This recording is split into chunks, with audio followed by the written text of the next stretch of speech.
That's a good start.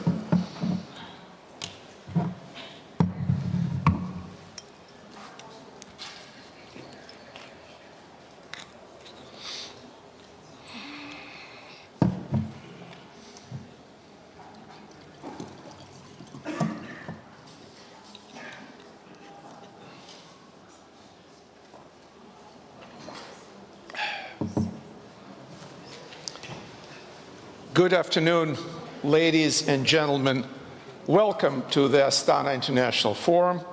My name is R.L. Cohen. I'm a senior fellow at the Atlantic Council and the managing director of Energy, Growth, and Security program at the International Tax and Investment Center. I'm also an energy columnist for Forbes. Central Asia is a dynamically developing region. We have today an outstanding panel to address the next 10 years of the development in the region, people who are intimately familiar with the trends, with the opportunities, but also with the challenges. I suggest that we go in the following order, in the order people sitting, on stability and security. I will ask Mr. Kaha Imnadze to give us an overview, to continue with one of the greatest challenges, not just of Central Asia, but of this part of the world in general. And this is Her Excellency, Ambassador Roza Atumbayeva, the former President and Foreign Minister of Kyrgyzstan, the special representative of the Secretary General of the United Nations, followed by Monsieur Livingstone, and to wrap up, my good friend from Washington, Eric Rudenschold, who has a lifetime and wealth of experience in the region.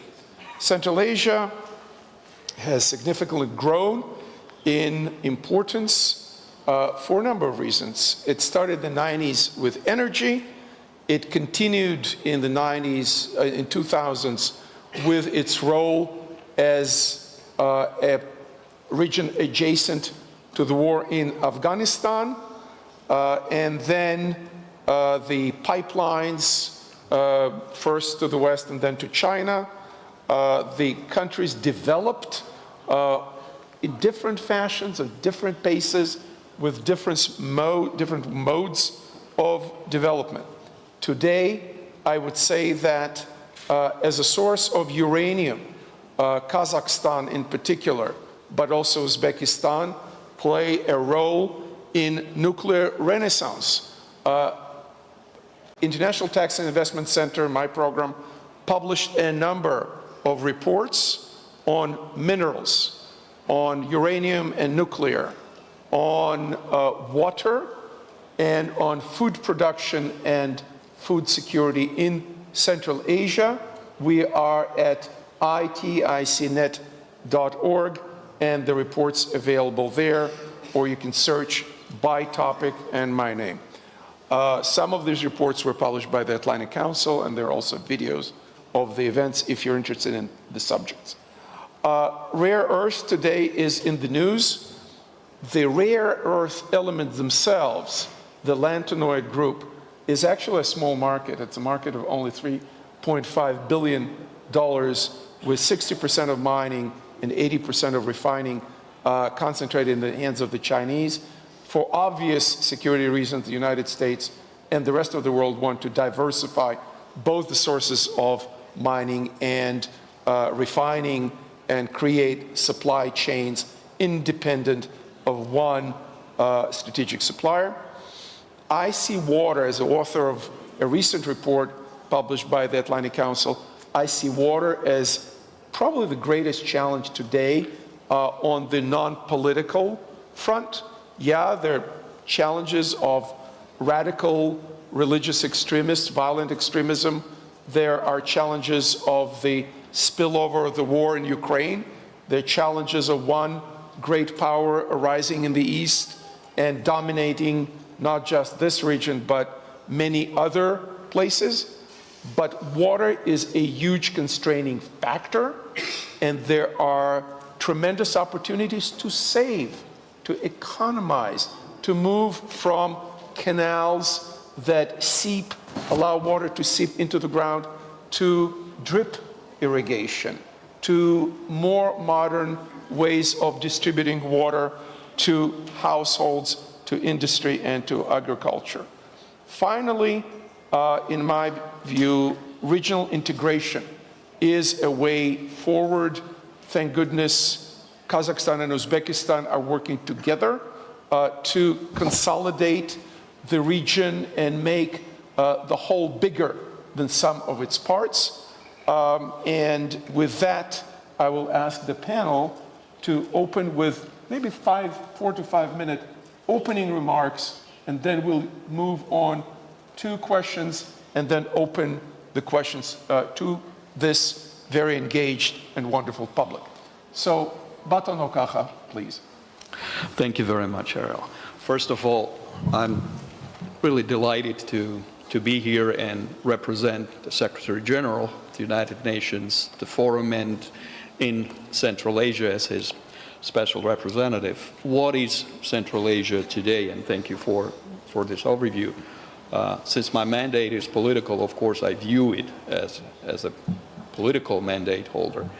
And Central Asia today, being really at the crossroads of geopolitical interests in today's world that is unfortunately marred with geopolitical divide for many reasons, Central Asia gives us a good example of regional cooperation, practical regional integration, and sends, I believe, a powerful message to the rest of the world how neighbors can work together. We recently had a tremendous moment when two countries, Kyrgyzstan and Tajikistan, signed their border agreement. Now, many of you remember how were things just 2 years ago. Now we have this agreement. Two presidents took their political decision, all the political weight on their shoulders, and bilaterally resolved the issue. However, the rest, other presidents of the region, they all contributed, including the international partners and our organization, by creating a very positive climate conducive to such work among the two countries. So there was no one who was doing the shuttle diplomacy, but everybody, including the neighbors of the Central Asia, helped that. And that was a very good message that was sent to the rest of the world. Shortly after, three presidents decided on the sticking point of the three borders of Central Asia. So politically, we do see a very good dynamic. And I was honored to participate and represent the organization at the regional summits, which we call the consultative meeting of the heads of states. And I do see not just a good relationship between the presidents, a very good chemistry among them, which then transcends to the rest of the countries and the rest of the leadership. And this is an important ingredient because one thing that we lack, unfortunately, again, in today's world is the trust. Lack of trust. Even with someone with whom you disagree and take at times diametrically different positions, you do need a degree of trust that you can discuss. Here, we have that trust at a very solid basis. Now, given that all, of course, the region, as you mentioned, has critical raw materials, uranium, gas, oil, everything. It's a very good cocktail to have this region as a place of competition and a fierce competition, but also a place of very good cooperation. But what the region wants, the region doesn't want to be an instrument in anybody's hands. Region wants to have many brothers and cooperate with everyone and have really this area as an example of cooperation, even the geopolitical cooperation. Stability of the region is very important. Now, in that sense, this region also faces challenges, and only through regional cooperation they can address these challenges, because these challenges are transboundary by their nature, whether it's water, as you mentioned, or climate, which comes down to water, or security-related challenges. Transportation is another, because the corridors that gives another very important strategic function to this region.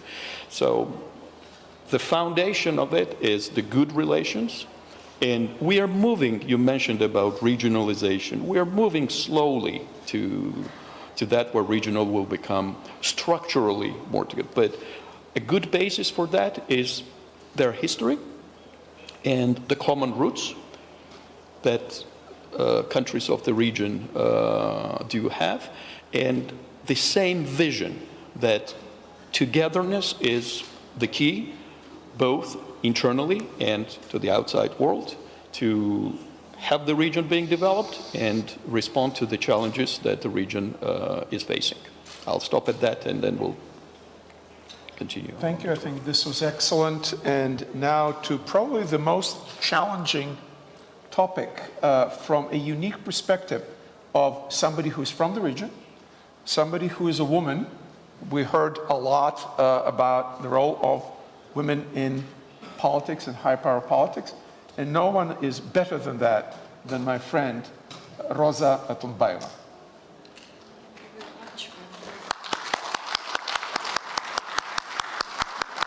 Thank you. I'm from Kyrgyzstan, I'm from Central Asia, and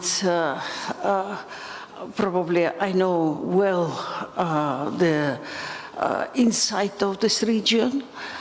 Although I'm now focused very much on Afghanistan and sometimes lose tempo and speed of changes which goes around.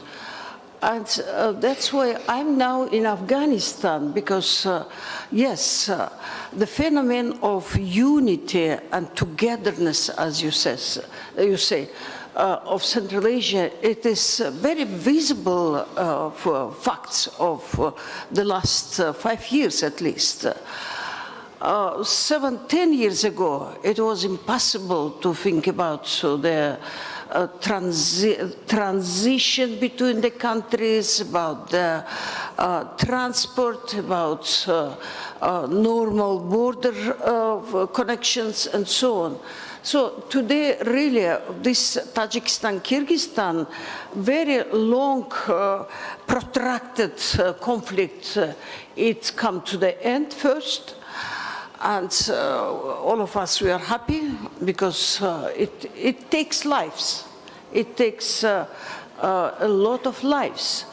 And second point is that together with President Mirziyoyev of Uzbekistan, the three countries, they solved this issue of the joint, such a pivot, right? If I can say right way, this joint point that it is elimination of all the conflicts and future conflicts on the border between these three countries.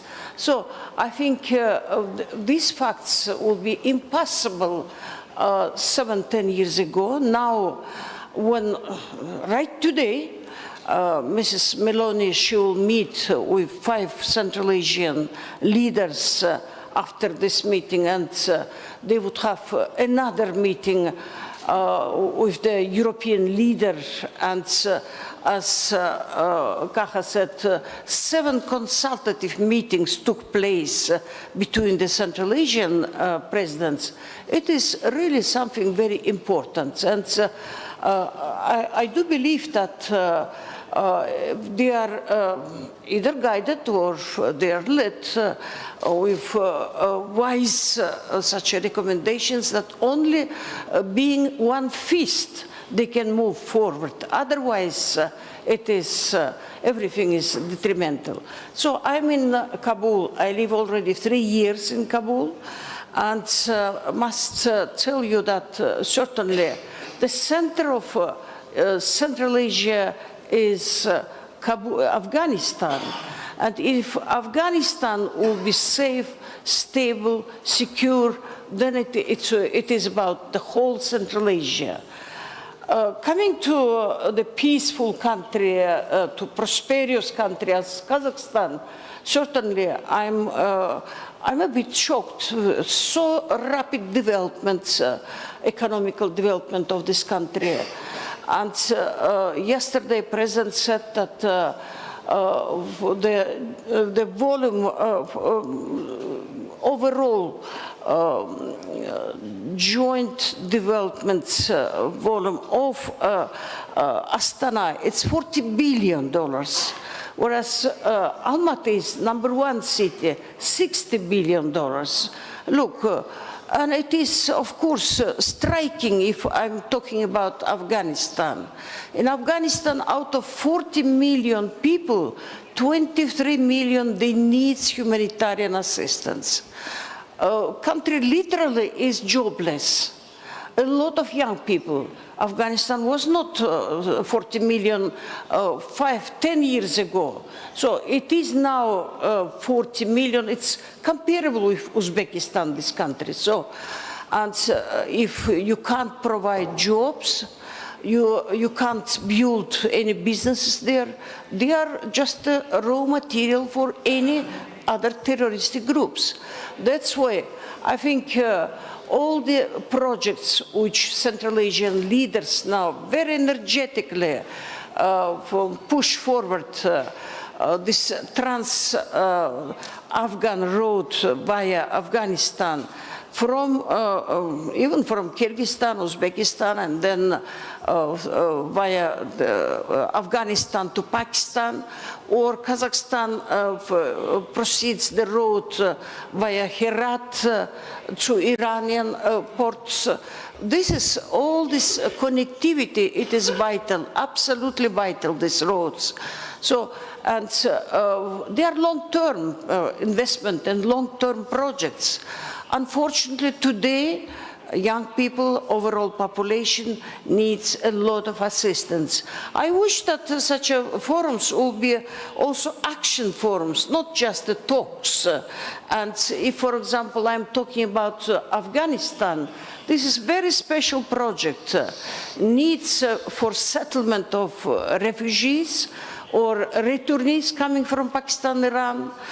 Need to help women. All of us, we are worried about women, but let us do something. Ladies of Kazakhstan, you can't imagine what is the situation of women in Afghanistan. They can't study, they can't work, they can't go out of the house without mahram. So, I mean, this is such a situation unbearable. So, let us help, let us do some projects also. That's my proposal. Thank you so much, Ambassador Otunbayeva. A lot of food for thought for international organizations, for a country that is in deep, deep crisis, for half of the population disempowered. And in the 21st century, we should not be quiet about it. Now, let's continue with Mr. Livingstone, please. Well, hello everyone. First of all, I'd like to thank all the people who made this event possible, and a special thank to my liaison officer, Shinar, who is really remarkable, who sees that everything that concerns me goes well. So, Rahmet Sizge.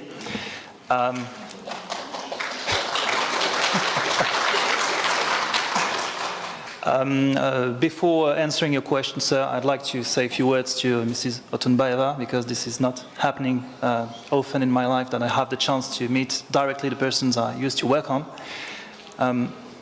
Глубоко уважаемая Роза Исаковна. Rosa Isakovna, I cannot start my speech without talking to you, without welcoming you.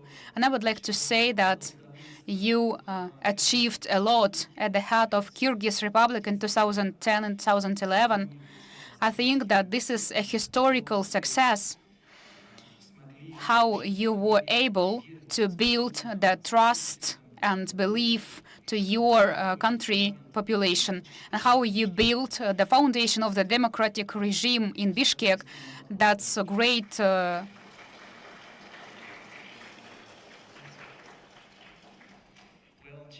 To your question, sir, I just want to say two very simple things about Central Asia, just to put on the table two very basic ideas. First, Central Asia presents itself today as a region which is on the front line of three of the main crises of the current global order. Afghanistan, since Taliban came back to power in August 2021, with a lot of uncertainties we will have the occasion to speak about later, that were already tackled by Mrs. Otunbayeva. Ukraine, since Putin's armies invaded its territory in February 2022, with all its economic impacts on Central Asia. And last but not least, maybe more structurally, climate change. You were at the round table yesterday, Mr. Cohen, with me, in which Peter Frankopan reminded us that climate change is affecting Central Asian more rapidly and profoundly than any other region in the world, except maybe the Arctic region. But anyways, this region is already suffering a lot from this phenomena. So in a nutshell, one first idea, Central Asia is facing huge crises, but, and to sound a bit more optimistic, Central Asia, and it has already been said by Mr. Imnadze, as maybe like never before been acting like a coherent actor in international relations. You mentioned, sir, the launching in 2018 of the consultative meetings of head of state you had the honor to be part of recently. Well, it shows that Central Asian presidents today are more willing and inclined to build a dialogue, more constructive, open up, let's say, broaden up the existing opportunities in terms of economy, security, and so forth. So I think it's a huge, let's say, positive impulse for the region on the whole. But let's maybe focus on bilateral relations. Kazakhstan and Uzbekistan used to race for the leadership in the region. Since 2022, these two countries enjoy an alliance relations, so this is something huge in my point of view. And quite recently, Kyrgyzstan and Tajikistan historically managed to seal a deal regarding their pending border conflict, which was a poison to the entire region because it hinders not only the region, the countries from a political cohesion, but also from, let's say, nurturing economic ties. So in terms of connectivity, transport, especially in Fergana Valley, but on the whole, it can be a very impulsive move as well. Thank you.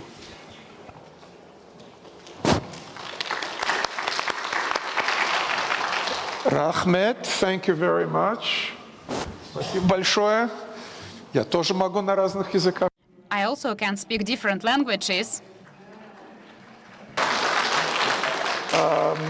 To wrap it up, although I have 4 points I want to make after the wrap up, but to wrap up, I know nobody better than the person who worked at USAID, National Security Council of the United States, and now is a leader at the Caspian Policy Center. A little bit of Caucasus too. Take it away, Eric.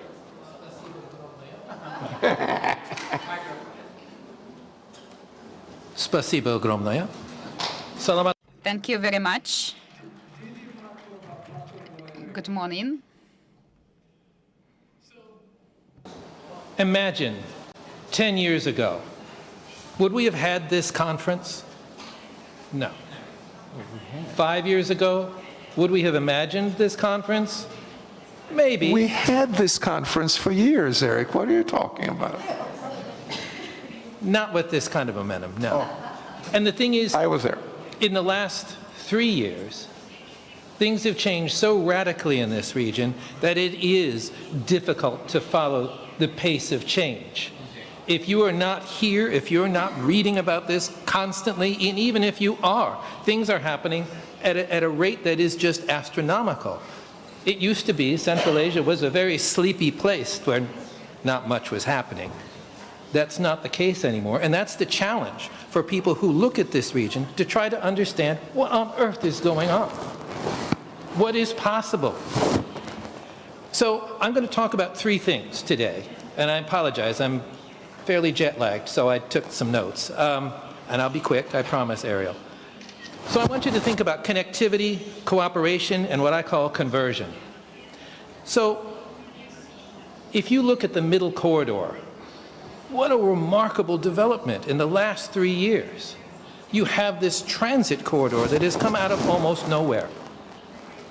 And it is serving a function of bringing these countries together, but also being able to transit goods and avoid sanctions that exist with Russia.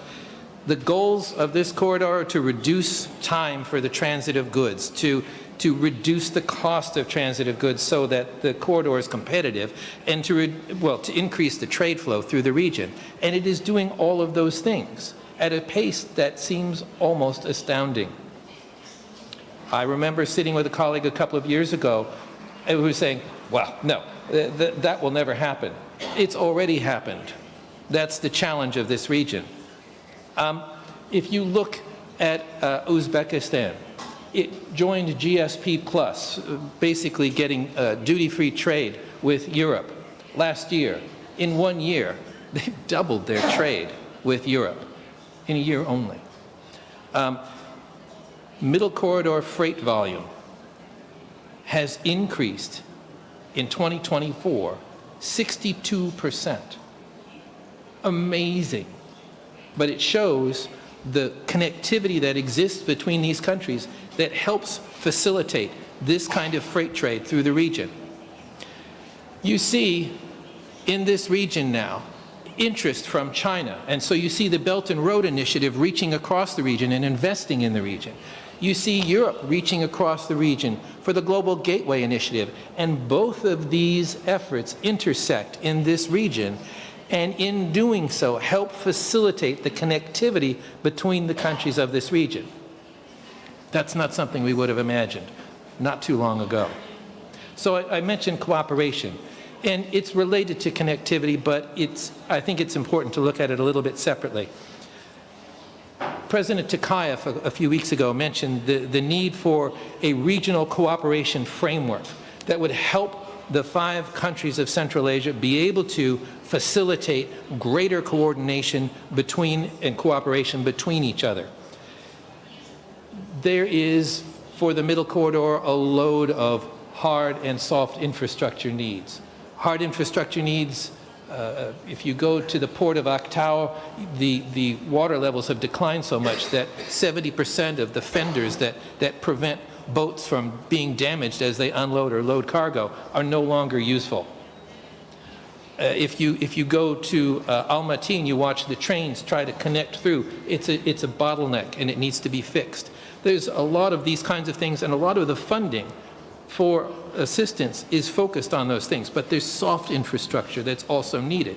And that soft infrastructure is what these countries are actually working to try and tackle at this point and need to do more of. And that's regulatory frameworks, it's dealing with border inefficiencies, it's the digitalization that will actually enable freight to move through at a rocket speed as opposed to the fast freight speed that it does now.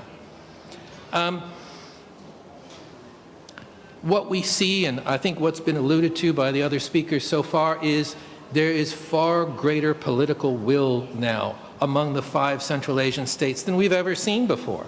Look at these 5 presidents coming together, working together, united, traveling the world, creating opportunities, signing agreements that bring funding to this region, that bring initiatives to this region to help it develop. So political will is key. There is trust building between the countries of this region. So we're not seeing them at war with each other. We're seeing them working with each other in cooperation. That's not something we have been used to seeing in the not too distant past. And of course, coordination is key. Now, I mentioned the third point, my last point, conversion. What on earth was I thinking about when I wrote that down? Well, we have to change the way we think about this region. People look at this region as if it was 20 years ago or even 10 years ago, and it's just simply outdated thinking. We see it as an alternative corridor for the northern corridor or someplace else. It is no longer an alternative corridor. It is a main thoroughfare for freight and trade. It is an intercontinental trade hub. Central Asia has been elevated to a point that was, again, unimaginable not too long ago. I don't think you can, if you task me to look at the next decade and how this crossroads develops, you can't look at Central Asia alone without looking at Azerbaijan and the rest of the Caucasus, because it is a unit that comes together. Without the port in Baku, Central Asia has no place to send its goods. Sanctions have bottled it in.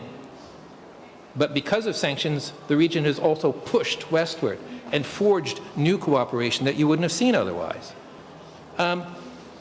It's going to take time for the region to convert from what it is now to the future, and I think 10 years is maybe a reasonable amount of time for so much that's going to be done. 80% of Kazakhstan's exports are raw materials. That needs to transition to something else, and the government is working to increase manufacturing. That's a positive transition. That's something I think that we'll see more of in the coming days. This is a resilient region. When the rest of the world is facing all sorts of global trade challenges, this region is growing and building. The war between Russia and Ukraine is not going to last forever. The sanctions regimes that bottle this region up are not going to last forever. And so what you need to see in this region across the next decade for it to really continue its phenomenal growth is more of this cooperation and coordination. This region right now is sort of a frontier for foreign direct investment. There's tens of billions of dollars that are being committed to development in this region. That's a pretty phenomenal amount. Is it worth it? Proof of concept. The Maersk company moved a freight train from Japan to China, across Central Asia, across the Caucasus, to Europe in 22 days. 3 years ago, if you wanted to move a freight train from Xi'an to the Black Sea, it took 40 days. Much greater distance already now has been tackled. This region is also often spoken of in terms of great power competition. I think that term is outdated at this point.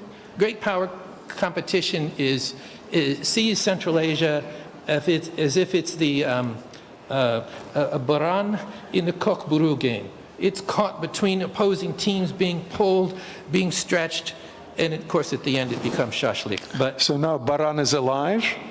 no, but I think Central Asia has much more agency now. You see the 5 countries here working together and actually pushing back and being able to do things that, again, were not conceivable not too long ago. They're able to do more. And I think, I appreciate people mentioning climate change. Perhaps across the next decade, that may be perhaps the single most critical issue that the region must deal with. The region, and I'll disagree with Ariel for a second just to make it exciting. Not that it isn't exciting already, but using water better, more carefully, is not going to solve climate change. Temperature is rising in this region at a terrific pace. The temperature rise in Bishkek, 4.1 degrees. The global tipping point, according to the global experts, is 1.5. Bishkek, 4.1. A third of the glaciers in Central Asia are gone. Where does water in Central Asia come from? Glacial runoff. When the glaciers are gone, there's no more water. There's no groundwater. This is a key issue. And you have people now who are focused on this, and I hope will engage globally and bring that attention here. I'll stop there. Thank you very much. 4 points that I want to bring to the panel. One, I think we didn't address the issue of sovereignty and territorial integrity of individual states here. It's wonderful that Kyrgyzstan and Tajikistan signed the agreement, but there are other challenges, and I think the Ukraine war is a horrible precedent because it demonstrated that the borders that were left from the Soviet republics, whether we like them, we don't like them. I wrote a book about the collapse of the Soviet Union.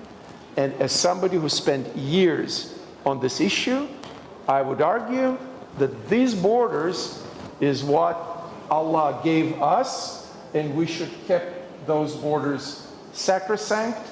And if they change, they only change in bilateral negotiations and without violence. So that was a horrible precedent. The civil war in Tajikistan did not change borders. The wars in Georgia, on the other hand, that was an earlier precedent, where pieces of Georgia were violently torn away from Georgia, and the same with Moldova, and now with Uzbekistan, with Ukraine. There are no guarantees. Territorial integrity and sovereignty are the paramount concern. And if that starts to fall apart, what we're discussing here as a success story may turn very negatively. Two, this is one of the regions on the planet where the population is still growing. The population needs infrastructure. The interruptions of electricity and water need to be addressed. The government of Kazakhstan is addressing it. Governments of other countries, Uzbekistan in particular, are addressing it. More needs to be done so the population is comfortable. People without electricity and water are unhappy. Two last things. High tech and innovation are the name of the game in the 21st century. And the connected last thing, investment in human capital. Without investment in human capital and education, the transition to knowledge-based economy, to AI-driven growth is going to be challenging. Kazakhstan is addressing that, and more needs to be done with establishment of high-tech incubators, parks, etc. So the last point is Afghanistan. Human capital is relevant to Afghanistan as well. The world does not have resources to feed 23 million people there and 7 million in Sudan, etc., etc. These people need to be given resources. You know, the old USAID motto of teaching people how to fish. Well, they fish today in AI and online and in high tech. But Rosa, we all applaud your efforts, and more needs to be done in encouraging human development and human capital here in the rest of Central Asia and in Afghanistan. With that, I would like the members of the panel to address each other presentations if you have anything to say. If you don't, more time for a wonderful audience. So let's go in reverse order. Eric, I will disagree with you on one thing, and it will be controversial. I think we already lost the fight on climate change. Temperature increase, we need to think about adjustment. And on water, unless the war in Ukraine stops and you can start doing mega projects of bringing water from Russia. There's tons of water in Siberia. I saw rivers in Siberia that I couldn't imagine, that you don't see the other bank of the Lena River. I saw the Ob that takes all this water and sends it to the polar bears in the Arctic Ocean. Some of that water can be brought here. It's old Soviet project. we used to laugh at the mega project at the time. I think that a lot of water was wasted in Central Asia, and Russia, theoretically at least, could sell some of that water to Central Asia. But if you have comments on each other's remarks, please do so now. Well, I think, honestly, I think we've covered an awful lot of territory. You know, if you're looking at the next 10 years, there are so many factors that will influence what this region does and how it does it. I think, you know, Rosie Sakova was absolutely spot on in discussing Afghanistan and its connection to this region. There are efforts to build connectivity through Afghanistan, which will be a game change for Afghanistan itself, but also for the region to be able to reach to the global south, not to be able just to trade westward and eastward, but to trade much more globally. It, again, this kind of connectivity elevates the region and empowers it. It gives it that the ability to deal with all of the neighbors and all powers, but in its own terms, not terms dictated to the region. And that's economic sovereignty. It's the power of being able to make its own choices. So I stop there. I appreciate her comments. Sure, go ahead. Let me say a few words about Afghanistan as a center of this crossroads. Under a minute. Меньше минуты. All right. So, thank you for your remark that Afghanistan will be a gateway to the South Asia. We just went to the conference together with Kaha. It was in Termez city of Uzbekistan about the connectivity between Central and South Asia. You see, every country of Central Asia trying to build connectivity, and certainly you are right, Afghanistan, this is their geographical fate, this is their sort of given by the God task to be such a crossroad. Even if there is a war down, planes flying above Afghanistan, they should pay again to this country, and they get money from that.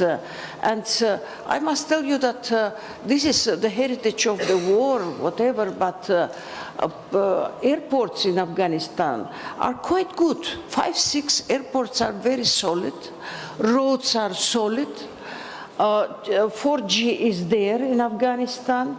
And certainly Central Asia should do its best, and is doing. For Kazakhstan, Turkmenistan and Uzbekistan, they are champions of these trade connections today, and all sorts of projects, transport projects. I do believe that this will be really quite, it is visible, it will be soon, but of course there is no political settlement yet.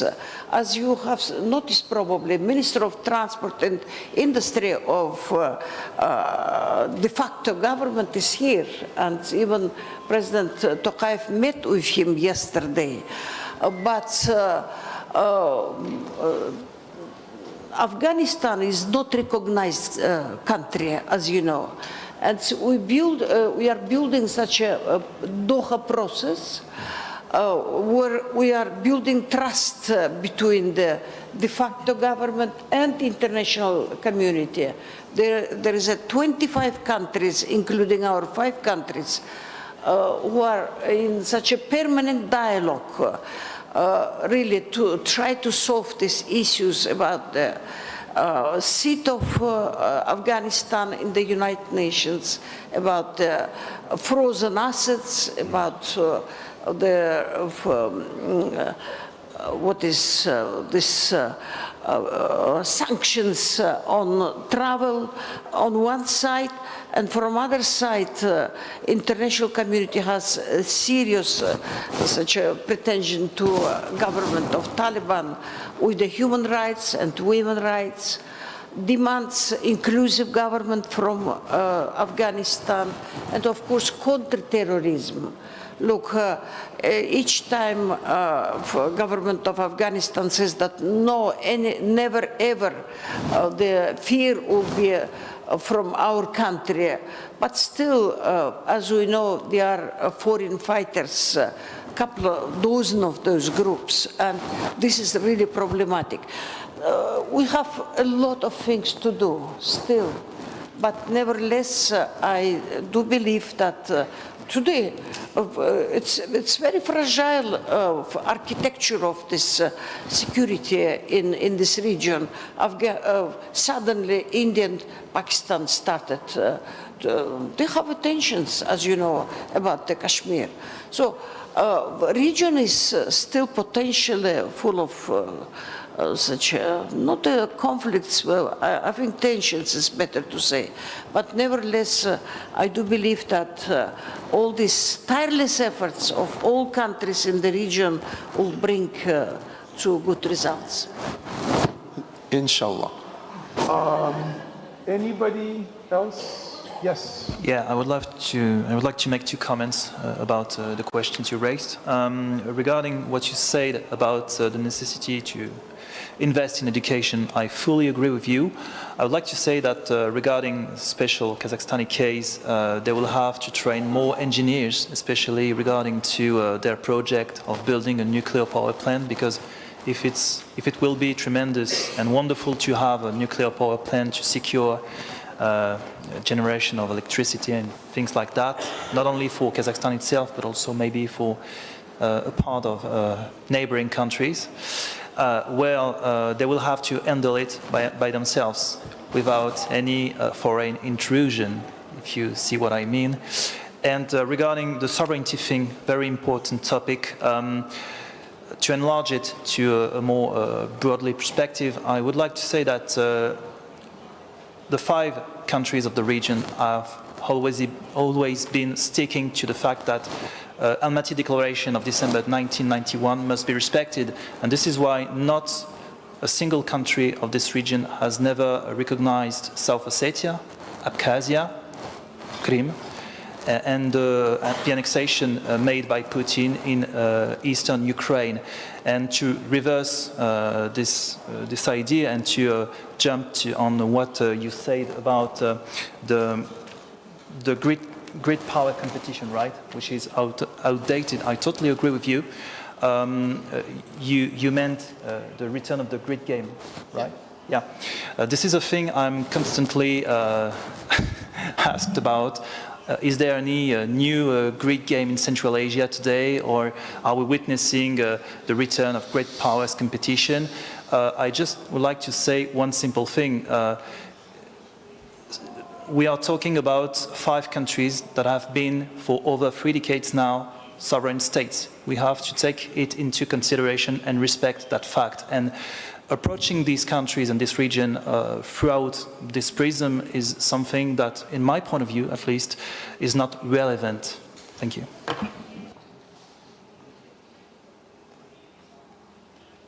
Well, if I may,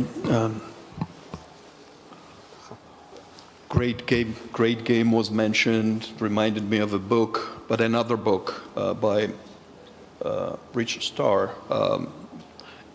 Enlightenment Lost about Central Asia. And I want to see Central Asia as new renaissance that is coming to this region for many reasons. For such an interest that is towards Central Asia, but also for the political wisdom that I do see in Central Asia, which will make Central Asia able to great respond again. to the challenges. Make Central Asia great again. It would be great for the world, rest of the world too, as a matter of fact. But most important thing is every decision that is made in Central Asia should be made by the Central Asians to have it a sustainable decision, and then to have it as a result being sustainable. I see that happening. I see that happening with regard to water. It's a process, but at least on the platform that we as the United Nations run here, I see that. I see that with regard to the youth. and violent extremists, rather countering violent extremism and counter-terrorism, because one of the important assets of the region, to which you alluded to, Ariel, youth. This region is nearly 50% young in terms of population. That's both an asset, but if it's not addressed properly, that could be a serious challenge, because fight today is not only about the resources, it's also about the minds of the people. 100%. I'll stop at that. Yeah. So we have 7 minutes for questions, and I stress questions from the audience. Are there mics? No mics. So speak up, project, introduce yourself, tell your name and affiliation, and make it a question, not a long comment. Thank you. Давайте. Без микрофона. Без микрофона. Очень приятно, меня зовут Оскар Джапаров, я бренд-менеджер. На мой взгляд, мы немножко узко сегодня рассматриваем вопрос.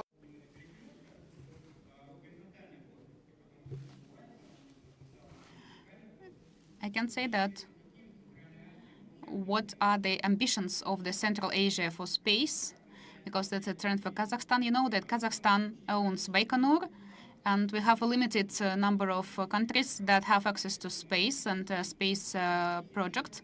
And how do we plan it for the space issues?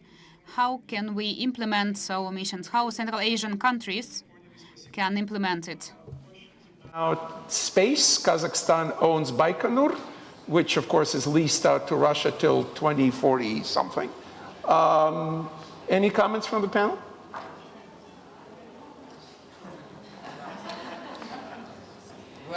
It's beyond my mandate that comes from the Security Council, so we are not working on that. But one thing about space should be peaceful.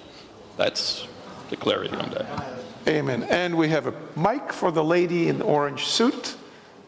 Make it a question. Introduce herself.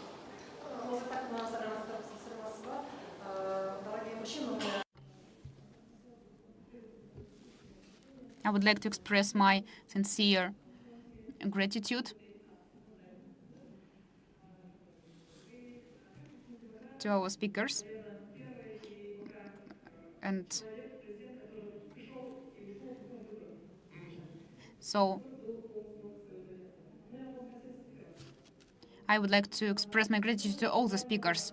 In the framework of the global conflicts and impact of Russia, China, West to Central Asian countries, what Central Asia should make in order to preserve its sovereignty. Keep your sovereignty.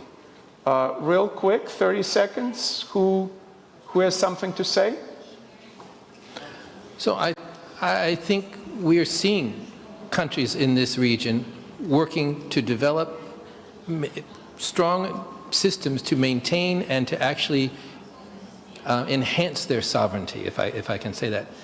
The ability of these countries to work together and to support each other, there's political will for the countries to work together.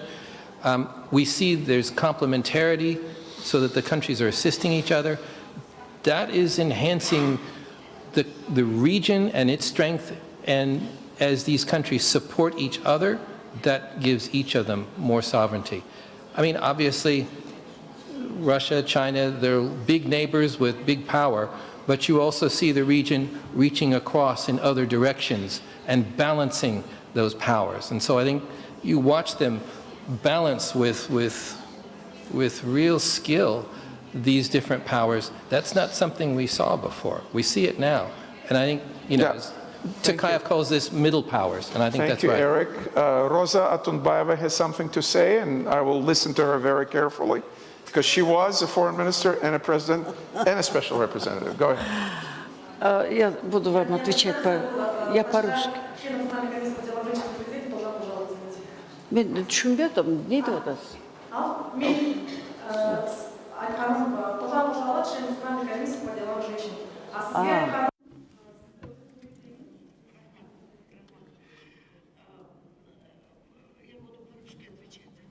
I will reply in Russian. Okay, you don't have to ask for the permission to speak in Russian. I think that we make everything to become a firm state. And I'm a person who is in international community. And I see our growth challenges, how we grow, but we grow. And the evidence of that is that just now General Assembly approved the resolution, and you will have a center in Almaty for SDG, and you have already several initiatives and institutions. Yesterday, I talked to the head of SIK, and this organization can cooperate here in Afghanistan needs the organization like this. So you have a religion alliance. And you understand, you are on the way to maturity. We have young diplomacy, and we still have space to grow. I would like the United Nations would forward more diplomats to the Central Asia. Of course, we have lingua franca for English language, but definitely French is needed. French language is needed. Anyway, English language should be impeccable. We have the only Kazakh person, Kasenov Arman, who works in UNAMI. We do not have any other Kazakh persons in UNAMI. We have couple of Uzbek people, and we need the maturity like this. We have a conflict in our center, and we need to resolve it. We understand, and we have to be in the middle of it. And I think that this can be a compliment toward the head of the state, but this vision allows you to see that such focal points are needed. Thank you, Rosa, for your comments. We are limited in time. I would like to add that multi-vector policy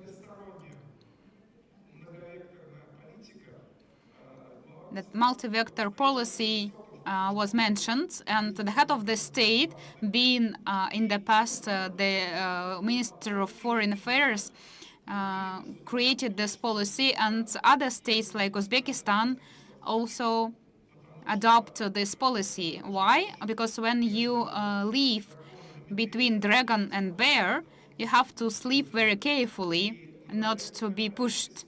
And multi-vector policy takes a new dimension today, because Kazakhstan considers the adhesion to Abraham agreements like Azerbaijan, and it will construct a new vector to the Gulf countries, and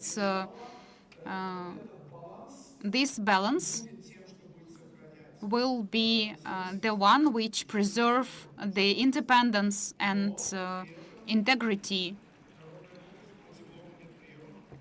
But we have understanding that we need to understand the military power for defense, and it should be developed.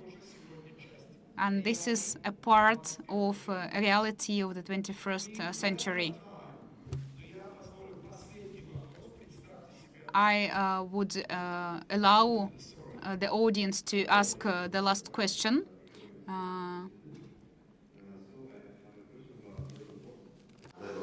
As I mentioned before, population in our region, especially in Central Asia, is growing. So each country is solving this problem by different approach. For example, in Kazakhstan, young people want to work like white-collar jobs. They don't like to work at constructions or agriculture and so Вопрос, пожалуйста. Question is how Central Asian countries should adapt different policies about in order to find a job for young people. Very good question. Who wants to take it? How you adopt policy to address the youth bulge, the big population of young people, and what do you do about it? I think we see a lot of construction taking place in the region, which is providing work for many people who used to travel to Russia for labor migrancy. And they're coming back to the region, and there are jobs there, but it's not the white-collar jobs. And that's also one of the things, is we see the move for digitalization and tech hubs starting to form in almost every country now. I think that's a wave of the future. I've listened to leaders in the countries talking about, moving in the direction of making Central Asia more of a tech hub. And I think that's probably something that a more educated workforce can actually achieve in the near future. And it's a challenge because with AI, with artificial intelligence, a lot of code writing and simpler code writing that used to be done in India or Vietnam, now the AI will do it. So you need to adjust the education and training of people here in Kazakhstan so they can be a part of this AI adjustment and revolution. Real quick, and we're going to wrap up. Yeah. I want to say just recently I was back to home, and I have seen in construction so many people from India, Pakistan, from Bangladesh, in my country, in Kyrgyzstan, which can't compete with Kazakhstan in many ways. But I do believe that this is those people, they built Gulf countries. So I mean, we'll go the same way as other parts of the world. That's my observation. Yeah, promise. You have to also, and to get back to what was said regarding a diversification effort away from Russia, you have to partner up with as many different, let's say, powers as possible. For example, if you want to improve your energy transition, it will go on with Europe, with China, which has the know-how, the funds, but seemingly not with Russia today. And maybe just to answer a part of your question about how to keep your sovereignty apace, I would like to say that just one thing. Uzbekistan managed to solve its issue borders with Kyrgyzstan and with Tajikistan by itself. Kyrgyzstan and Tajikistan managed to do so between themselves, by themselves, without any foreign intrusion. So this is a big signal of how vigorous and relevant your foreign policies and your states might happen to be in the end. Okay, I want to thank the panelists, Eric, Michelle, Rosa Isakovna, and Kaha. Thank you very much. I want to thank the audience. Uyim dastaruşlar men kati Спасибо. Thank you very much to everyone. Thank you. Photo? I don't know what I said. A few words I can say.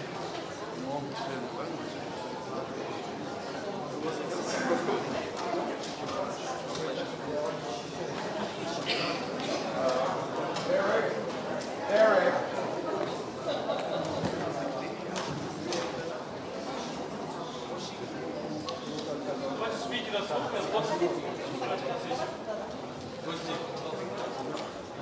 Отойдите, пожалуйста. Роза в центр. Можно в центр, вот сюда подойти? Одна центровка. Вот здесь.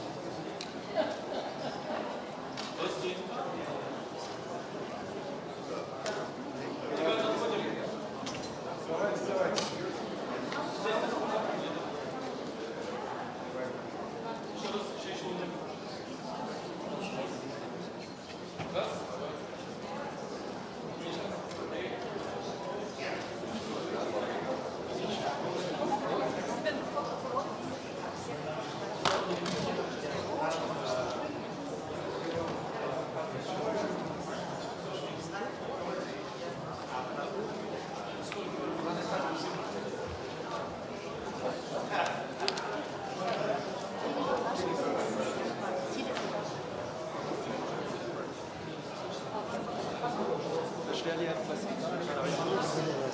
On va se prendre un verre après avec Jean à 4h30 au Hilton. C'était le Hilton.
Sort of. That is the person that is actually with me.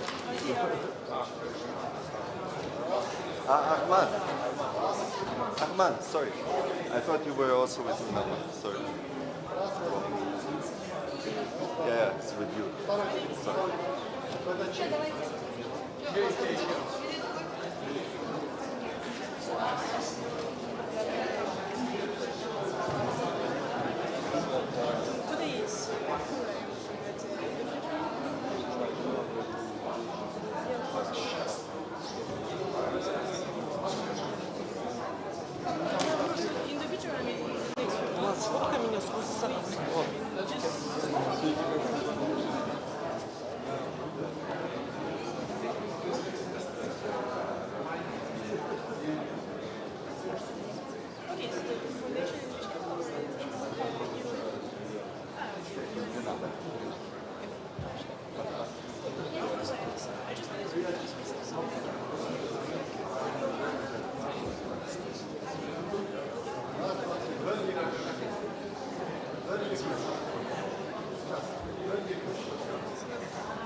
Okay, you connected?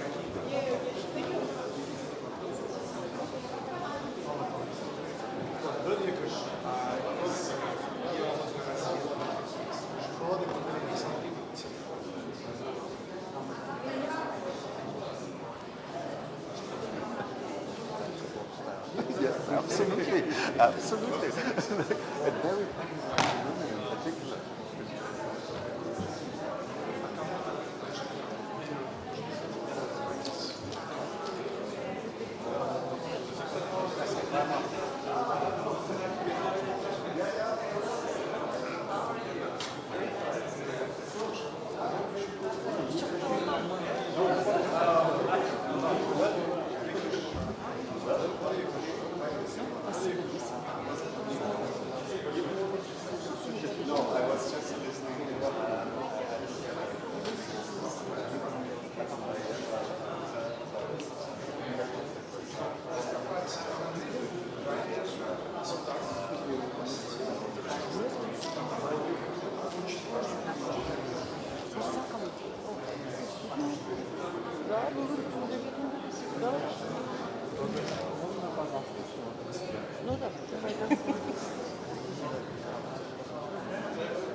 Легендарная.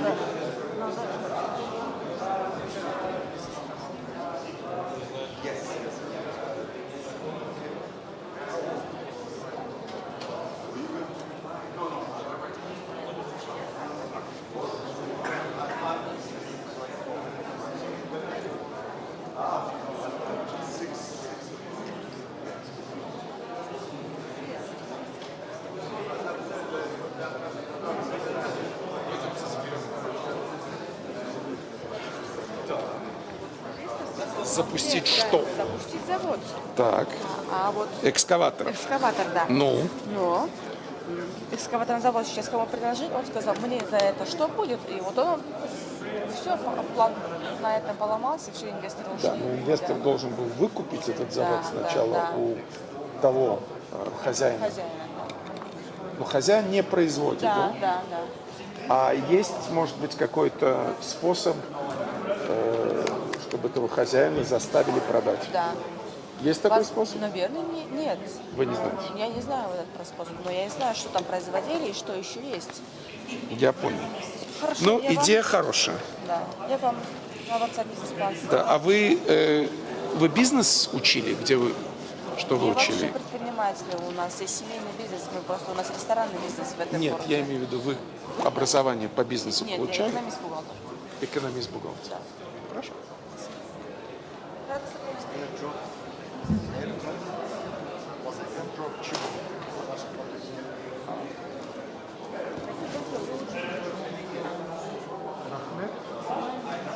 Меня товарищ должен сказать, что показал. К сожалению, оказался ничего не написано. На русском это мой родной язык, это не смешно. Казахский я не знаю совсем, от слова совсем.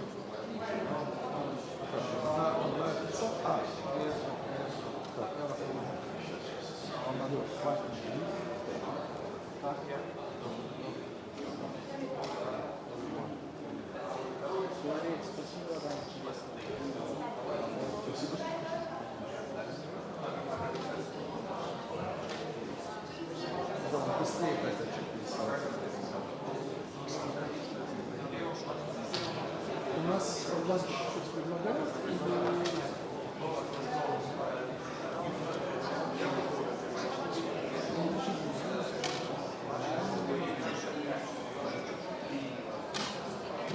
Даже у параноика была граница.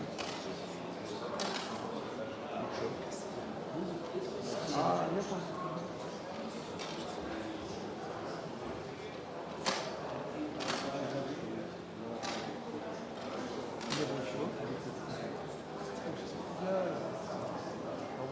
Забрал, сказал, у него презентация написана.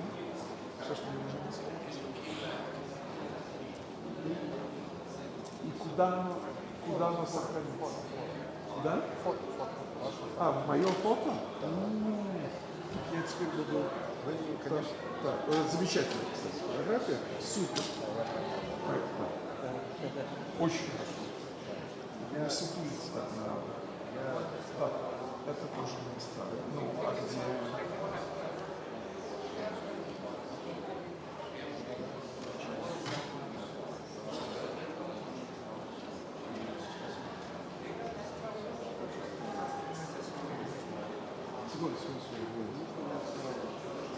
Как это airdrop, да? Галереи должны быть. Галерея фотографий?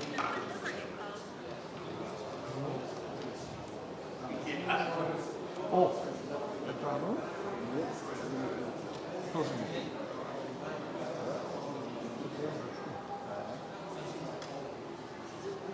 Это я сегодня снимал. А где это? Куда это попало? А есть дроп-файл? Файл. На файле. Был случай, что...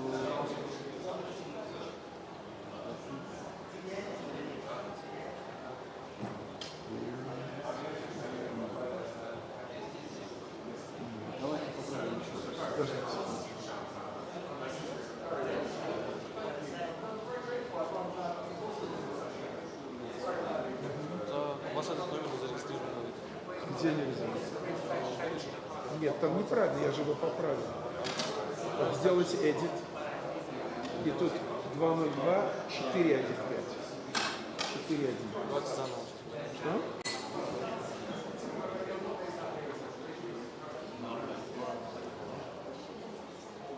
Ну, смотрите, просто вместо пятерки четверка. Сделали?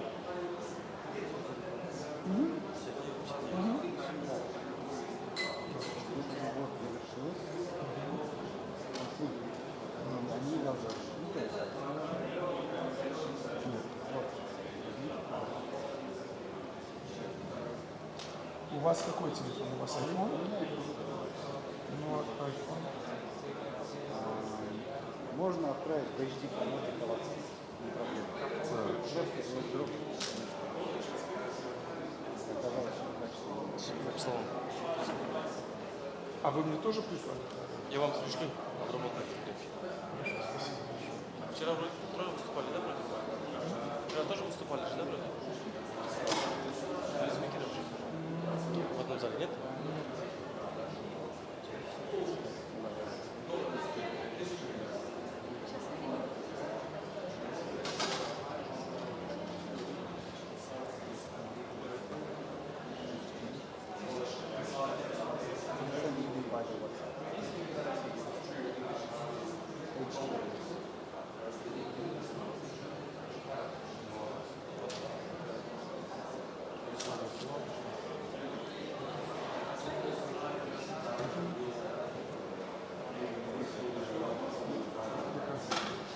Тоже в HD, да?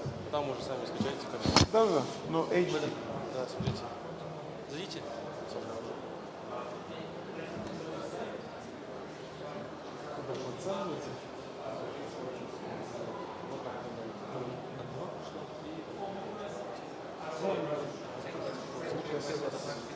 Добавлюсь, как вас зовут? Как? Бекзат DAT, да?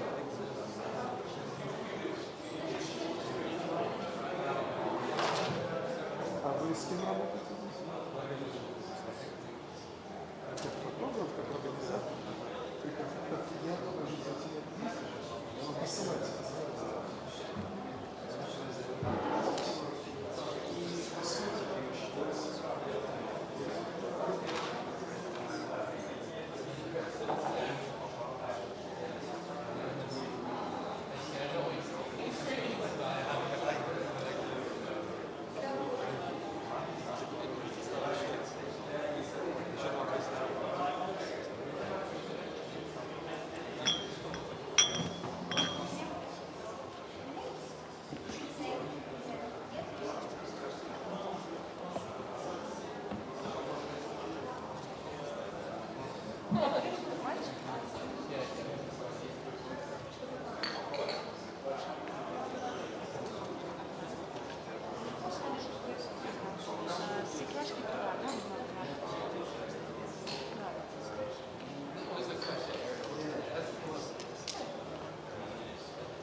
Теплоснабжение, поэтому можно еще даже сказать.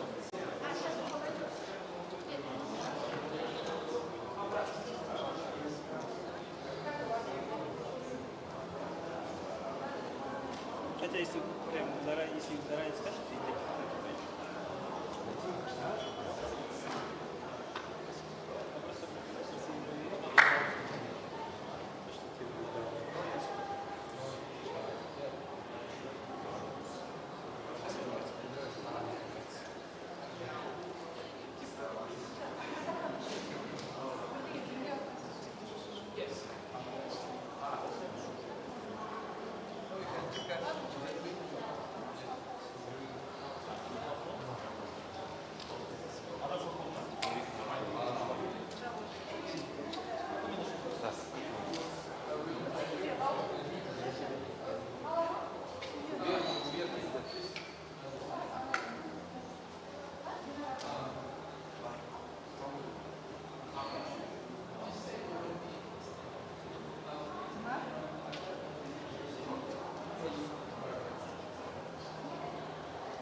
Давайте меня сфоткай тогда. Прям формат фамилии.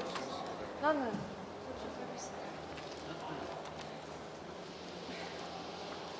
Сюда Линкольн, Джошуа. Ага. Мама берет рубрики. Люди себе. Мына қойсын. Прикол. Так. Джошуа Линкольн. Екіншісі Лорд Франсис Мухаммед Абдель Салам. Лорд қайда? Лорд Не. Ага, и Мухаммед. Потом Мухаммед, Франциско. Француз канал, вот. Потом Мухтар. Подожди, сейчас соберу. Все правильно, лорд. Потом Мухаммед. Правильно. Мухтар Бабаев, Мансур и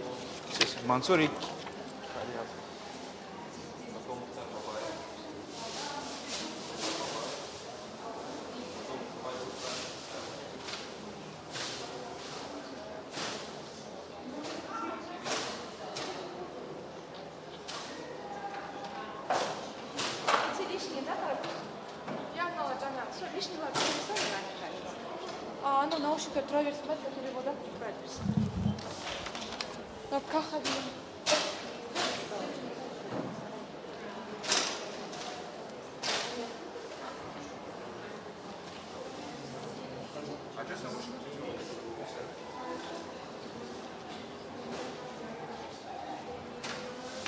А что со старыми делать?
Я думал, они не сидят.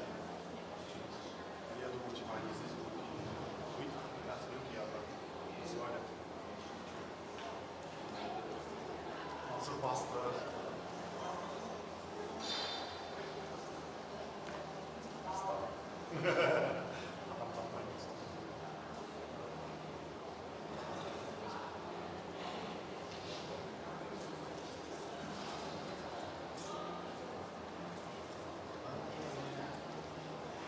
Что, как подготовка? Ты не пойдешь на номина, получается? Алло. Вы хотите по этому? Не едешь на номина?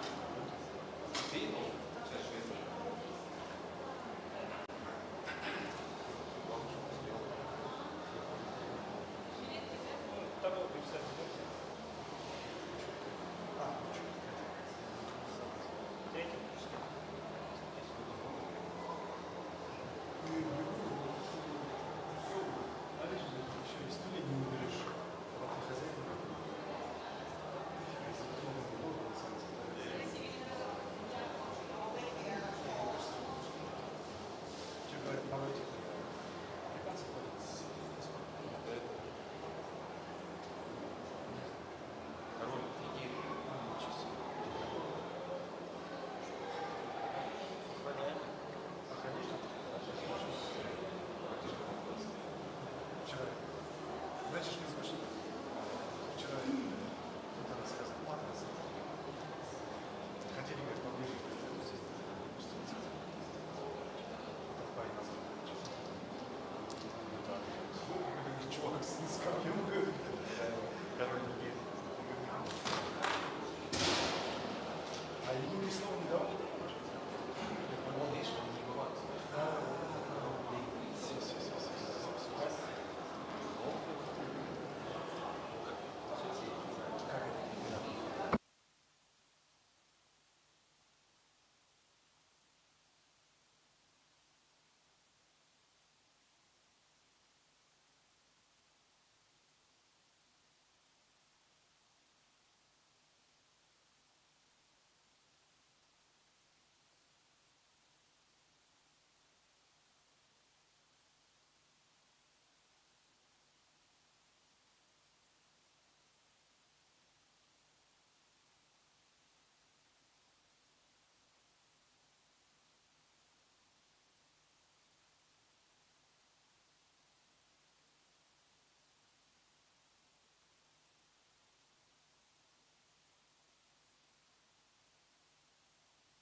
Раз, два, три, 4, 5, 6, 7. 1, 2, 3, 4, 5.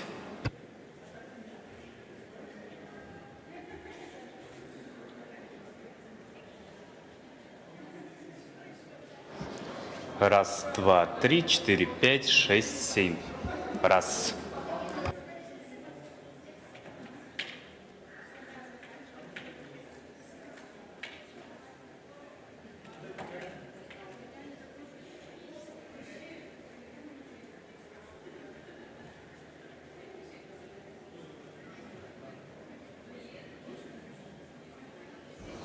Раз, два, три, 4, 5, 6, 7.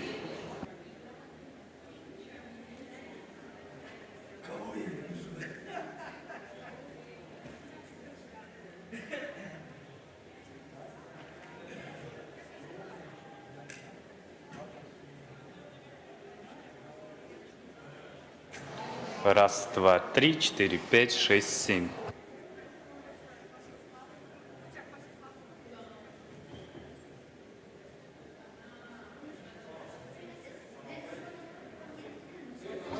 Раз, два, три, 4, 5, 6, 7.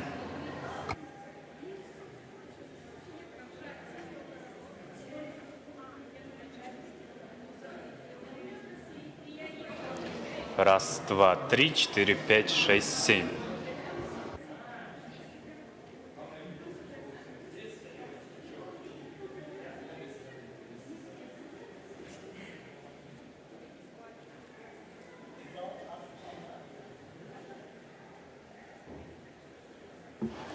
Раз, два, три, 4, 5, 6, 7. 1, 2, 3, 1, 2, 3.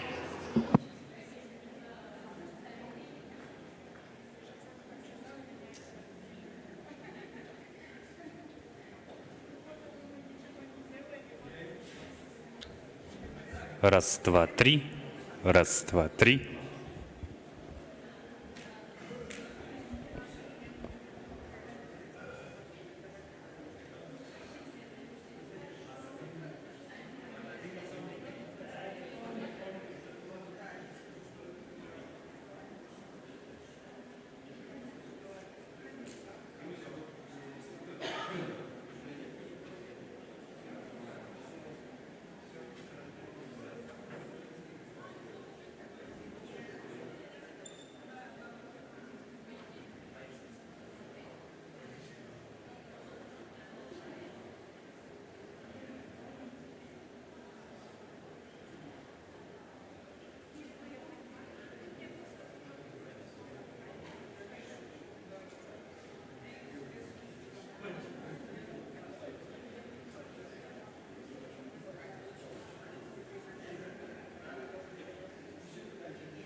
Раз, раз.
Thank you. Thank you for assistance from my right-hand side there.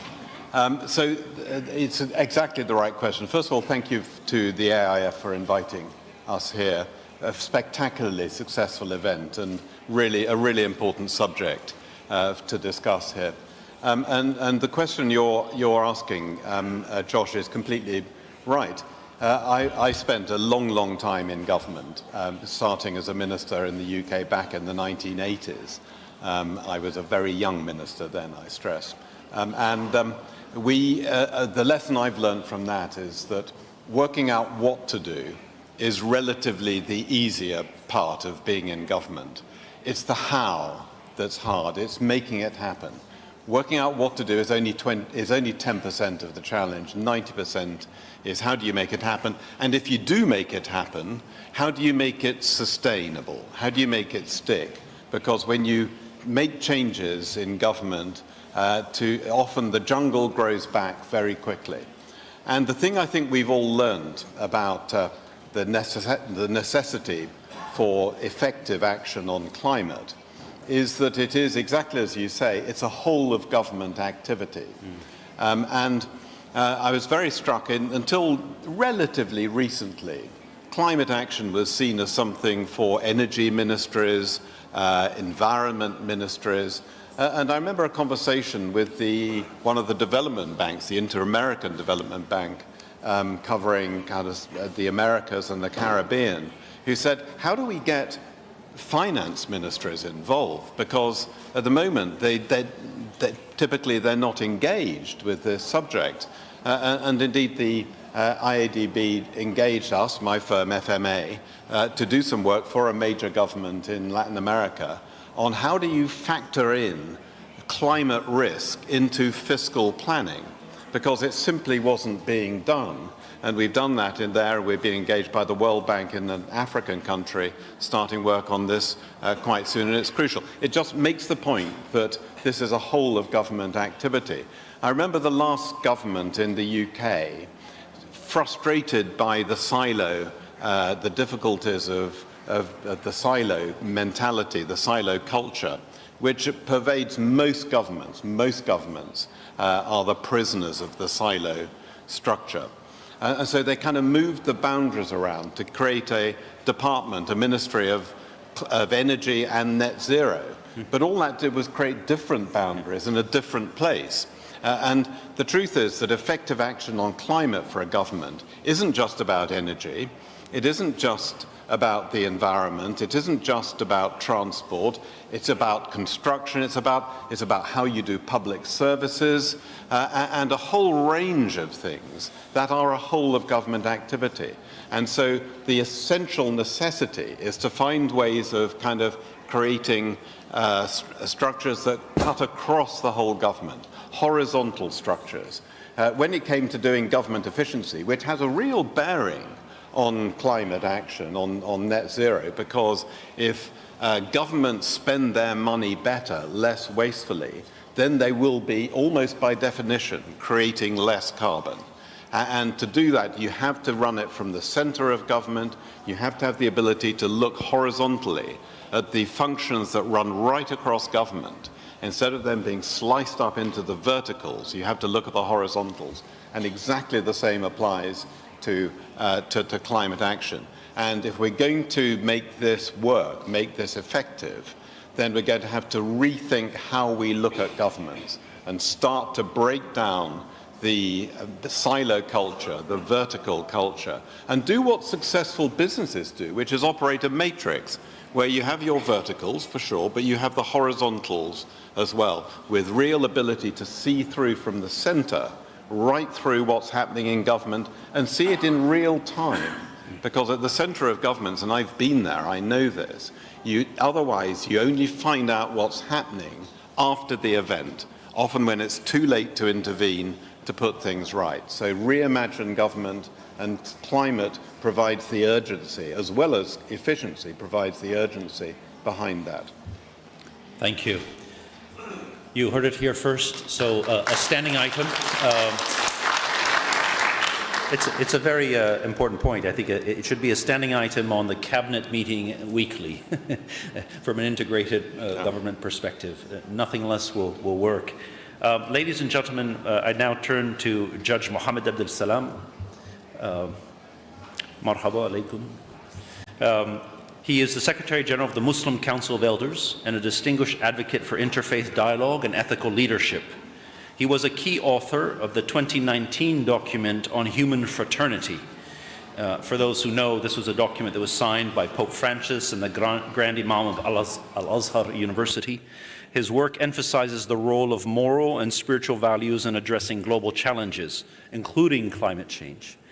We know that governments must address climate change, but we know that governments respond to people. So we're reversing the question now, taking a social angle. And I think, Secretary General Abdel Salam, I think we would benefit from your view on how faith-based principles can be mobilized now in support of climate goals, and what can religious leaders, community leaders offer to help advance the work in government and elsewhere. The floor is yours. Thank you.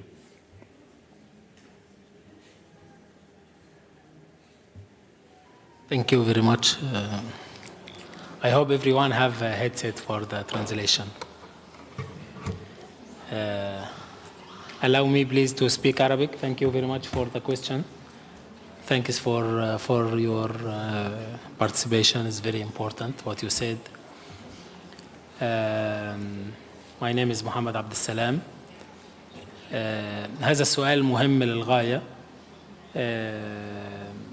الحديث عن دور When we talk about the role of religion leaders and the role of religion as a whole to strengthen the actions and support of all these initiatives, we mean that it is all important. Please allow me to make an example. This example is modern and old.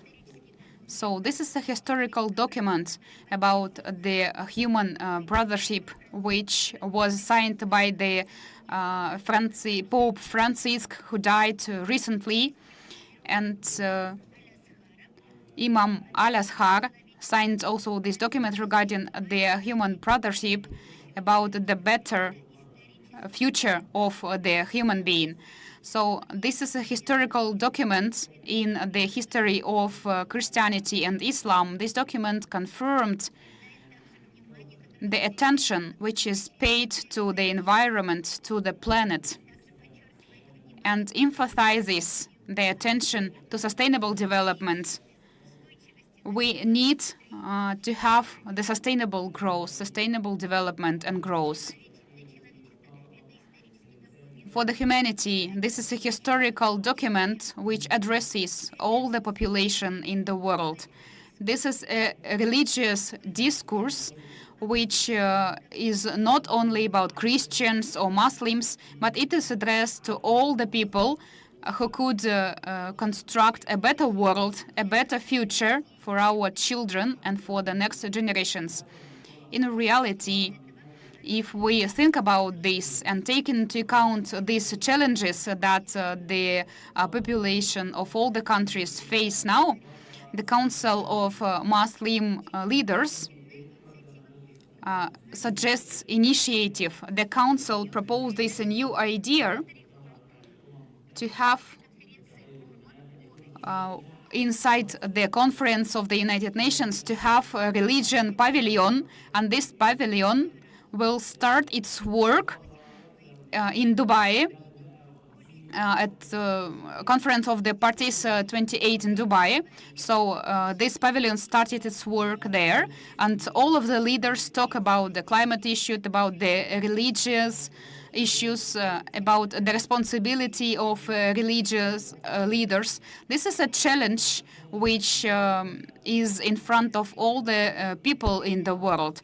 The result of the first meeting of the Council was to elevate the level of these issues, because more than 4,000 articles were published all around the world about this meeting, which pronounced the voice of all the religious leaders, and they are responsible in the framework of these challenges. And the responsibility is not only belongs to the leaders and financial funds, but this is a responsibility of the governors, of the politicians. So the role of religion leaders is very important. And in reality, in Azerbaijan, in Conference of the Parties 29, this experience was repeated, and it had a good reaction, a good feedback from the government of Azerbaijan. It attracted attention of all the leaders who participated in Conference of the Parties 29, and the voice of religion, the voice of religious symbols started to play an important role. And a lot of leaders, Catholic leaders, Russian church, supported this idea, and this solidarity, this cooperation of religion leaders was sustained. I would like to mention the experience of Kazakhstan, because Kazakhstan is a special country in Central Asia which preserves the soft power in interreligious dialogue. You know that more than 20 years ago, the meeting of the religious leaders started to be conducted, and I had an opportunity to participate in that meetings of world and international religious leaders.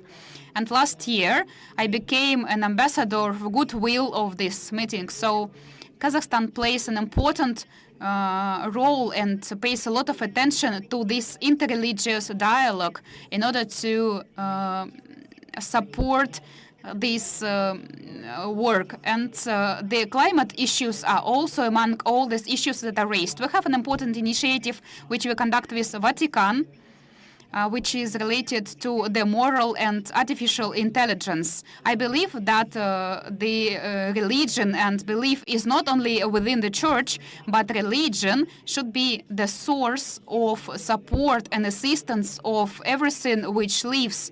So the religion should not limit the people, but support the people. All the religions are to create a humanity happy. Shukran kathir. Thank you, sir. In the interest of time, I have many follow-up questions myself, but I think I will proceed with my next question by introducing our next speaker. Francesco La Camera is the Director General of the International Renewable Energy Agency. He has spent decades advancing the renewable energy transition at both national and international levels, and he has led global partnerships to drive innovation and investment in clean energy. If I can use the expression, he's the man in the wheelhouse of the ship. The question of renewables is critical to the transition, and we are lucky to have him with us here today. I think, given that, I'd like to ask you your view, 10 years in. What are the key enablers of green innovation at scale? Because I think the question of scale, of the ability to do this at the scale needed, is becoming more and more acute. How do we ensure there are that these technologies are accessible to all countries, is I think the related one as a matter of scale. Over to you, sir. Thanks for your question. Thanks for having Arina here with you today in this panel in the Astana International Forum. So first of all, as where we are. Last year, we have installed globally 585 gigawatts of renewable energy in the world. This means that last year, 94% of all power capacity installed was renewables. And just because renewables is the most competitive way to produce electricity today in large part of the world. So what does mean this? First of all, means that this process is a process that has shown along the year that is irreversible and unstoppable. So what is clear that the direction travel is to have we are going to a new energy system that will be largely dominated by renewables. So what is a challenge today, and I come to your question, is the scale and the speed of this transformation. Because it could happen in many, many decades. The problem is that we have to face the menace of climate change. So going to a clean energy system should be done in a shorter term. So how we can increase the scale and the speed of this transformation? Arina's work is concentrated in trying to understand what are the structural barriers that make the transition not going fast as needed to confront the climate change challenges. In our point of view, there are three main structural barriers that apply around the world, also in this region. The first one is that the way we see more renewable installed capacity, so more variable source of electricity. It means that we need to balance this presence. So we need to have an infrastructure that allows for moving the electrons and the molecule from one part to another in the country and in the relations with the countries.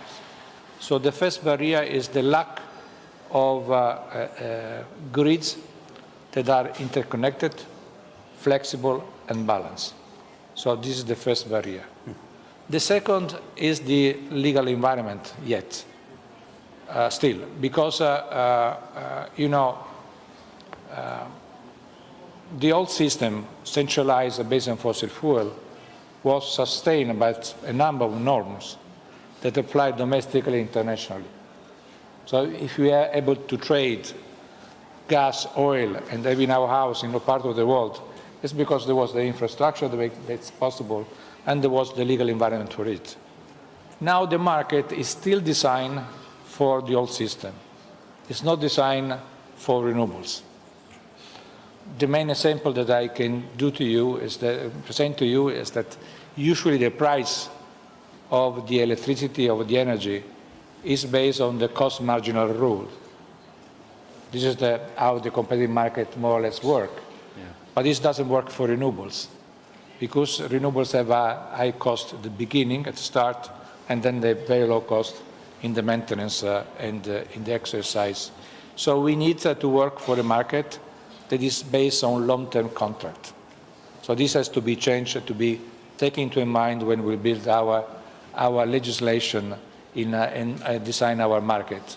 We need market that, one, there's interconnectivity, also market that works. So we need to have an energy market that is based on long-term contract, and allow for electron to be exchanged domestically, also out of the border, especially in a region like this. The third element is based on the skills. So if you talk with companies, very often they will say that they were ready to invest more, but they have not the professionals, the workforce for that. So it's very important to retrain all the workers that are transit from the old fossil fuel system to the new one. So we need new capacity. We need new professionals. Also the university CV should be built in a way that should fit with the new system that's coming. So if you can say in 3 words, infrastructure, legal environment, market design, human capacity. Also, if you look at the third as an example, what's happened in Spain a few weeks ago. Sometimes systems like renewables need to be surely more resilient to shock. So it's the best way to provide energy security. They are clean, competitive, but they are a distributive energy system. So it's less easy to manage than the old one. So we need professionality that may be ready to function also in case of emergency. And I think that the lessons that we are learning will teach us how to do better in the future. Thank you. Thank you so much. I think your remarks are a reminder that the last time the world engaged in an energy transition, which was the energy transition into oil and gas, it took over a century. And in a way, we're trying to do this new transition in 35 years. That's the goal. And one does not easily do a century's worth of work in 35 years. I would now like to, we've talked financing, we've talked government, we've talked values, we've talked renewable energy and the sort of the infrastructural grid. I'd like to turn, if I can, for a minute to diplomacy, to international cooperation. My next guest is Mukhtar Babayev. His Excellency Mukhtar Babayev was president of COP29 and is currently the Minister of Ecology and Natural Resources of Azerbaijan. He brings to this panel unique insights on the difficulties of climate diplomacy right now, having helped to lead the global climate community through one of the most complex negotiation environments in recent years, including last year's negotiations on climate financing. From your perspective, sir, if I may, how can we shift the focus? You and I were talking before the session. How can we shift the focus into higher gear, even in the perspective of climate diplomacy? Thank you, Mr. Lincoln. Dear friends, dear colleagues, first of all, thanks to our host, dear Mansour. Thank you very much to gather all of us together. Astana Forum is one of the biggest forums in the region, in the world, and I think it is so important, and the Kazakhstani side organized and provide us with all necessary conditions to have the interesting discussions, to deliver our messages, priorities, and to have the also negotiations here. We discussed before our panel, we already started to discuss how the challengeable time will lead now. And this year especially, a lot of new challenges, new risks, new things come to the agenda of the older world community, different countries. And now it's a good chance, a good opportunity for the world to demonstrate solidarity, to demonstrate mobilization, to continue and support multilateral process. As a COP29 presidency, we have always been very clear and delivered our priorities and messages from the beginning. We need an inclusive process for inclusive outcomes. Everyone deserved a platform to have their voice heard. Everyone needed to have their priorities addressed. So we worked intensively to build bridges and find fair and shared solutions, because we believe that this was essential to making climate action work for all. Together we delivered historic outcomes. They reflected the inputs and priorities of communities around the world. We made sure that Baku Finance Goal promoted inclusion, and it promoted benefits to vulnerable communities such as children and youth, people with disabilities, migrants, refugees, and others. We set environmental and human rights safeguards for UN carbon markets. We addressed the concerns of women's organizations and extended the Lima work program on gender for 10 years. And we established the Baku Work Plan for indigenous peoples and local communities. We also made inclusivity a key part of the COP29 presidency's action agenda. Our declarations and pledges put a spotlight on the need to share the benefits of climate action for everyone. This included the COP29 declaration on green digital action that promoted digital accessibility and literacy. And the COP29 initiatives work to support and empower local communities such as farmers or the victims of the conflicts. This year, every country has an opportunity and responsibility to make climate action work for all. All countries must submit their next generation of climate plans. We just discussed it on the previous session. These plans will set out how we will scale up the clean energy systems of the future, adapt to a warming world, and underpin everything with robust transparency. They are an unmissable opportunity to set out new visions for the new pathways forward. As COP29 presidency, we have made sure that the whole UN system is ready to support countries to prepare their plans. We have also brought countries together to share expertise on how to make these plans the best versions that they can be. First, good plans are based on comprehensive consultation. This will be critical as we aim to address all economic sectors. And we need to consult with all communities. To highlight just one group, the COP29 Youth Climate Champion, Ms. Leila Hassanova, has been campaigning to make sure that countries consult with youth. This is because young people will be the most impacted by climate change, and they are most needed to deliver the solutions. Second, climate plans should not be standalone document. They need to be integrated into long-term priorities and national development strategies, because when many departments have a stake in the outcomes, these plans have a greater chance of success. And finally, they need to be supported by robust and consistent policy-making frameworks. We have seen examples of national climate committees that have kept countries focused on their climate objectives.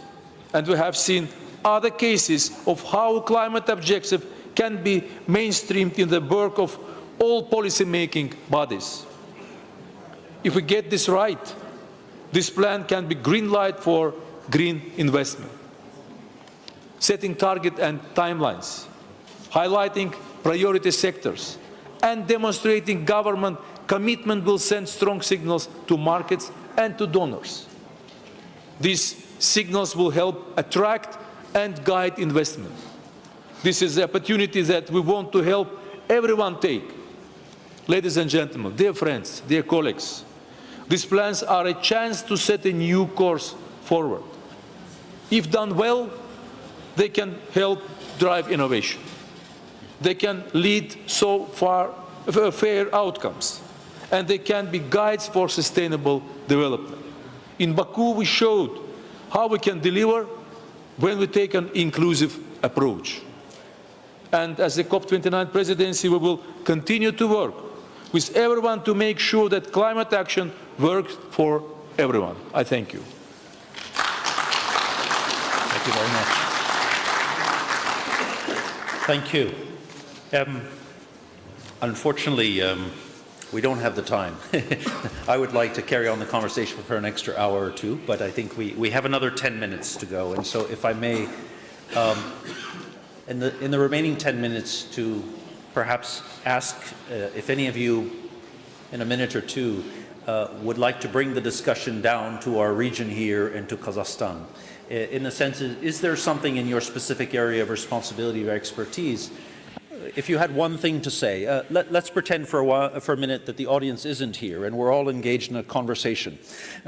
If there were one thing that we can learn from the experience, because the whole world is going through this process at the same time. Everyone is learning different things. In my own country, here in Kazakhstan, across Europe, Latin America, the realities are different.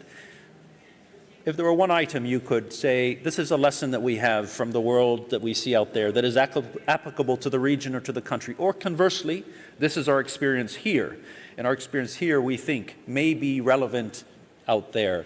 I would like to know maybe if we can, I see Lord Maud would like to begin, and then if you would just signal to me and I will give you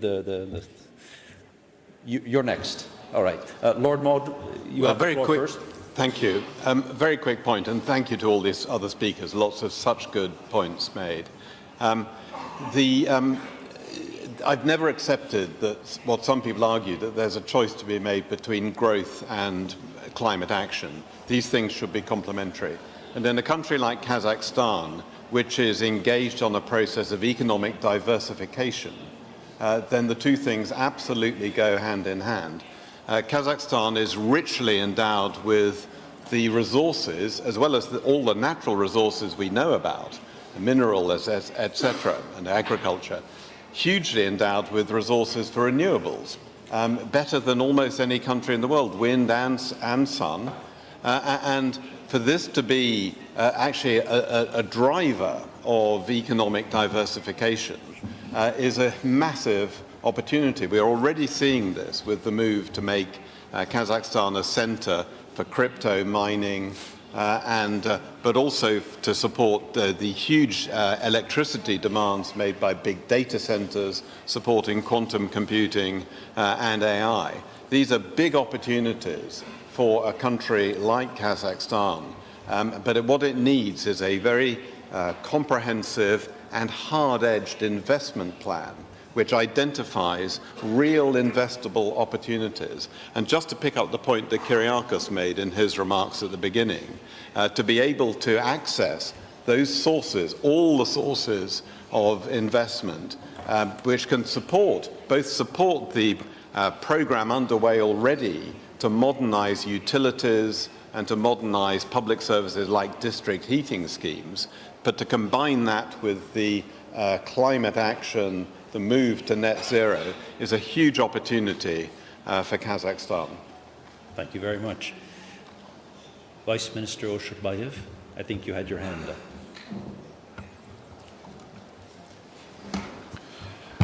Спасибо. Thank you for the final word. I would like to thank all my colleagues, all the speakers, those who shared the information that I also mentioned in my welcome speech. I would like to thank Mr. Lord for those words that were mentioned to work together within all these governments. Of course, this is an important issue. Kazakhstan makes work to develop new documents on investment plan, and regarding the investment plan programs, we will have an investment plan. And I would like to mention the comment of Mr. Salam that the role of religious leaders is important. Regarding the question of our moderator, I would like to say my comments. Today I mentioned that Kazakhstan is a leader in Central Asia for the emission system. Together with our colleagues from Azerbaijan, we conducted a number of events where we shared our experience and skills developed over the past years. And I think that the platform of Baku meeting in last year, Conference of the Party 29, was important platform, and we all felt the support of all the countries. So thank you very much for the participation. Director General La Camera, you were next. Thank you. Very briefly, it's also for the main reason I'm here is to promote that our initiative that is called Accelerated Renewable Energy Partnership for Central Asia country. This is called APRECA, that we have been lucky to launch in Baku in the occasion of COP29. This is an initiative that's where we try to rewrite the way international cooperation works. We are in contact with all our your governments to build a plan that may also, after that, be have to find the funding for it. Everyone can present project renewables. Anyone can present project grids to ARENA. We have our financial platform. We have our partners. One of the cases that we can showcase is that just in one of the countries here in Uzbekistan, we have been able to put together the ASEAN Infrastructure Investment Bank, Mazda, Swiss Re, the European Investment Bank, for a 900 megawatt project in 3 different locations for solar power. This is something that could be done here. I will meet your Minister of Energy later today, to see how Kazakhstan could be part of one of the major part of our initiative. So try to look at our website. If there is any investor that wants to put money, ask us to leverage other resources to make things happening. Thank you very much. Thank you very much. Vice President Kakouris. Thank you, Dr. Likon. I will be very brief, and just to say that as a European Investment Bank, we fully support Kazakhstan's plans to sustainability reduce emissions. And we do already mention it and noted that it's one of the few countries that has a long-term strategy to achieving carbon neutrality by 2060, as it announced. What we heard is climate change. It's not just a government issue. I mean, it's Lord Francis really mentioned it. I have a lot of experience because I'm coming from a civil service in my country, Cyprus, and also in my current position, I meet a lot of environmental ministers who are really asking me, ask the Minister of Finance really to support us on these plans. So it's an effort that we have to put together, and in MDBs, multinational development banks, to leverage the private sector and combine public funds with the private sector, with constitutional financing from EU or from other sources in order to achieve our targets. We cannot do it alone. Thank you. Thank you very much. That is the recurring theme. We cannot do it alone.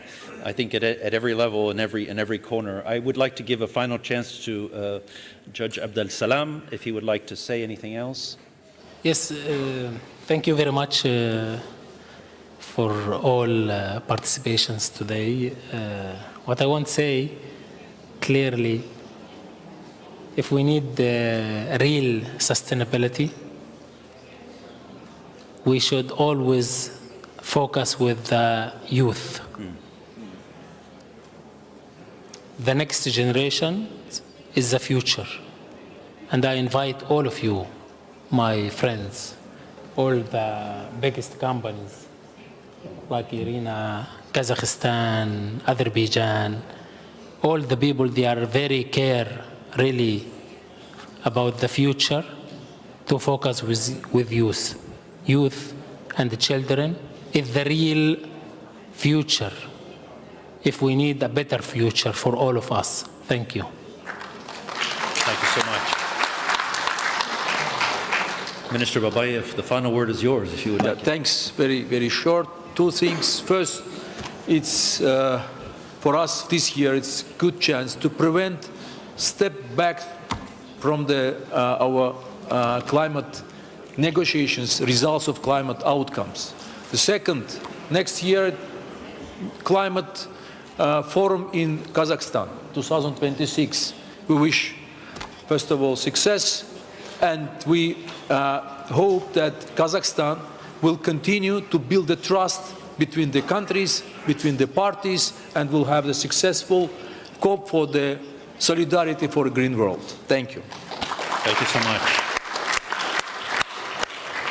Ladies and gentlemen, we started at 2:16. We have ended at 3:16. Please join me in thanking our panelists for a wonderful panel. Thank you very much. Have a nice afternoon.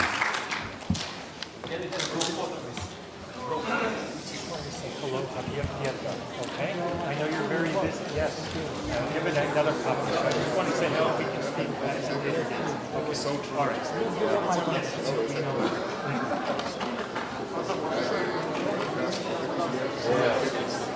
The environmental issues, that is actually one that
Я стаканы возьму.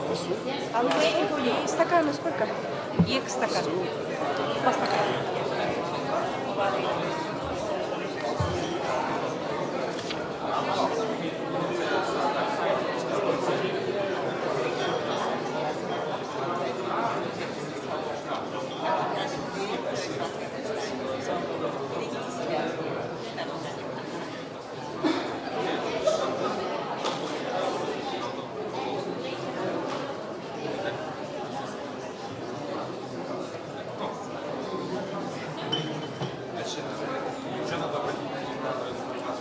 Что надо брать?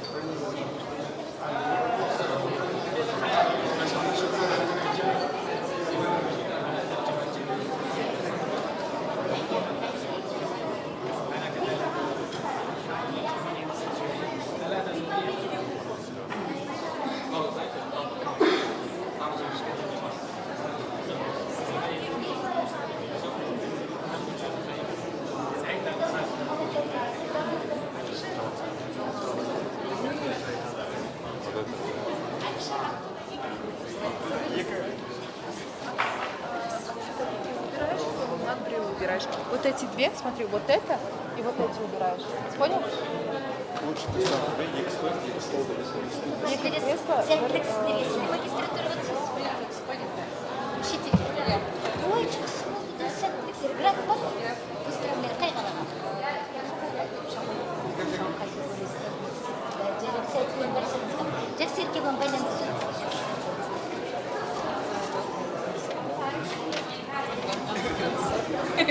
Не получится.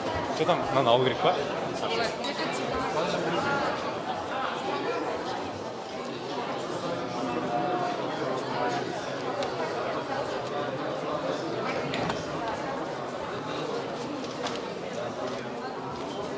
Простите, можно здесь время поставить?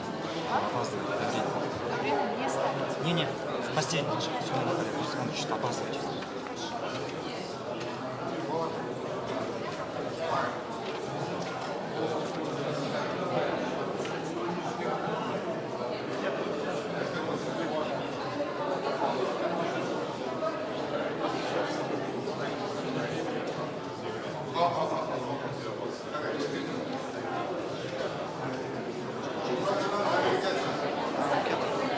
Sorry, Mr. Darren will be 10 minutes late. Which one? 10 minutes. Darren? Darren, yes.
Раз, два, три, четыре, пять.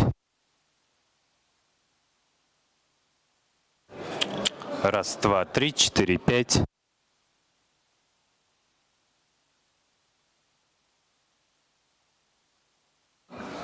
Раз, два, три, четыре, пять.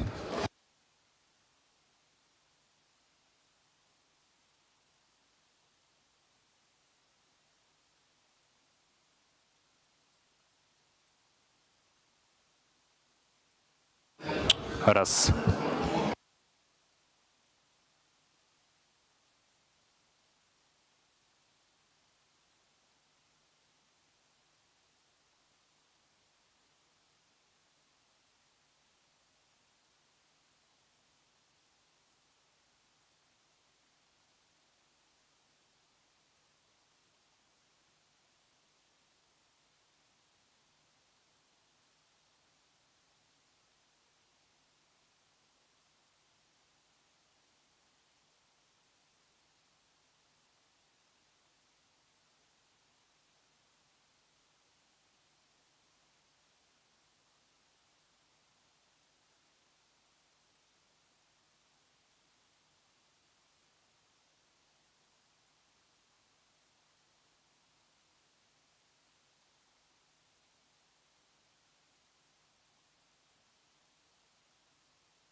So good afternoon, everyone. Welcome to our afternoon session. We hope that when you leave here, you will know who actually controls the green future. It's an interesting panel. We've got one person who's coming in a few minutes late, so he'll join us as soon as he can. Honestly, the green future, the transition, is really one of the hottest topics throughout the building today and yesterday. People are talking about it. People are wondering about it. Strategic minerals, what do you do? How do you make the transition? And we'll have all of the answers for all of that, guaranteed, maybe. You know, the transition to renewables by itself is a significant challenge, but so is part of that finding strategic minerals, accessing them, and then competing with other countries to actually get them. It's, and let's not forget developing supply chains, which is also actually a critical part of this. There is a significant competition for these minerals, and there are costs to, well, civil society, populations, and what you're going to hear today is discussion about a fairly new field of international relations. How do we cope with this? Everybody in the world is talking about strategic minerals. Central Asia is actually a focus of global interest right now because they know there are strategic minerals here. I think the governments in the region are also very happy to let everyone know that there are strategic minerals here because it's to their advantage to do so. So we'll also look a little bit about environmental concerns and how you address them, because mining can pose significant challenges and problems. So for at least our two panelists who are here today, first off, Sonia Bojanovska. She is the Minister of Energy, Mining, and Mineral Raw Materials. She is the first minister in that job for North Macedonia. We have Saken Shayachmetov, who is Kazakh Corporation's Managing Director for Sustainable Development and Communications. They both come with, armed with a lot of knowledge and practical experience, and I'm going to have each of them speak for a few minutes, and then we'll go into a couple questions that, since I get to ask them since I'm sitting up here in the control chair, but then we're going to turn to all of you for questions if you have them. So perhaps I can start with you, Sonia. Thank you. First of all, thank you for the invitation. It is a great honor for me to be a participant in the Astana Forum, and the Connecting Minds Shaping the Future is really a great slogan. Regarding the green future, I come from a country which was mostly coal-dominated, and in, let's say, our biggest power plant is coal-based, and it was built in the 80s. However, regarding the environment, air pollution, and so on, especially in Europe and European Union, the trend is to go green and to have transition to renewables.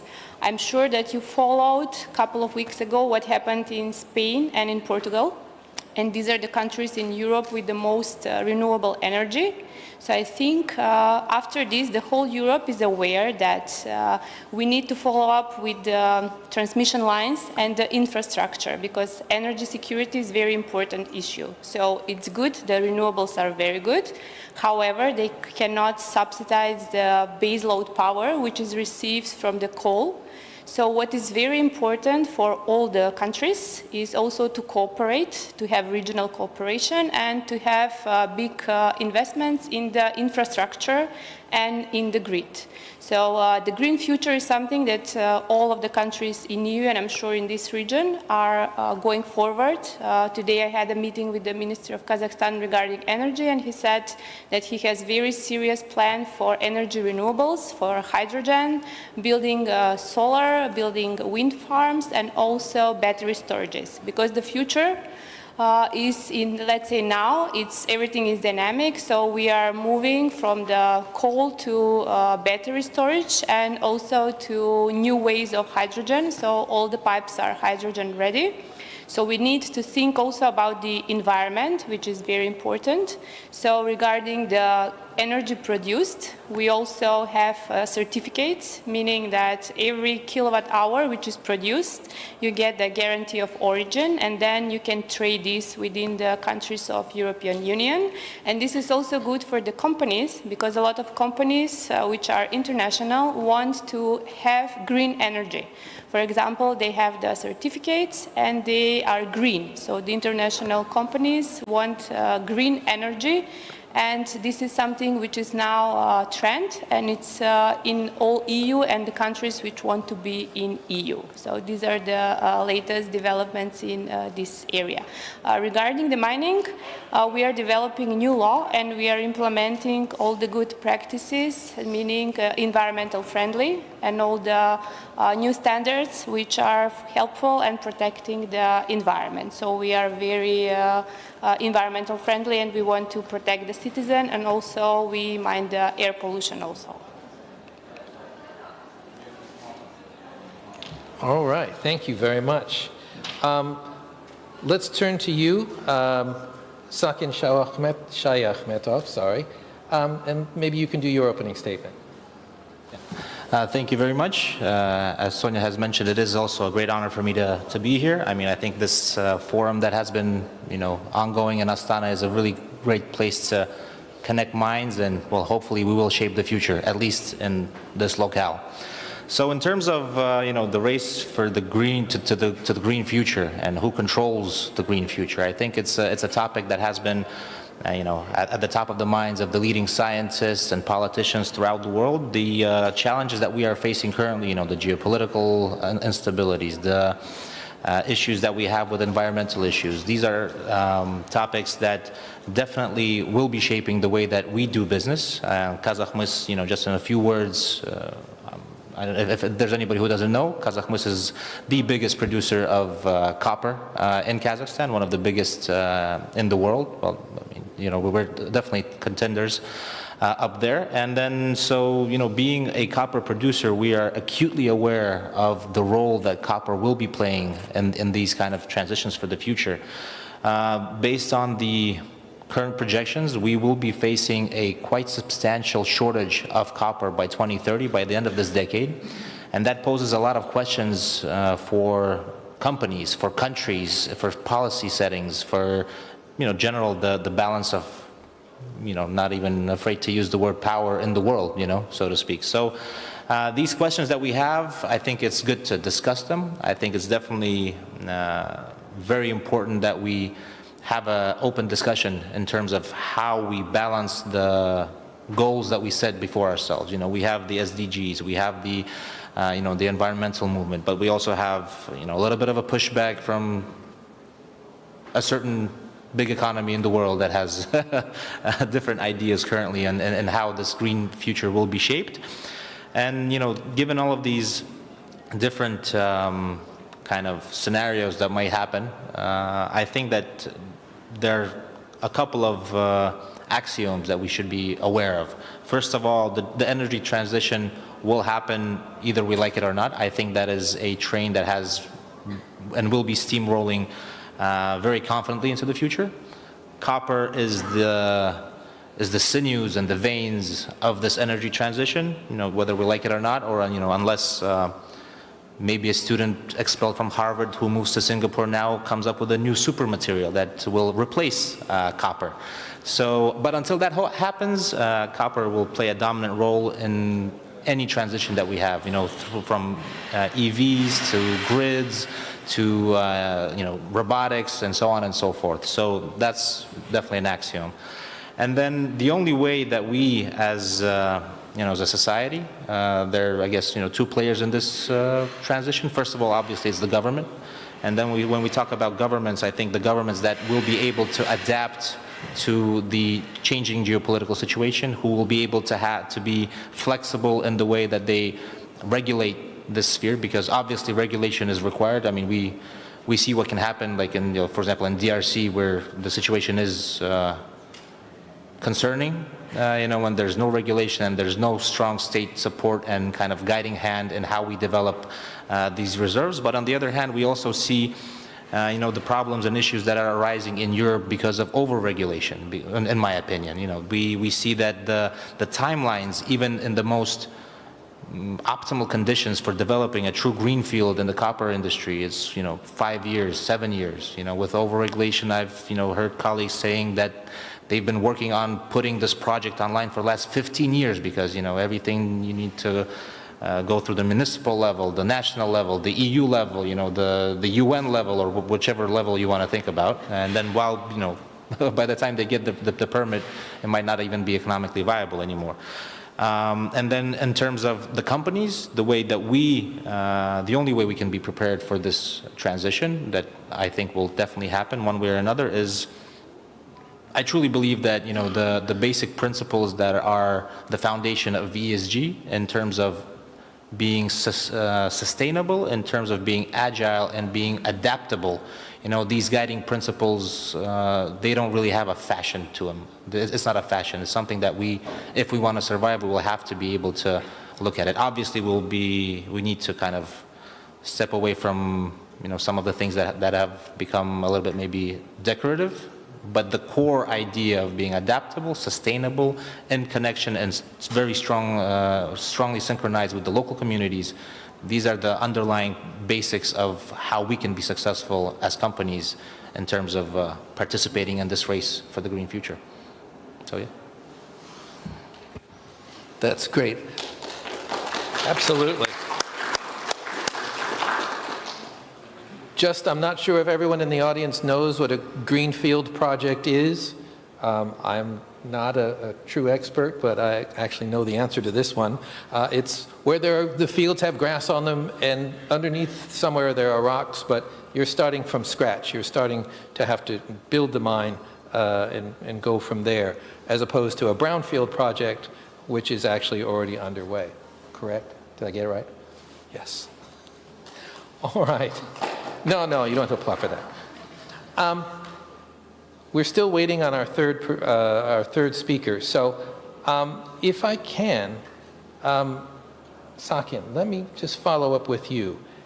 How do you see, from your perspective, the challenges of scaling up mining and supply chains? What's to be done? I mean, we look at Central Asia, which is really kind of in some ways already engaged in the process, but in other ways really just starting out. Yeah, I think it's a really good question, and since you've clarified what a greenfield is, let me clarify what a brownfield is a little bit more in terms of, brownfields are obviously projects that are underway, but you need to find new ways of extracting, be more efficient, maybe working with the waste that has been formed over decades of initial development. So basically all of these, that's what a brownfield basically is when we look at it. In terms of dealing with the issues of scalability and the ways that we can address this upcoming shortage of copper that we spoke about, by the end of this decade, I think that well, first of all, I think Central Asia is one of the few areas in the world that still has potential for greenfields. For big and truly lucrative, interesting, major discoveries, I do believe that we have that potential.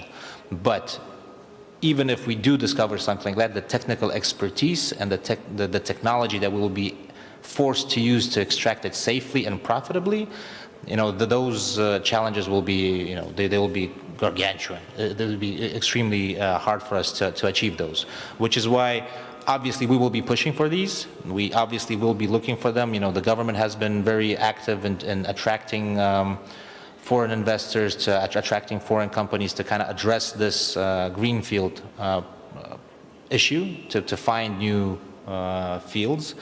But in terms of companies that have been an operation for decades and decades in Kazakhstan.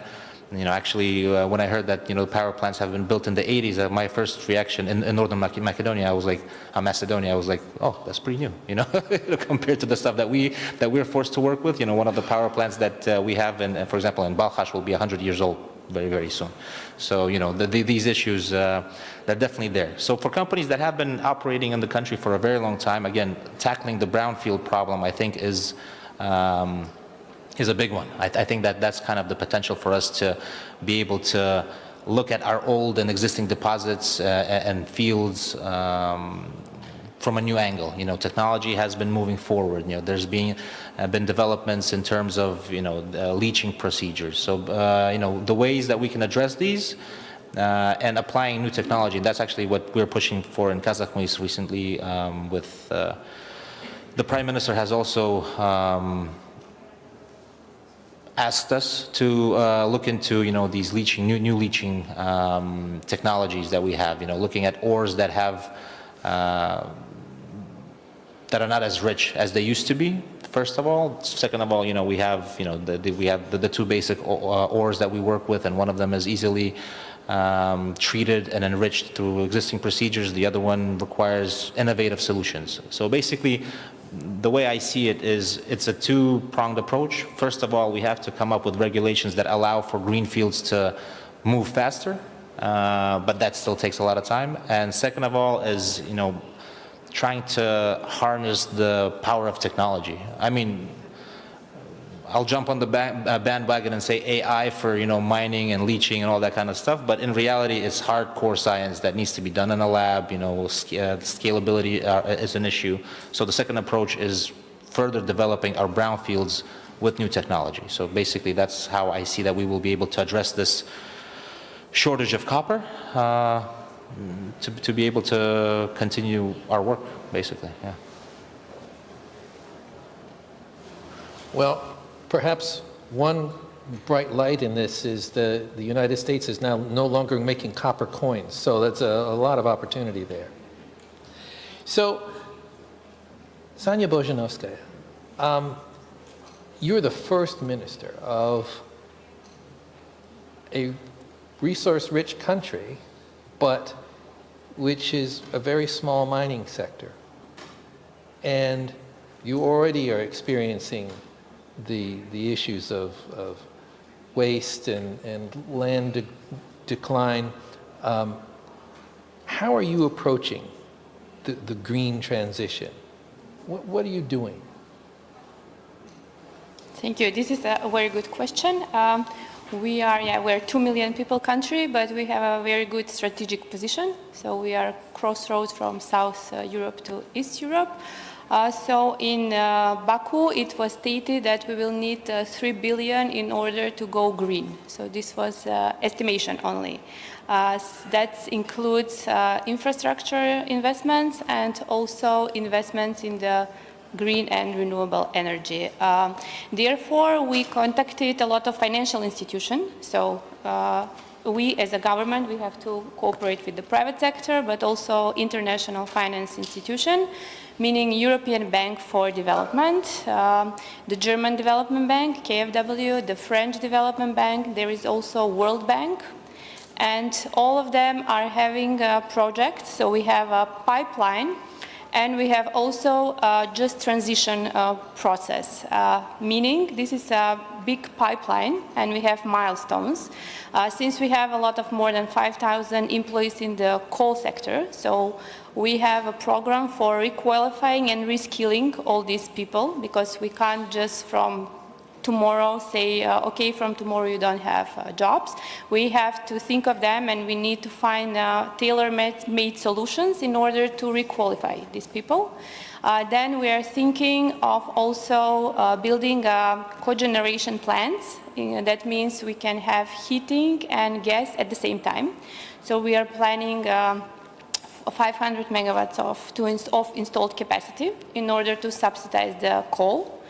And then we have planned for a big hydro project, and this is something that will take at least, let's say, 8 to 10 years, and it's around 350 megawatts, and it's an investment of at least 1 billion. So these are really big investments. So we are talking with with a lot of international companies and international finance institutions, because we have to have certain legal requirements, and then what we are aware is that we need a good legislation, both for the mineral resources, since our neighbor Serbia had problems with the lithium, since it's now very popular, also Portugal. So we are thinking of a new law, and the new law will be according to the EU practices. I am aware that in Asia, I have to say the technology is, let's say, modern, and they're moving faster than Europe, I can see. Yes, I can see even in the infrastructure, so I hope that we will cope. And as Second said, the legislation, it's too regulated, so we need to be more flexible. And regarding the technology, we need to see the AI and digitalization also. It's a very important milestone, so we need to see how can we proceed with this, and how can we use AI in order to have better performance, and to see, and in the end, to have a better life for our citizens, meaning good environmental standards and clean energy. Well, you hit a lot of very interesting subjects there.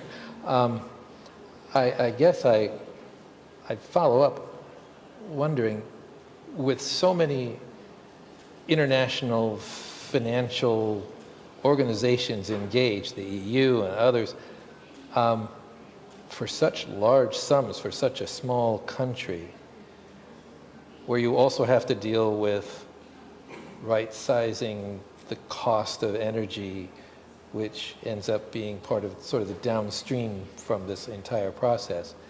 How do you cope with all of these challenges if you are in the process of actually trying to do this green transition? It seems almost an insurmountable goal. At the moment, we are doing good, because we are subsidizing the energy cost, but this we see as a government as a long-term investment, meaning it's a long-term investment, and the money will be, it's not immediately, it's on installment. So we are not immediately taking everything. And we are now also investing in the infrastructure and in the grid, because we are now also connecting, we have a gas connector that we signed with Greece. We are also connecting the country, the electricity transmission line with the neighbor. We have with everyone except with Albania, and then Albania is connected to Italy. So we are now mostly both investing in the infrastructure and in the renewables. And we know that it's a lot of money, however, it is year by year, so it's not everything that at once. So we have like medium to long-term projects, and then we will see the costs. However, we are aware that this energy is a necessity, a commodity that is needed, so it's something that we have to do for the citizens of the country as a government. I was a little surprised by your comment saying that Asia is much farther ahead and Europe is farther behind in technology. That kind of goes against what we always think, but that's wow, that's the reality. Okay. Go Asia.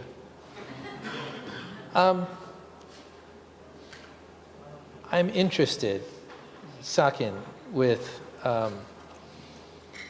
you know, obviously there's the challenges of scaling up, but I'm also wondering, part of the challenge for Central Asia is actually, if you are able to mine these minerals, how do you make them, how do you move them, how do you get them cost effective for whoever may be purchasing them? You know, has the middle corridor had an impact on developing supply chains in Central Asia? There's more connectivity between countries within Central Asia than ever before, so I wonder if that's a help or maybe a hindrance. Yes, definitely. I think that's also a vital question. You know, it touches upon, I guess, two kind of aspects. Well, first of all, the basic question is, why are we forced to kind of export our raw minerals and materials? And that's always the issue. And that's, connected with the issue of not having enough production and capabilities of making something out of the copper here in the country. And that's always been an issue. I think that's has been the guiding principle of many a government of Kazakhstan trying to create, these facilities and production capacities. But, we're forced to live with what we have. So in terms of the dynamics of our exports, for example, in terms of Kazakhstan in particular, in recent years, in the last couple of years, due to some certain political issues, and then also obviously because of the middle corridor becoming more and more kind of having a lot more throughput capacities and availability for transportation, we have seen about a 10% shift from our traditional export routes to China to now through the middle corridor to Turkey and the Middle East and so on and so forth. So basically there is that transition and has been gradual, primarily because there's the demand in China has been kind of going down a little bit. We do know that there's structural problems and issues because these new renovations and kind of attempts to revitalize the Chinese economy, being a producer and construction and all of these other issues. There's some instability and uncertainty, so we do see that's part of the reason why we're shifting. And then there's also some pricing issues, but also because the middle corridor is now in operation, so that does allow us to be able to export there.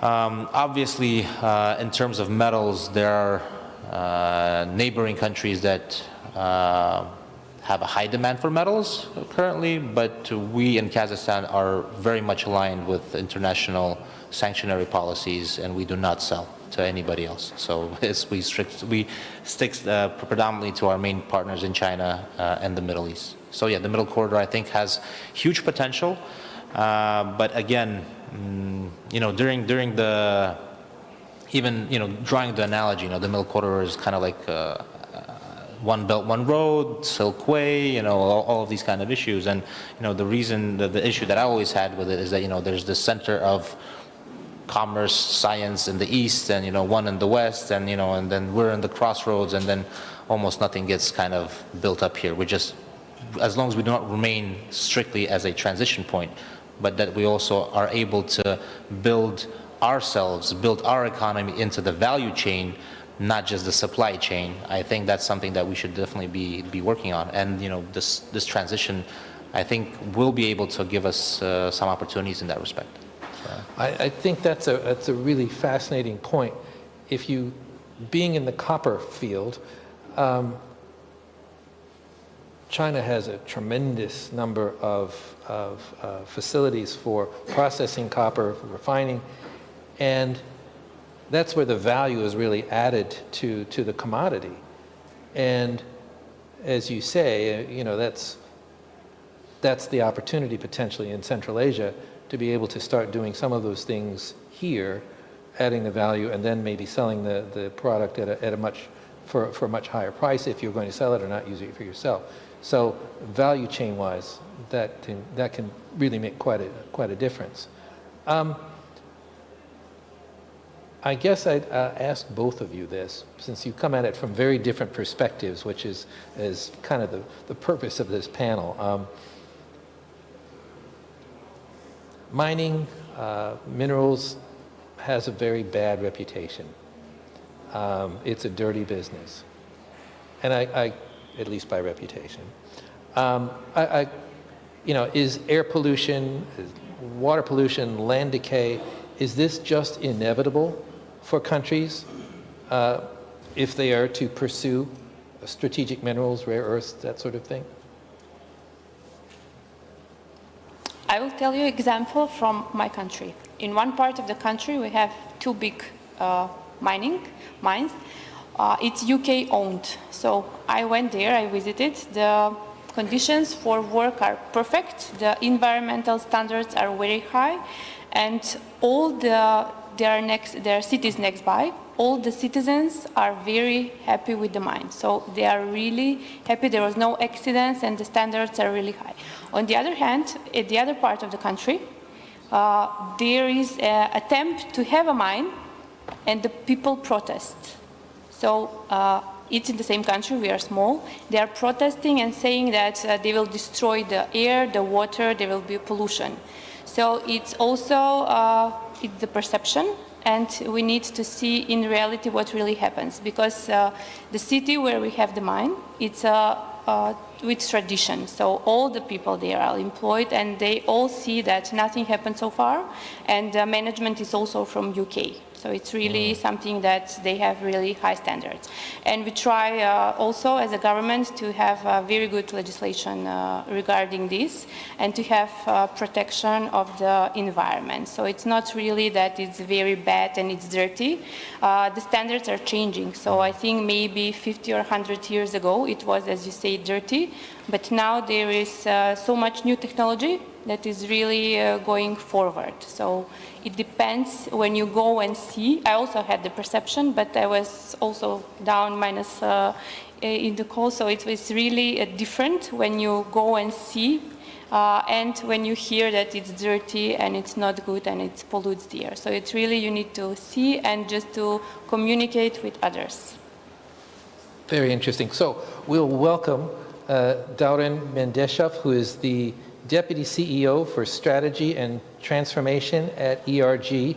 We're going to give you a couple minutes because you've been running to get here. We'll let you calm down for a minute and we'll let Sakin finish with this question, and I'll turn back to you for an opening statement. Yes, so basically I think Sonia has really touched upon really good topics. You know, as long as there's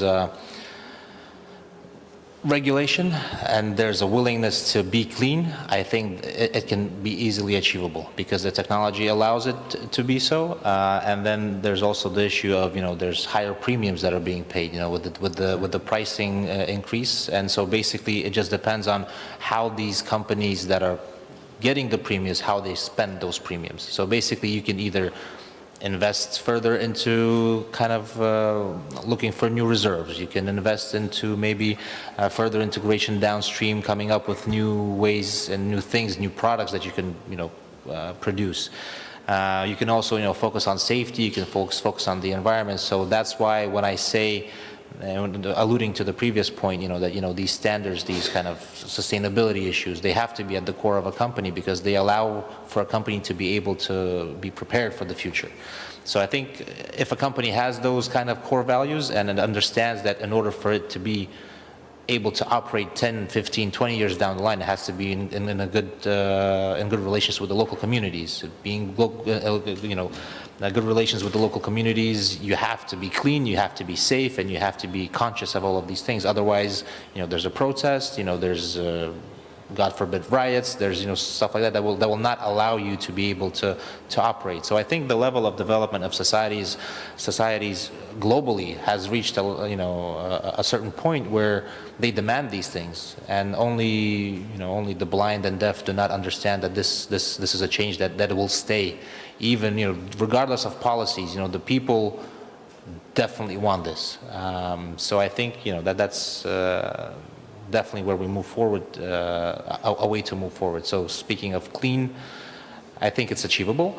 And then, you know, alluding to also speaking about one of the previous points, you know, in shortages of supply of copper, you know, the metrics differ, but I think it's, most people would agree that more than 20% of the current copper supply comes from recycled material. So basically focusing on those issues to be able to provide new ways to capture and reuse materials is also a good way to kind of keep the supply of new copper for new elements, for new machinery, computers, what have you, is also a way to move forward. And that again means being cleaner, less extraction, and, you know, less damage to the environment. So yeah, definitely. Thank you. So, Dauren, why don't we give you an opportunity to make your opening statement? I know ERG brings years of mining experience and global experience in sustainable development and how it works in this particular field. So I turn the floor to you. Yeah, thank you, Eric. Thank you, everyone. I'm deeply sorry. Speaking of the logistics issues, right? So I stuck in a traffic jam for more than 1 hour. So it's really, I mean, it's really here, and it's not only about the commodity traffic. It's also about us. So yeah, speaking of the resource race and how, let's say, new normal is affecting us, I would start with our ERG status quo, or how it was. So basically, ERG produces 6 core products, 4 in Kazakhstan, 2 in Africa. So in Kazakhstan, it's ferroalloys. We are #1 producers of ferrochrome. It's aluminum, primary aluminum. It's also coal, speaking of the green future, and it's also, last but not least, is iron ore. We also produce energy, but it's for internal consumption majority. In DRC, we are producing copper and cobalt. So we are benefiting a lot of this, I would say, free trade world, because we are selling across the globe. Either we're speaking about CIS, Europe, US, Japan, China, and other regions. Of course, depending on the product. But recent geopolitical tensions hit us badly. So sanctions fired back us on iron ore business. Now we have a lot of logistics issues because majority of our products went through Russia. Now we're figuring out how to change it. Yes, we started selling more to China, for example. And third, the most recent one, it's an export ban that will be subsequently moved to export control in DRC of the cobalt. But also, let's say, new normal, how you call it, we see new opportunities. So critical raw materials becoming, as majority of saying, it's new gold or new oil. For us, we see some opportunities in our bauxite-rich minerals. For example, in our bauxite, we have a lot of gallium. We have quite a good concentration of vanadium, some scandium, and also we are the only aluminum producer in Kazakhstan. And aluminum is also considered as a critical for our energy transition and green transition at all. So we see these opportunities, we try to capture it, so we are seeking for technologies, for example, for vanadium extraction, and we also work on that with with the partners across the globe. Right now, currently, we have a lot of discussions with our partners in Europe on technology transfer. Here on AIF, we had discussions with a couple of US companies.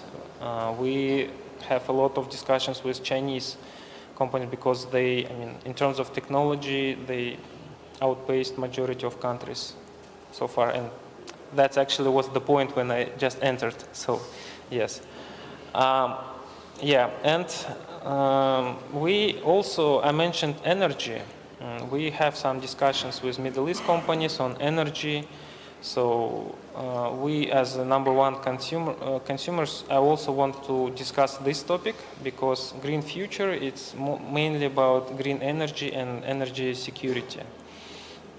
So you know that historically Kazakhstan, it's a coal-rich and 85% or so, it's a coal generation energy. But the current trend is that we have a lot of new renewables, especially wind. It's speaking about the intergovernmental agreements for 6 gigawatts, but it's just the beginning. What we see, so Kazakhstan has a unique position in the renewables, especially wind. We have vast steppes, so where with quite windy, it reaches out up to 5 to 7 meters. In some prime locations, it even goes further to 9 meters. And there was numerous, let's say, calculations. One of them, it's like our total wind potential is 1 trillion kilowatt hour per annum. It's 8 times more than Kazakhstan consumes right now. And what it means, that it's a potential additional growth point for Kazakhstan to provide this energy, not only for internal consumption, but also to export that, and in various forms. Recently, so we are, I mean, not we as ERG, but overall as a country, discussing selling and exporting green energy to Europe via Caucasus. But you know that there are other forms how we can export that. Either it's a green hydrogen, green methanol, green ethanol, and other forms. And we as a metallurgists say that also one potential form of exporting green energy is a green metallurgy and value-added products. That's our overall perspective. But if we are talking about our sustainability areas on ERG, let's speak about the ecology and decarbonization. We did a lot of things there. First of all, last year we approved our decarbonization strategy to minimize our CO2 emissions to 30% by 2035 and become neutral by 2060. And so far we're on track. We are heavily we started using electrification of our mining operations. So we launched a new Bolashak mine, which would be electrified. Finding better solution for our open pit mines. If we speak about the energy, we have a couple interesting projects there. One, it's a wind power plant in Chromtau, which is already started operating. Second is waste heat of tail gases from our ferrochrome production. And we have quite a big pipeline there. And last but not least, it's about energy efficiency. So we're investing heavily in modernization of our equipment to minimize consumption of CO2 emitters, like either it's a coal or it's a gas. So for example, on SSGPO, iron ore production, so we will modernize our furnace to minimize consumption of the natural gas. I think in a nutshell, that's it from me. And if you have any questions. Well, it's a big nutshell, so I appreciate the richness. You just need to stop me. No, it's a great subject, and I think, you know, you nibble around the edges here for us of, you know, for a country like Kazakhstan, which is so mineral rich, and wants to do a green energy transition to be part of the value chains that supply this. I guess you bring a lot of international experience. What are the next steps for Kazakhstan? How does it prioritize for this transition? What does it do? Good question. So basically I would say two things. First of all, it's exploration activities in terms of critical materials. So we as a country need to invest more into the exploration. And I think, so when Ivanhoe and other, let's say, international big players are entering our market, it's a good sign overall for us. And the second thing, it's so basically production of renewable energy and making a good infrastructure here for that. I mean, as I mentioned, so we already have 3 gigawatts. We have a good potential. We have, in Kazakhstan, we started building this wind turbines factory and others. So Kazakhstan can be like a big regional hub for green energy. All right. Well, I recognize the fact that we've actually expressed our way through a lot of the time today. So I'm going to turn to the audience. I already got one hand flying. If you could say your name, your affiliation, and keep a short question, not a statement. Not my short question, also my suggestion for Kazakhstan energy company. Do we have a microphone? Yes. It's coming. then it's really coming.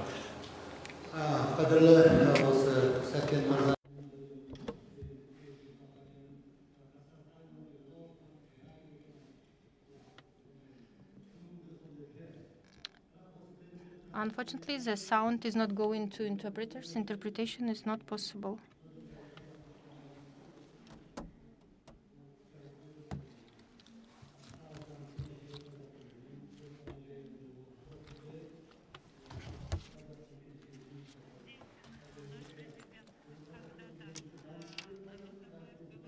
Our former President Nazarbayev was told before that future of Kazakhstan is Kazakh language.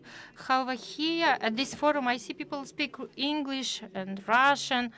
My question is the following. Could you help to support, to develop Kazakh language? Could you do a specific platform where you would speak about trends? I'm asking your company. Can you tell us within your company what do you do so that to help to develop Kazakh language? Thank you so much for your question. I myself speak Kazakh language. I use ChatGPT in Kazakh language, and all our activities, I mean everything, all technologies, they use already Kazakh language in all the technologies. Such companies as Google and Apple, they promote Kazakh languages.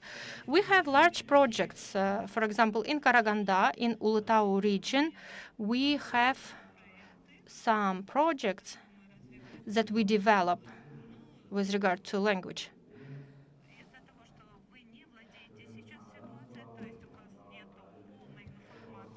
I think you just don't have full information about our social projects. We can provide you the information about our social projects regarding our language projects. The issue of Kazakh language development is a very important issue for us. At our universities, at our colleges, at our schools, Kazakh language is used. If you have any suggestions for development of Kazakh language, please submit it to our company, and after this panel session, we can talk to you about this. Please. One question over here. At first, thank you for this good discussion. My name is Antti coming from Estonia, Europe. And I would like to ask all of the panelists, in terms of the speed of green transition. Better hear? Yes. So once again, I would like to ask about the speed of green transition. And I would like to hear the different views from the European side and the Kazakh side, because I recognize that the pace, the speed we have chosen in Europe is somewhat higher than you have chosen now in Kazakhstan. So at first, let me address Madam Minister. Do you think that our green goals are realistic, that the speed we have taken in Europe is realistic, and the technologies we have taken to replace the old fossil fuels are out of laboratory and ready to bring into real economy, being affordable? And the same question to the gentleman from mining sector of Kazakhstan. Do you think that Kazakhstan should speed up a little bit your green pace to move a bit faster? Because I remember, like Mr. Shaykhmetov, you said that your old power stations are more than 100 years ago. Should you speed up a little bit with your pace? Are you ready to bring in the new technologies? And do you think that the new technologies which you will be bringing in are mature enough to replace the existing ones? Thank you. So I will answer. First of all, regarding Europe, we need also to clarify green energy. In the beginning, after Fukushima, nuclear energy was not green, and afterwards it is green. So the goals that are set, I think they are just slightly optimist, but we are going there, and I think most of the countries are on time. especially the EU and the most developed, France, Germany, Spain, and Scandinavia. So I think most of them are on time. However, I think now with the change of the government in Germany, I think it's some reshuffling, but it's not a lot. It's a couple of years maybe we are lacking, but mostly I think we are on the time and the targets are realistic.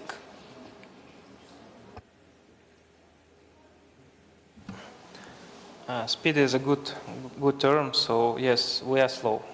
So my understanding, we are slow, but we are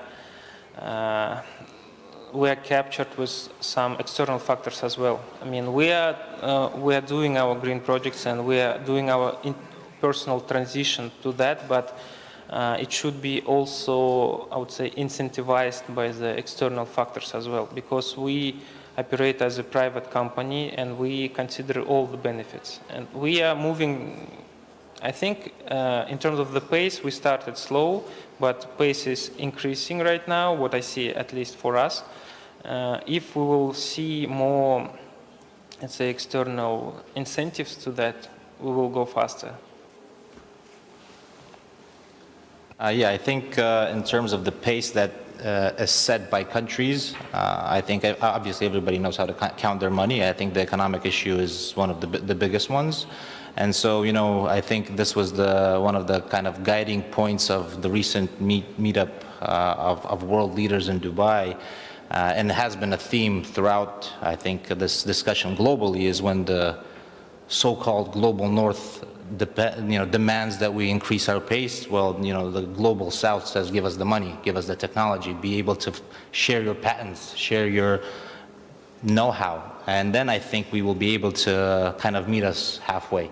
Because obviously, you know, when we speak about developing nations and nations that are trying to catch up with the level of life that has been provided and has been achieved in the West, or in, you know, some of those super developed countries in the East, I think, you know, that's, you know, it's an axiom again. Everybody speaks about the same thing. So when you demand us to be faster, when you demand and ask if we're moving fast enough, we'll be able to and be willing to also kind of dish out the cash for us to be faster. So I think that's kind of like the basic answer to this question. And then also we need to consider, you know, there are also issues with these green technologies. For example, you know, like when we generate wind power, it's great. Obviously, I completely agree. We have enormous potential for wind generation, but do we have a clear answer, or what is the percentage of wind turbine blades that is being recycled in Europe at the moment? Or how much of it ends up in a landmass, in a landfill? So, you know, when we say speed up, I think we have to have a comprehensive answer of how we're going to finance it, and are we speeding up the correct technologies that we be able to then not come up with a, you know, come face to face with a new issue. So yeah, I think it's a complex question we won't be able to answer at this panel, but we will definitely try. So yeah. But I promise the answers.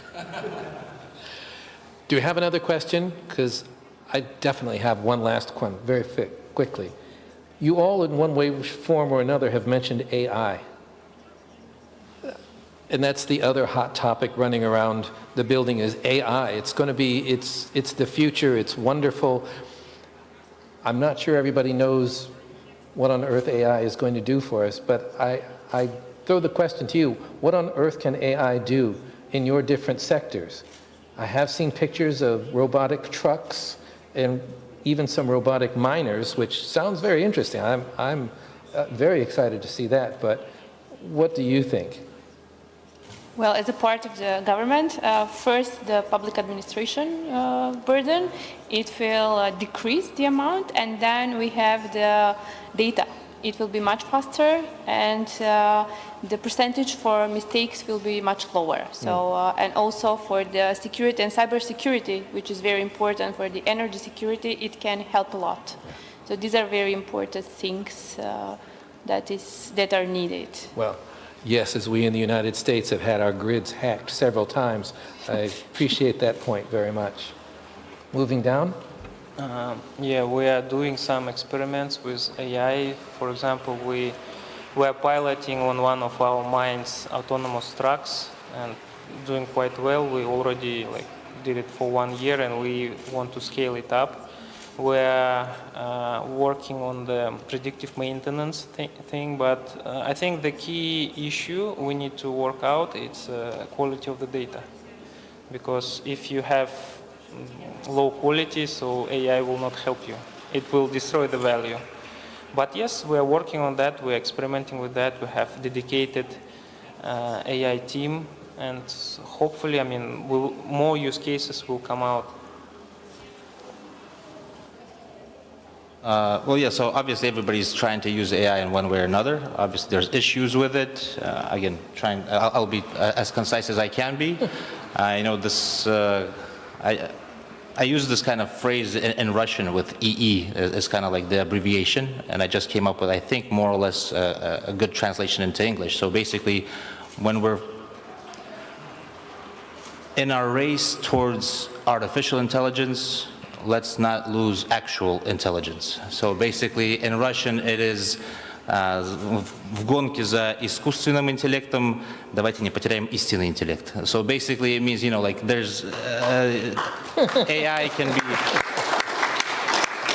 it can be used, you know, to kind of it enhances whatever innate abilities you have. If you're smart and you're driven and you have core and, you know, good values, it enhances your abilities. But also, it gives you an opportunity to kind of, if you're not those, it gives you a beautiful ability to cloak your shortcomings. It gives you, and, you know, especially like in the academic field, especially in terms of how we propose ideas, how we discuss ideas. Like I have a Neuralink with AI in my head right now, actually. So, but I'm just saying, you know, in general, it's a thing that is a good instrument, but we definitely should be very cautious in how we use it.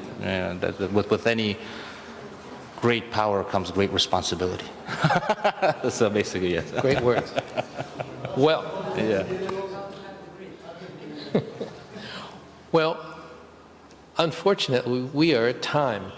I think this has been a very rare and strategic discussion, and I'd like to thank our panel for actually something that was really fascinating. Thank you all so much, and thank our audience. And we would also like to thank our moderator. Thank you so much.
Раз.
алу сіз үшін тым шектеулі ме? Қазақстан Investment Corporation сіздің бизнесіңіздің болашағы үшін сенімді серіктес. Біз Private Equity үлестік қаржыландыру арқылы сізге мүмкіндік береміз. Бұл сіздің бизнесіңізге қосымша серпін беру үшін инновациялық шешім. Қаржыландыру көлемі 3 миллиард теңгеден жоғары. Инвесторлар компания үлесін сатып алады, бірақ оны уақыт өте қайтарады. Компанияны басқаруға тәжірибелі мамандардың қосылуы, жаңа технологиялар мен стратегияларды енгізу бизнесіңіздің жаңа деңгейге шығуына мүмкіндік береді. Private Equity арқылы сіз банк қарызына тәуелді болмайсыз. Бұл тек қаржы емес, бизнесіңізді жаңа деңгейге көтеретін стратегиялық серіктестік. Private Equity бұл сіздің бизнесіңіздің толық қолдауы, қарсыз инвестициялар, эксперттік қолдау, стратегиялар мен маркетингті жақсарту, халықаралық нарықтарға қолжетімділік, сіздің табысыңызды арттыруға арналған инновациялар. Private Equity бұл тек қаржыландыру емес, бұл сіздің бизнесіңіздің болашағы. Қазақстан Investment Corporation'ның көмегімен нарықты бағындыра аласыз.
I'm going to need...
Кеңейтуге қаражат жетпейді ме?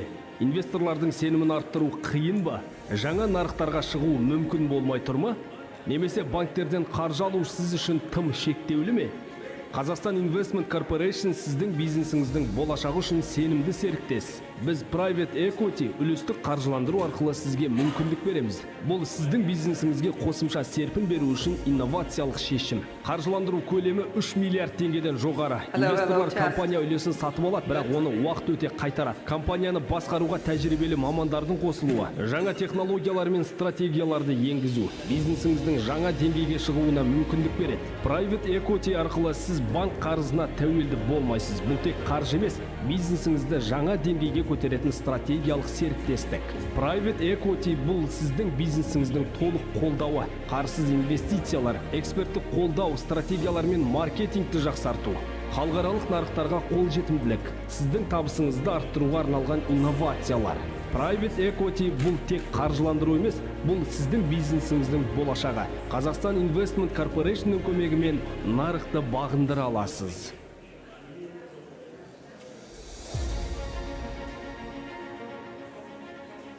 Өндірісті кеңейтуге қаражат жетпейді ме? Инвесторлардың сенімін арттыру қиын ба? Жаңа нарықтарға шығу мүмкін болмай тұр ма? Немесе банктерден қаржы алу сіз үшін тым шектеулі ме?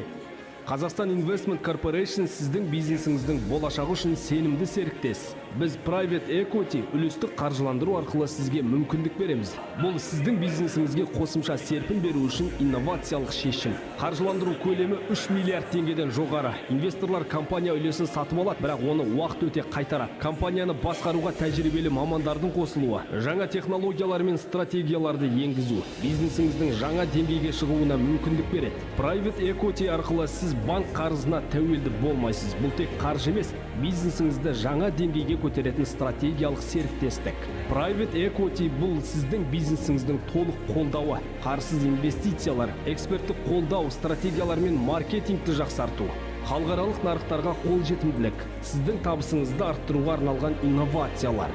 Private Equity бұл тек қаржыландыру емес, бұл сіздің бизнесіңіздің болашағы. Қазақстан Investment Corporation'ның көмегімен нарықты бағындыра аласыз.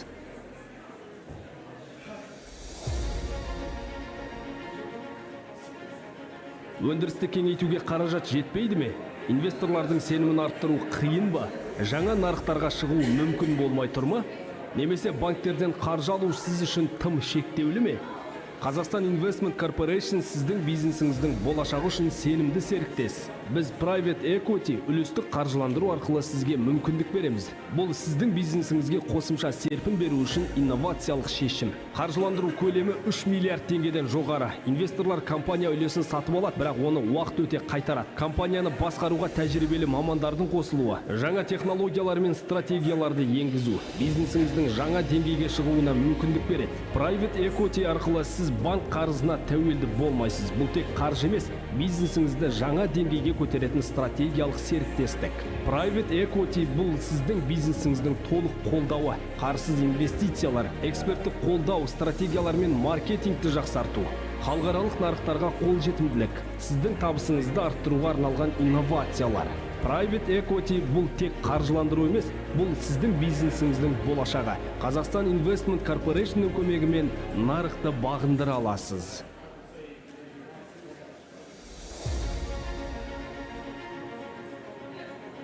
Өндірісті кеңейтуге қаражат жетпейді ме?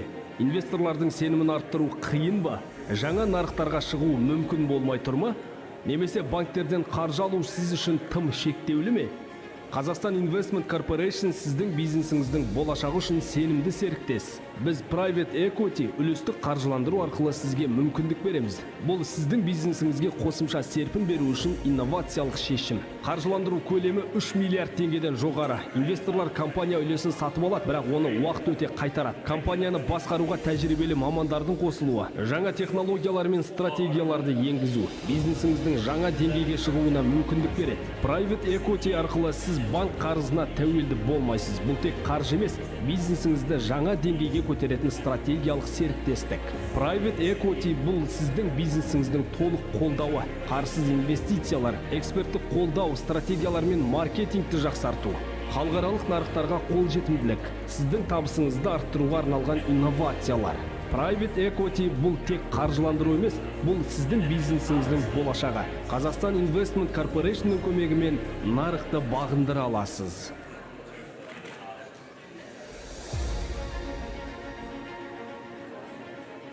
Өндірісті кеңейтуге қаражат жетпейді ме? Инвесторлардың сенімін арттыру қиын ба? Жаңа нарықтарға шығу мүмкін болмай тұр ма? Немесе банктерден қаржы алу сіз үшін тым шектеулі ме?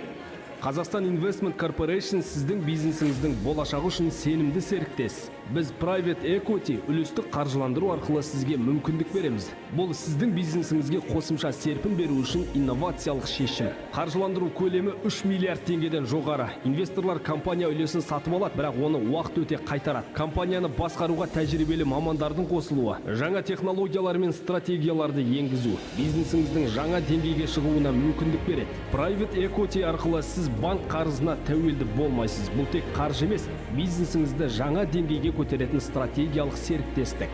Private Equity бұл сіздің бизнесіңіздің толық қолдауы, қарсыз инвестициялар, эксперттік қолдау, стратегиялар мен маркетингті жақсарту, халықаралық нарықтарға қолжетімділік, сіздің табысыңызды арттыруға арналған инновациялар. Private Equity бұл тек қаржыландыру емес, бұл сіздің бизнесіңіздің болашағы. Қазақстан Investment Corporation'ның көмегімен нарықты бағындыра аласыз.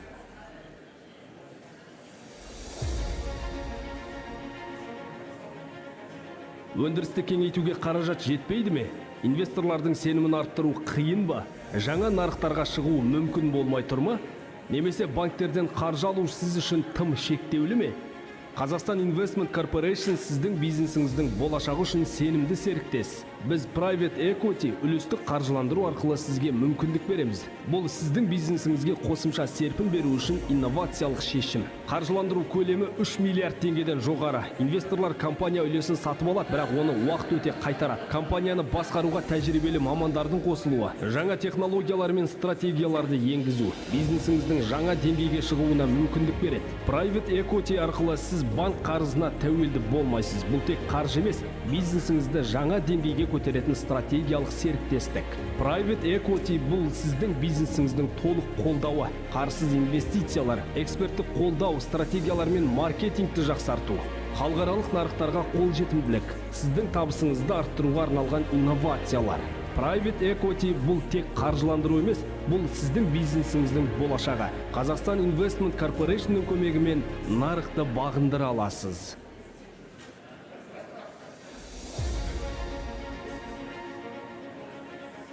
Өндірісті кеңейтуге қаражат жетпейді ме? Инвесторлардың сенімін арттыру қиын ба? Жаңа нарықтарға шығу мүмкін болмай тұр ма? Немесе банктерден қаржы алу сіз үшін тым шектеулі ме?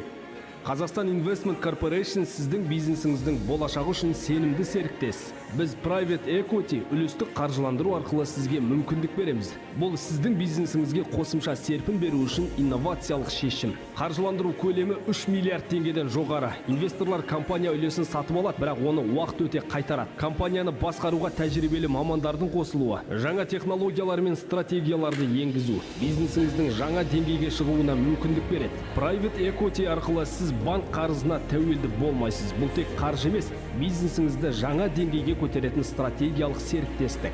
Private Equity бұл сіздің бизнесіңіздің толық қолдауы, қарсыз инвестициялар, эксперттік қолдау, стратегиялар мен маркетингті жақсарту, халықаралық нарықтарға қолжетімділік, сіздің табысыңызды арттыруға арналған инновациялар. Private Equity бұл тек қаржыландыру емес, бұл сіздің бизнесіңіздің болашағы. Қазақстан Investment Corporation'ның көмегімен нарықты бағындыра аласыз.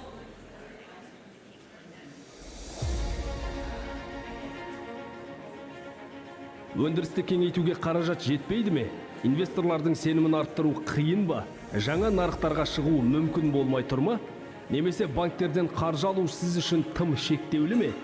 Қазақстан Investment Corporation сіздің бизнесіңіздің болашағы үшін сенімді серіктес. Біз Private Equity үлестік қаржыландыру арқылы сізге мүмкіндік береміз. Бұл сіздің бизнесіңізге қосымша серпін беру үшін инновациялық шешім. Қаржыландыру көлемі 3 миллиард теңгеден жоғары. Инвесторлар компания үлесін сатып алады, бірақ оны уақыт өте қайтарады. Компанияны басқаруға тәжірибелі мамандардың қосылуы, жаңа технологиялар мен стратегияларды енгізу бизнесіңіздің жаңа деңгейге шығуына мүмкіндік береді. Private Equity арқылы сіз банк қарызына тәуелді болмайсыз. Бұл тек қаржы емес, бизнесіңізді жаңа деңгейге көтеретін стратегиялық серіктестік. Private equity бұл сіздің бизнесіңіздің толық қолдауы, қарсыз инвестициялар, эксперттік қолдау, стратегиялар мен маркетингті жақсарту, халықаралық нарықтарға қолжетімділік, сіздің табысыңызды арттыруға арналған инновациялар.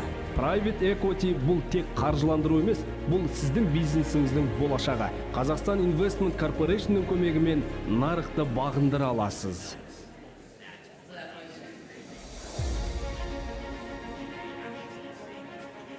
Өндірісті кеңейтуге қаражат жетпейді ме? Инвесторлардың сенімін арттыру қиын ба? Жаңа нарықтарға шығу мүмкін болмай тұр ма? Немесе банктерден қаржы алу сіз үшін тым шектеулі ме? Қазақстан Investment Corporation сіздің бизнесіңіздің болашағы үшін сенімді серіктес. Біз Private Equity үлестік қаржыландыру арқылы сізге мүмкіндік береміз. Бұл сіздің бизнесіңізге қосымша серпін беру үшін инновациялық шешім. Қаржыландыру көлемі 3 миллиард теңгеден жоғары. Инвесторлар компания үлесін сатып алады, бірақ оны уақыт өте қайтарады. Компанияны басқаруға тәжірибелі мамандардың қосылуы, жаңа технологиялар мен стратегияларды енгізу, бизнесіңіздің жаңа деңгейге шығуына мүмкіндік береді. Private Equity арқылы сіз банк қарызына тәуелді болмайсыз. Бұл тек қаржы емес, бизнесіңізді жаңа деңгейге көтеретін стратегиялық серіктестік.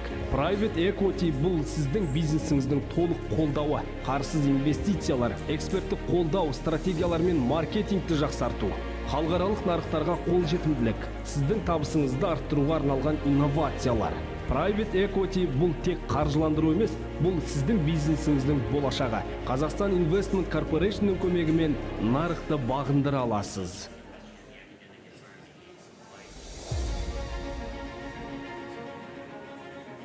Өндірісті кеңейтуге қаражат жетпейді ме? Инвесторлардың сенімін арттыру қиын ба? Жаңа нарықтарға шығу мүмкін болмай тұр ма? Немесе банктерден қаржы алу сіз үшін тым шектеулі ме? Қазақстан Investment Corporation сіздің бизнесіңіздің болашағы үшін сенімді серіктес. Біз Private Equity үлестік қаржыландыру арқылы сізге мүмкіндік береміз. Бұл сіздің бизнесіңізге қосымша серпін беру үшін инновациялық шешім. Қаржыландыру көлемі 3 миллиард теңгеден жоғары. Инвесторлар компания үлесін сатып алады, бірақ оны уақыт өте қайтарады. Компанияны басқаруға тәжірибелі мамандардың қосылуы, жаңа технологиялар мен стратегияларды енгізу, бизнесіңіздің жаңа деңгейге шығуына мүмкіндік береді. Private Equity арқылы сіз банк қарызына тәуелді болмайсыз. Бұл тек қаржы емес, бизнесіңізді жаңа деңгейге көтеретін стратегиялық серіктестік. Private equity бұл сіздің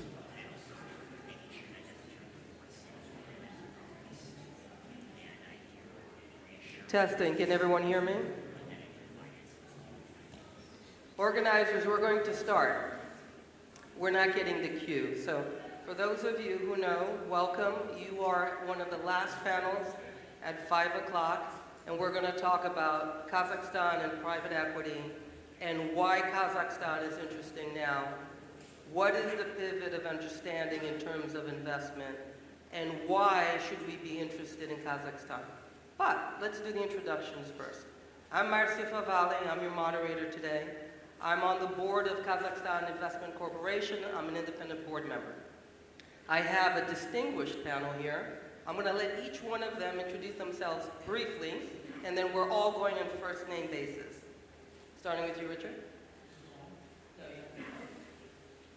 There you go. I see. Richard Dallas, Gulf Capital. We're an alternative assets manager out of Abu Dhabi, Dubai. And we're in private equity, which is a reason I'm here. We also have a private credit arm, and we've done some real estate development, although we've stopped doing real estate development. So we operate predominantly in the buyout space as opposed to being venture capital or infrastructure. Our strategy involves buying companies for growth. We are a growth investor, and we also believe in regionalizing and taking our portfolio companies internationally. So we keep an office in Singapore. We think there's a great trade corridor developing between the GCC countries and Southeast Asia and even parts of North Asia. And what's attracted us to Kazakhstan and Central Asia is that we think that there is an opportunity for that to occur here as well. If you look at a map and you connect the dots, the area becomes a very, very large trading zone. And thanks to the initiatives of your government, you're very focused on growth. So our proposition is that if you want growth in the world, you can look at Europe and the United States, and they're not growing as much. Growth is in the GCC, growth is in Central Asia, and growth is in Southeast Asia and into North Asia. So that's where we're focusing, and that's why we're in Kazakhstan today. Thank you. Didar, would you like to introduce yourself to the audience, please? Yes, thank you. Thank you, Marcia. Thank you, colleagues Rick, Cliff, Aset, for joining us. And let me express my gratitude to all participants for joining to our panel session. I understand that it's the last one, last day of Astana International Forum, and I think we are tired, and it's very important for us, you're participating. And my name is Didar Karimsakov. I am CEO of Kazakhstan Investment Corporation. We are a subsidiary of Bayterek Managing Holding. We are a private equity arm of Bayterek. And as of today, we invest in about 20 private equity and venture capital funds, and deployed about up to almost 300 billion tenge. And I think we are the main player in private equity in Kazakhstan. Thank you. Cliff? Good afternoon, ladies and gentlemen. My name is Cliff Chow. I'm a managing partner of EW Partners. I've done sovereign wealth fund in China, running a senior management there, also China private equity. And then this platform that we are doing, EW Partners, is a Saudi Arabia, Riyadh headquarter private equity firm focusing on cross-border investment between Asian companies into the Middle East region, GCC in particular. However, we are now broadening our geographical landscape. Hence, we've been traveling here to Kazakhstan and looking at the opportunities here. Our general thesis is very simple, is riding on the diversification of economy from oil-centric to non-oil-centric. So I think that is a common feature between Middle East and what's going on in Central Asia. And the other theme that we are riding on is to see a lot of Asian company, in particular Chinese company, have a lot of very advanced technology, manufacturing capability, and there are many, many companies also seeking alternative choices of supply chain solution, as well as manufacturing capacity relocation. And these trends also serve very well to economies such as here and as well as in GCC region. And that's why we are very excited to be here and looking for opportunities. Hi to everyone. We are a Kazakhstan-based investment firm, so we invest in capital markets and also in allocators in the global private equity funds. So good to see everyone. Okay. So now that all the introductions are made, let's start putting some things in context. So some of you know that I was also for many years in the development bank on the board. And what I saw in the growth of the economy in Kazakhstan, it was very debt-led. Nothing wrong with that. Long-term debt going into economic diversification to help GDP growth. That's fantastic, and that was a role, and is a role, of the Development Bank of Kazakhstan. But for those that understand what President Tokayev wants to do, which is increase GDP, but a sustainable increase in GDP that comes with structural change, you have to change the mindsets and the capital structures of companies. And sometimes that's misunderstood in government policy. So long-term debt, fantastic, but actually making capital structure efficient is extremely important for economic growth. That means that you have to have a mindset change from government, which we're seeing through QIC. You have to have a mindset change from the actual shareholders in accepting capital and being even more responsible to shareholders that are not necessarily government. And you also have to have the ability in the country to allow for failure. You have to allow people to fail up from pre-seed, seed, to strategic companies. This entire wave of transformation is happening together, like a tidal wave in Kazakhstan. So the questions I'm going to ask, each one will answer. The opening question will be Didar, because he's representing Kazakhstan and QIC. But the framework of the question is not only why Kazakhstan and Central Asia. We've talked about this ad nauseum. We want to talk about Kazakhstan within SEMIA, a larger landscape, especially with trade winds changing, especially with global political change, especially with investment framework changes. That's what we're going to explore here. The questions I'm going to ask, each one of them are going to answer the same question in different nuances. But to begin with, one of the first things, as an investor as well, what we look for is de-risking risk. So talk to me a little bit in our audience about how national institutions, so QIC and DK, how they work together to help investors come into the country and de-risk, but not only look at the domestic market, but look at champions in Kazakhstan that can grow outside of Kazakhstan towards the region, both central and SEMIA, and become a known infrastructure of product and investment in the ecosystem of the emerging markets. Thank you, Marcia, for the question. Yes, I think as a quasi-state agency or government-owned institution, Kazakhstan Investment Corporation has a crucial role in enhancing our development and our growth.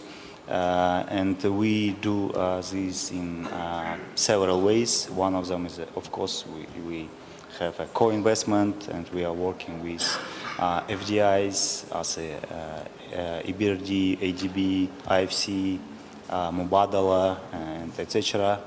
And the second option is enhancing and developing our local GPs capacity, because during last 18 years we, as I mentioned, we have already 20 funds under our management, which we invested, and we invested in more than 120 companies.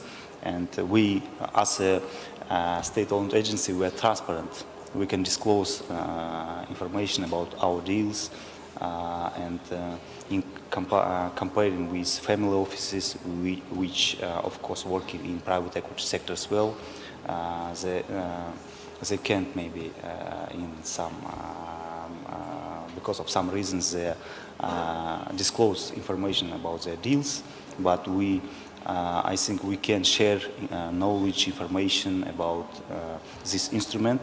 And of course, unfortunately, the equity instrument is not too popular like loans, subsidies like provided by DBK or DAMU, or etc.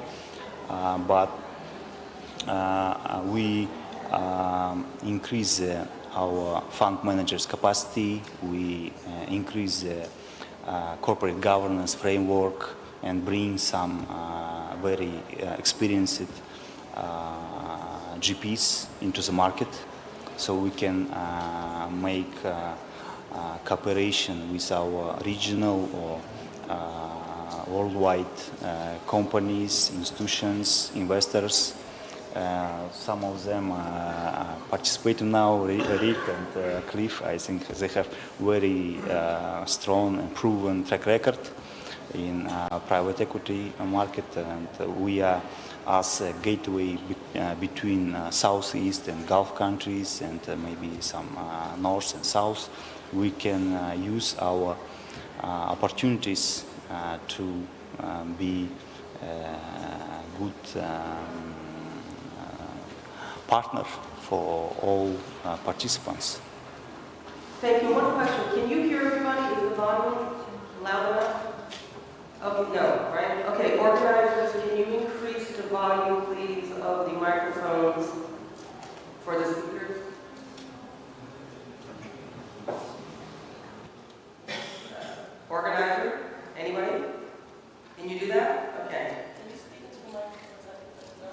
Can you hear me? I think it's much louder. Okay, thank you. You can hear me, right? Okay, no problem. So one of the big things that is changing in QIC is that QIC has gone from a more passive conversation of being a limited partner, which means investing into another fund that manages money, typically outside of Kazakhstan, with some presence perhaps inside, is that we're changing the strategy so that we also groom the next generation of GPs in Kazakhstan who are Kazakh. So some of our subsidiaries, like B Global, is becoming a GP. They're going to be an active investor into the economy. This is a change in mindset, change in culture, which should be welcome and will help what the government is trying to achieve, because we want to have GPs that are ours. We also want to have co-GP opportunities where people here in the panel, so that we can cultivate the next generation of professional managers straight into the economy, which you can all understand is critical if you want to have sustainable economic growth. Okay? Good. So, thank you for that, Didar. Now, the question for each of you, we're going to leave Asya for the last, because you'll bring the local flavor to the question, right? What does Kazakhstan need to do to really establish itself as an investment, transformational investment hub, not just for Central Asia, but also for SEMIA, as we talked about the Gulf, connecting markets. Get a compass, by the way, you go like this. 5 hours in an airplane, you connect 5 billion people from Kazakhstan. That's a very impactful market. So what can Kazakhstan do to be a transformable hub? But I want to think about in a more sophisticated way. I want you to talk to me about what kind of regulations, cross-border advantages Kazakhstan has vis-a-vis their neighbors, the exit landscape, because we all know if you invest, you have to exit. You have to have a way to exit, otherwise, how do we make money? What innovations in funding could be interesting? Blending finance, convertible bonds, what kind of capital structure instruments would be interesting for investors? So when you think about how we transform Kazakhstan, we don't have to talk about rapid growth, we don't have to talk about non-abstract, we know this. Let's get more specific. What can we do to be even more attractive than we are for the greater investment base? Well, you start with the proposition that Kazakhstan has enormous natural advantages to be a hub and to be the center of the universe here. It's a large country. It's extremely wealthy in terms of natural resources. It has a carbon-based income stream that facilitates transformation. And it's done some amazing things already. I come from Dubai. We have the Dubai DIFC. You now have the AIFC. And it's a great place, it's a building, et cetera. But when you think about the ecosystem that it's created, it has laws that people recognize from abroad, England. It has a tax regime. It has regulatory governance so that people have the faith that there is a regulator there. It's not the wild, wild west. You have developmental institutions like Bidirect doing guarantees. You have the debt institutions, which you know very well, having been involved with them for a number of years. So you develop that entire eco-structure that makes everybody comfortable, that then allows you to exploit the natural advantages you have. And if you look at Kazakhstan, it's really at the crossroads between Asia. We see it as connected to the GCC, to the Middle East. And it's also connected to Europe in a great way. So I was struck this morning listening to Ms. Maloney. And it turns out that, maybe it was the commentator, but Italy is the largest trading partner of Kazakhstan in the EU. And I went and looked it up. It's like a $17 billion number. And it's created by a number of natural advantages that causes that to occur. You've not only got Eni, their petroleum company, invested here, but Italy is a center for two things that are important to Kazakhstan today. One is agriculture. It is an innovator in agricultural techniques, and that has direct applicability. And northern Italy, people don't really focus on it that much, is a huge industrial complex. It's maybe third after Germany and France in terms of machine tooling, et cetera, et cetera. So specialty manufacturing is an area here that everybody wants to emphasize. So you have natural affinities. And that's a gateway for Kazakhstan to expand itself and become a hub into Europe, take advantage of the gateway programs, what the European Development Bank will bring. You've got the UN Development Program. So they can help you organize matching funds that bring amplification so that the government doesn't have to do it all itself. And once you get that ecosystem fired up, it's pretty self-sustaining. So I think if you look at where Kazakhstan sits in the world, it's really the crossroads. And what you simply need to do is mobilize the resources to make people comfortable, and that will come over time. So I think we're just at one of the questions you would put in that multiple question format, you'd be thrown out in court. Too many questions. Is that you don't have a maturing PE system here. You have it at takeoff. This is launch.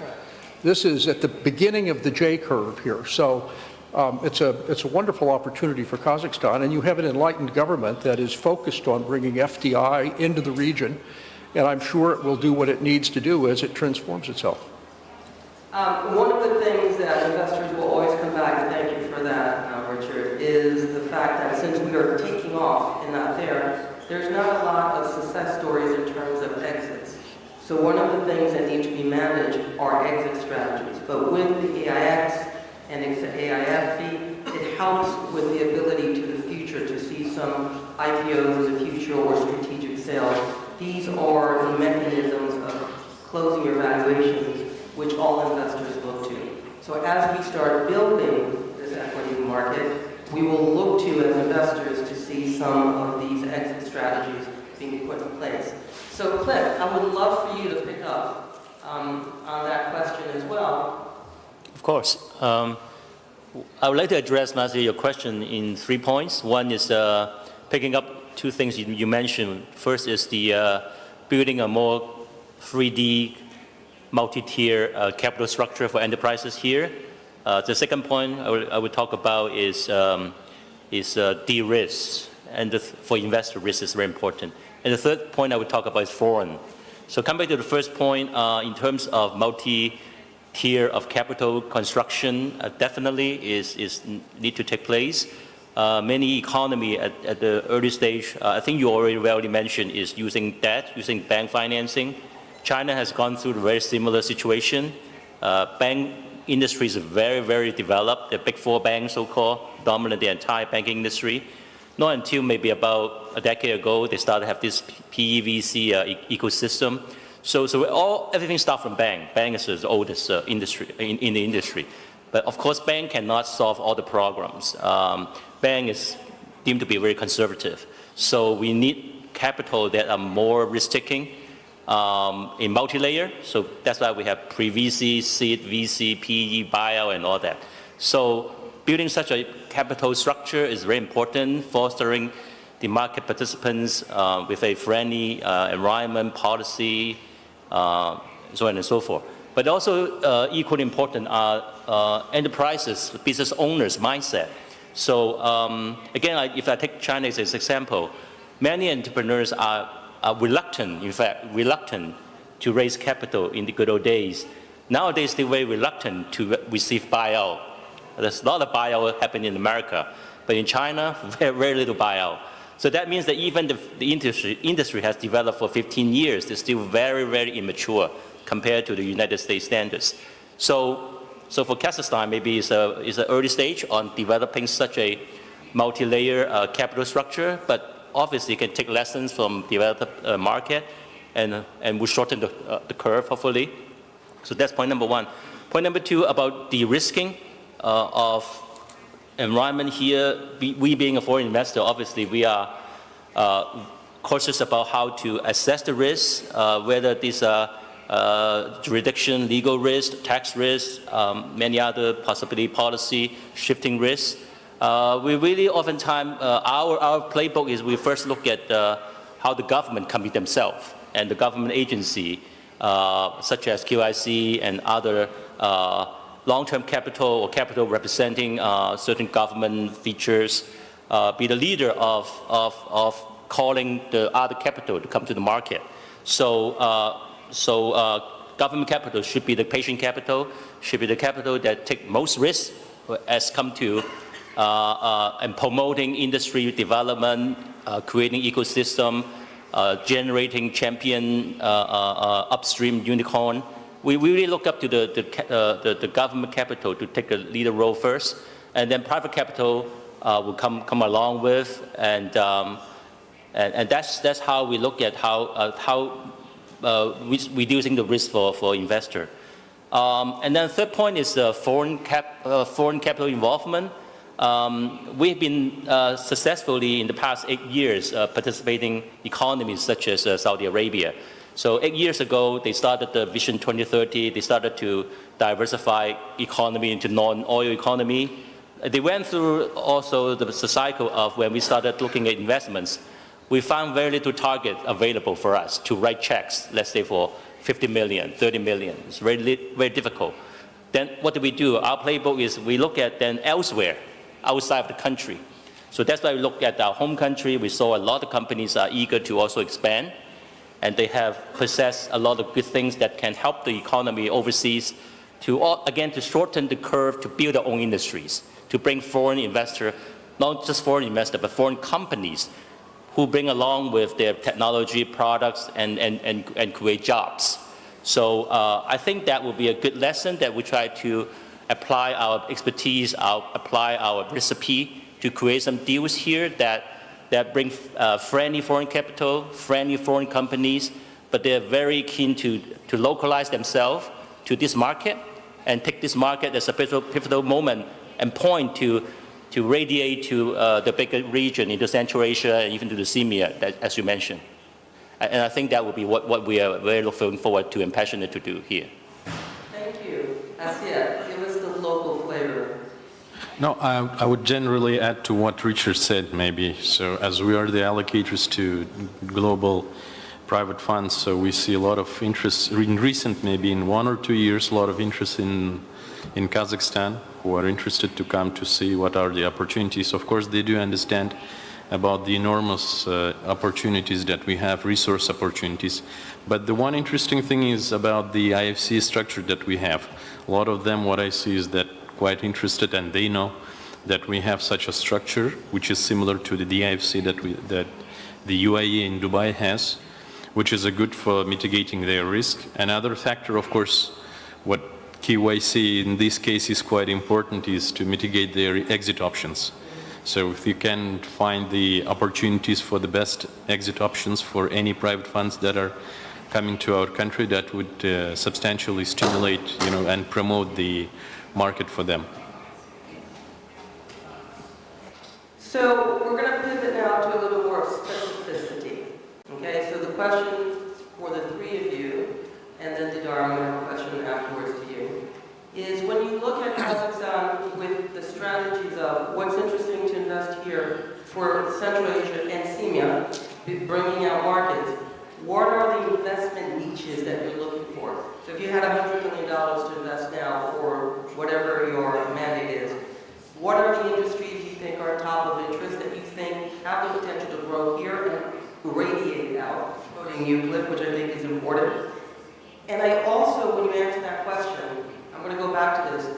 Talk to me about the importance of the local operator depth, your partnership with your investor, right? So you're investing in a company, the importance of the local operator depth.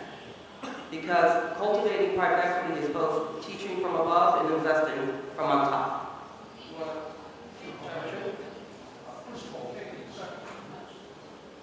Taking the second part of your question to begin with, our chairman is a fellow by the name of Harib Darmaki, and Harib was the head of private equity for Abu Dhabi Investment Authority.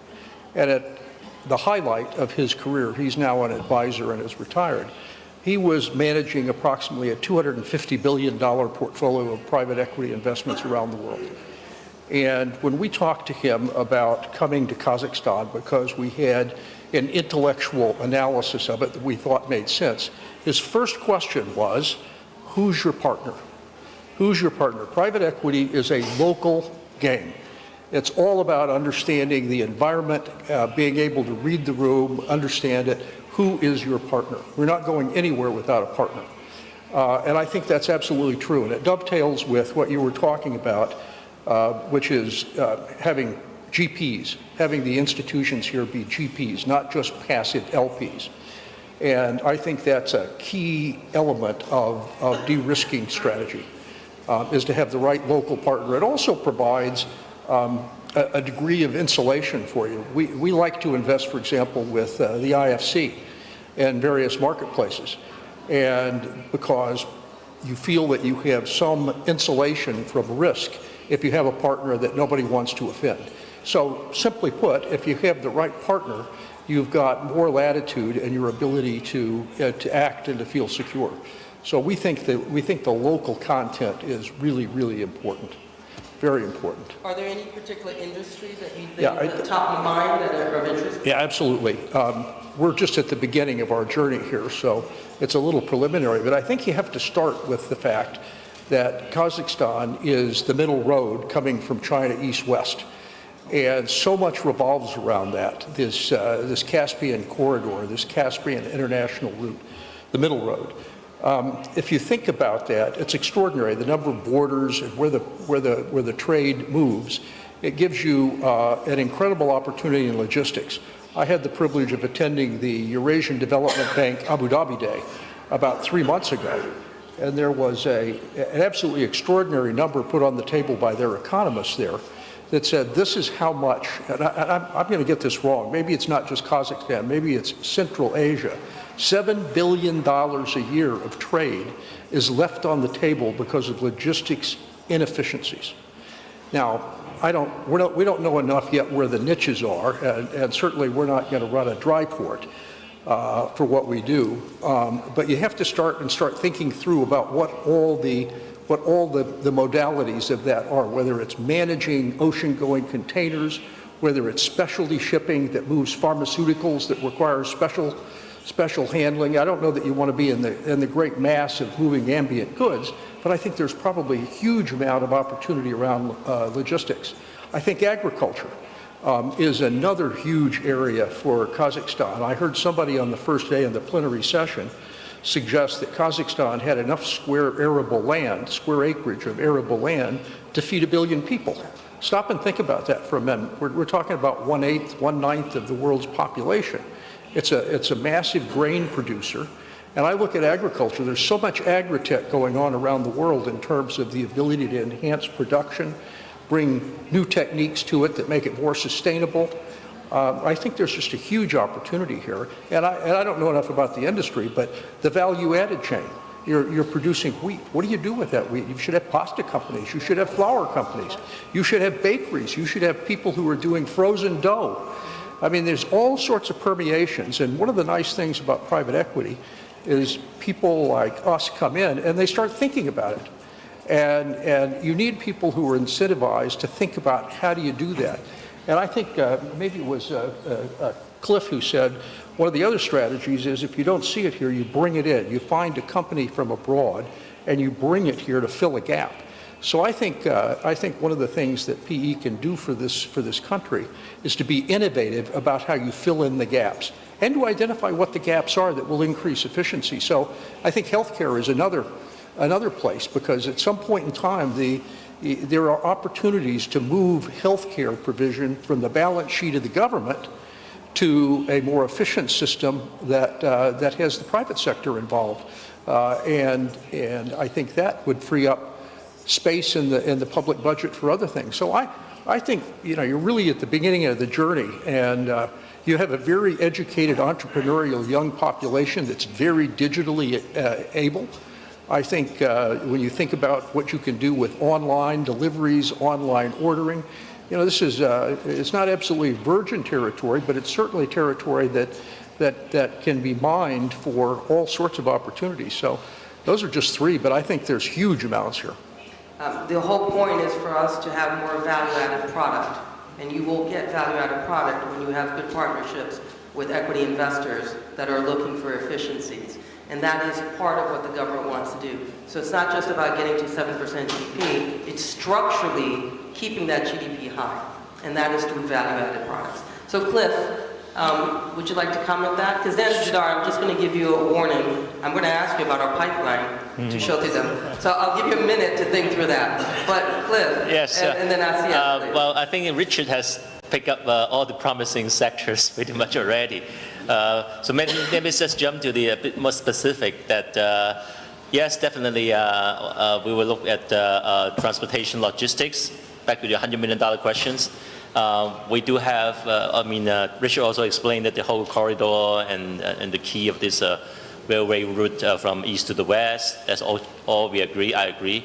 So on specific sides, we actually already have portfolio company, is a global supply chain company. So we're very much engaging the conversation about how they look at the global supply chain reshuffling under the current geopolitical environment.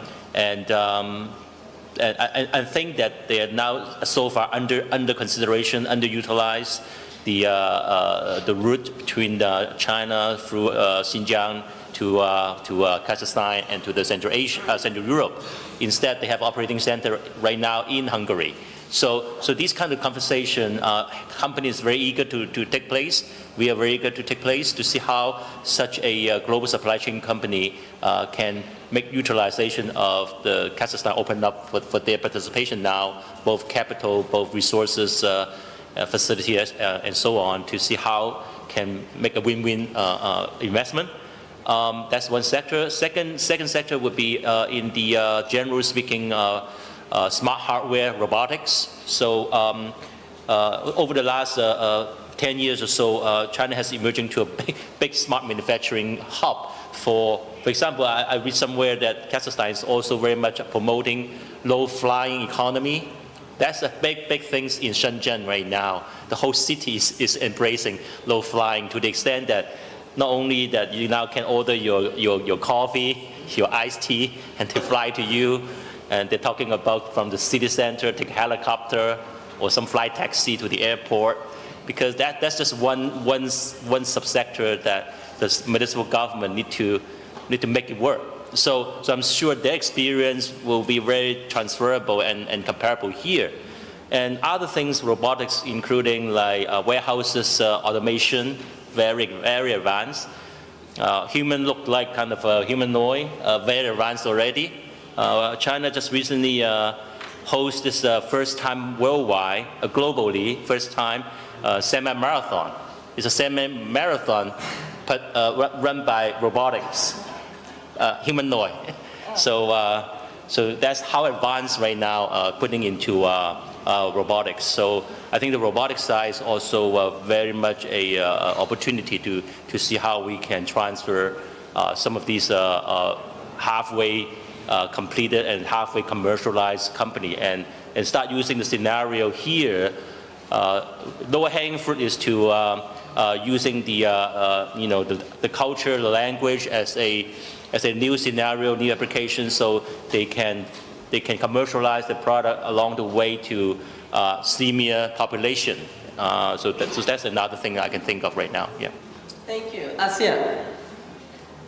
Yeah, so to add to what you already, Cliff and Richard covered everything, but definitely that would be, as our fund would be definitely interested in looking for the logistics, which is an area of substantial potential to grow. Agriculture, of course, definitely. But those two areas that require substantial capital expenses, capital investments, where without government support it's absolutely hard to, promote or invest in any way.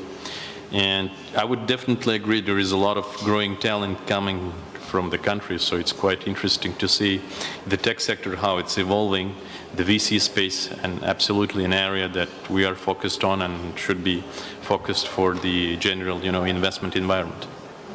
All right, so hot seat, Didar. We got to give these people something to invest in.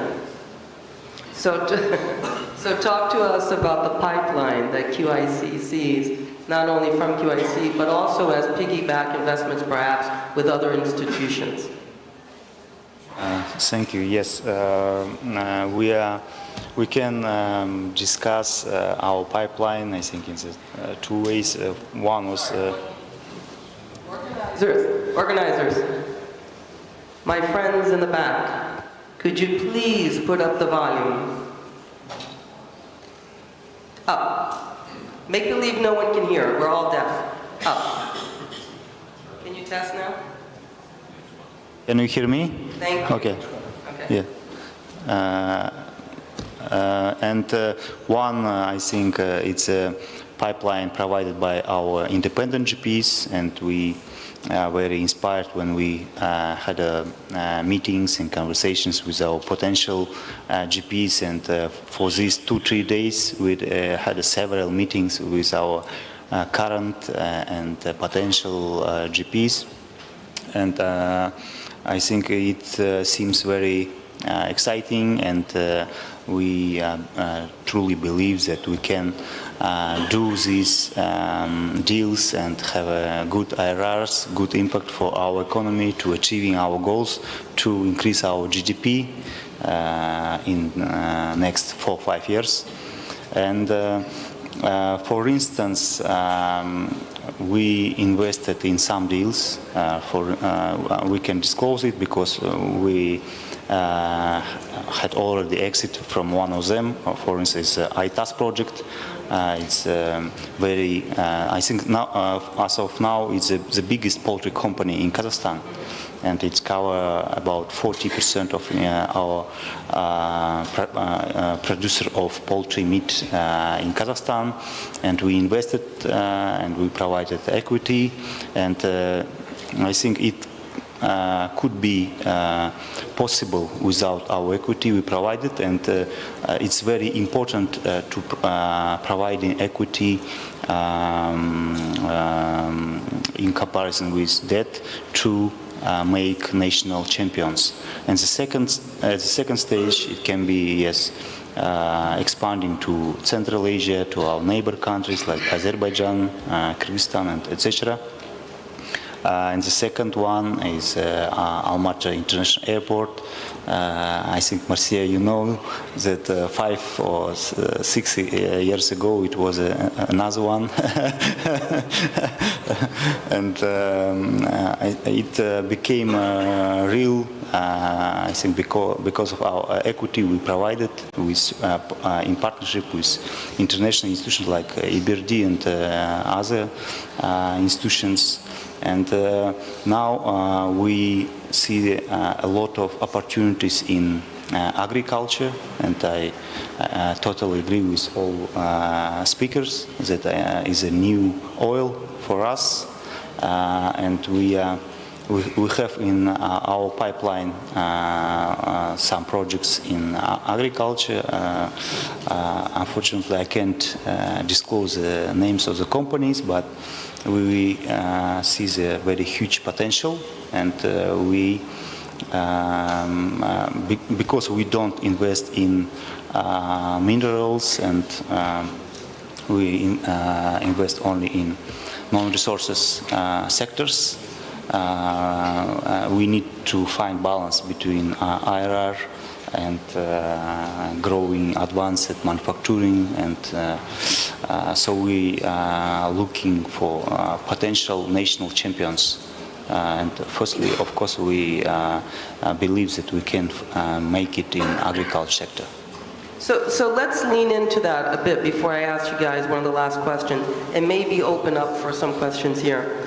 You see, this is interesting from the national side, because there's a need to balance the development of champions through a cluster approach, debt, equity, even export help, which the government is doing.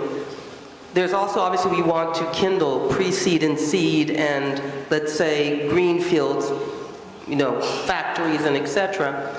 But the government has a very tricky job, and QIC representing, is balancing income and income development and sourcing, whilst at the same time allowing for risk to occur, because you can't babysit investors. forever, right? So to allow risk to occur, but yet be able to balance the outcome of income development through champions. So in other words, what am I saying? We want to help de-risk, but at one point we do need to let investors, as they mature, have their own risk when it comes to investing in Kazakhstan. So it's a very delicate balance for the government right now. We're still in the stages of that. So when we get people interested in coming to invest and want us to be anchors in QIC, talk to us a little bit, just succinctly, about the tussle, the little bit of the tension between what investors want and what the government can provide. Yeah, we can provide our co-investment opportunities, and we can take care about some bureaucracy procedures in Kazakhstan and administrative procedures as well. And of course, we, I think we can consider as our investments professionals, because for these 18 years we invested a lot of time for our employees. Now they are working around the world, in Oman, in Wall Street, in US, everywhere. And I think it's one of our good edges we can show to our partners, and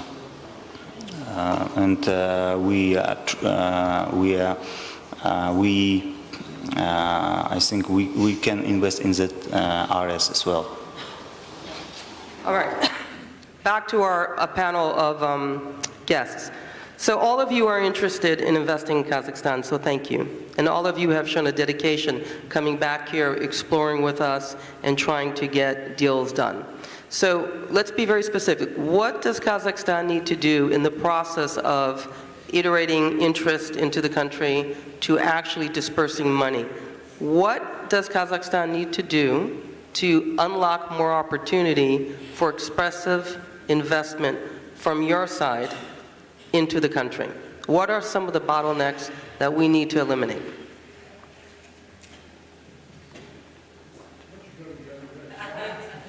Chance at the end to say I agree. So Cliff, I'm going to give it to you.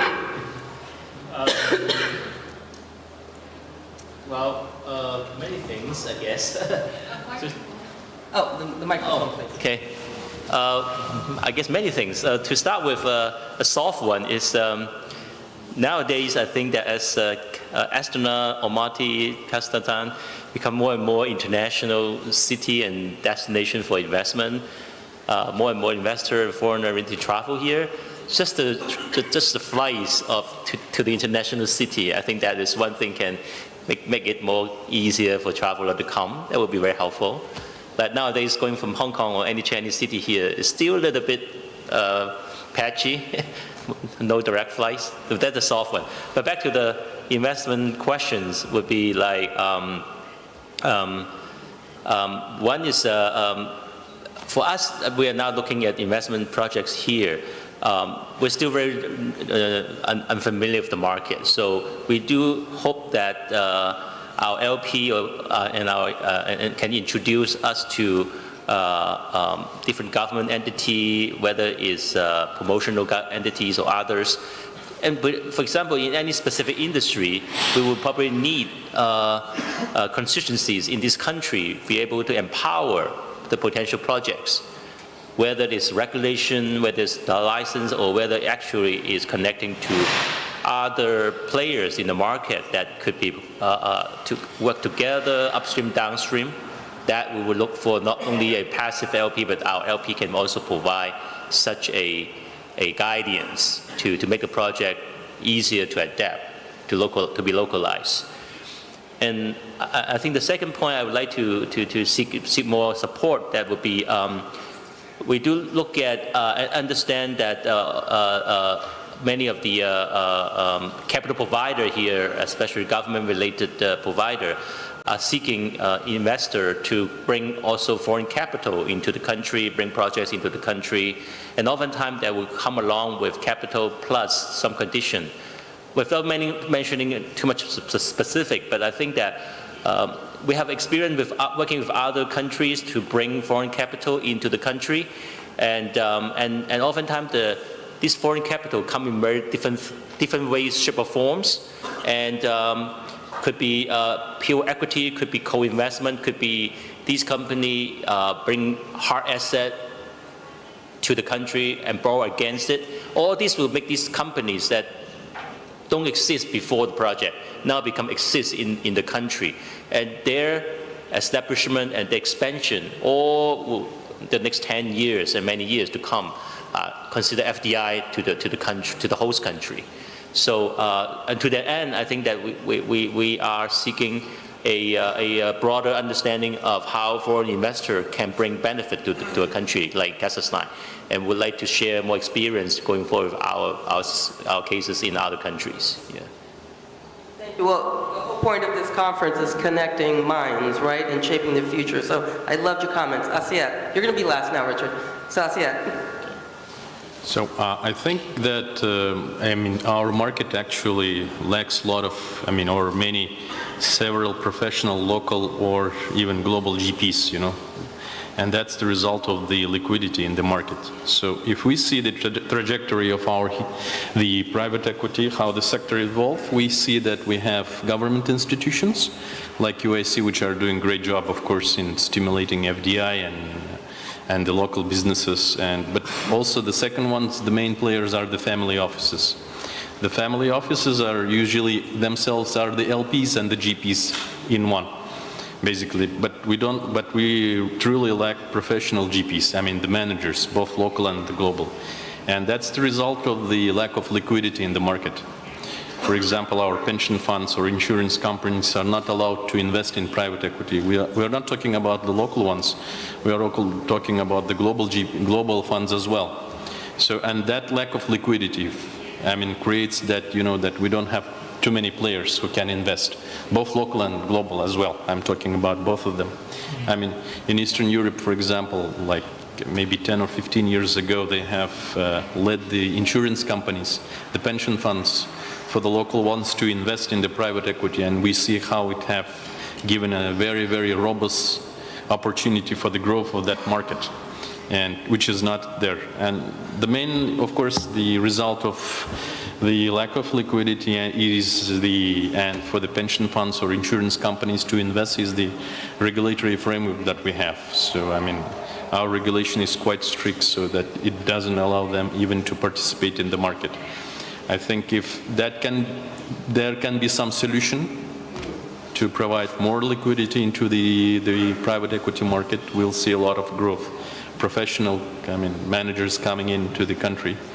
And of course, that liquidity market will create also, of course, another opportunity is the exit option. So I think these two things, if we can solve and find some... That's actually a very insightful, because what you're also talking about, if we got more liquidity through the mechanisms that you said, we could also grow a new crop of Kazakh GPs in VCs that don't necessarily have to come from the exterior or from a QIC, but they themselves become entrepreneurs looking to participate in the economy. Correct? Yeah, correct, absolutely. I think the more professional GPs, the managers will be having coming into the market, and we'll see a robust growth definitely in that sector. Excellent perspective. Do you want to give us a stab? I think everybody makes an excellent point. A couple of items. Asiat talks about family groups. If you look in the GCC, if you look in Southeast Asia, families, SMEs are the backbone of economies. That's what it is. So you've got an economy here that is driven by government to a large extent because of the liquidity that comes from the natural resources.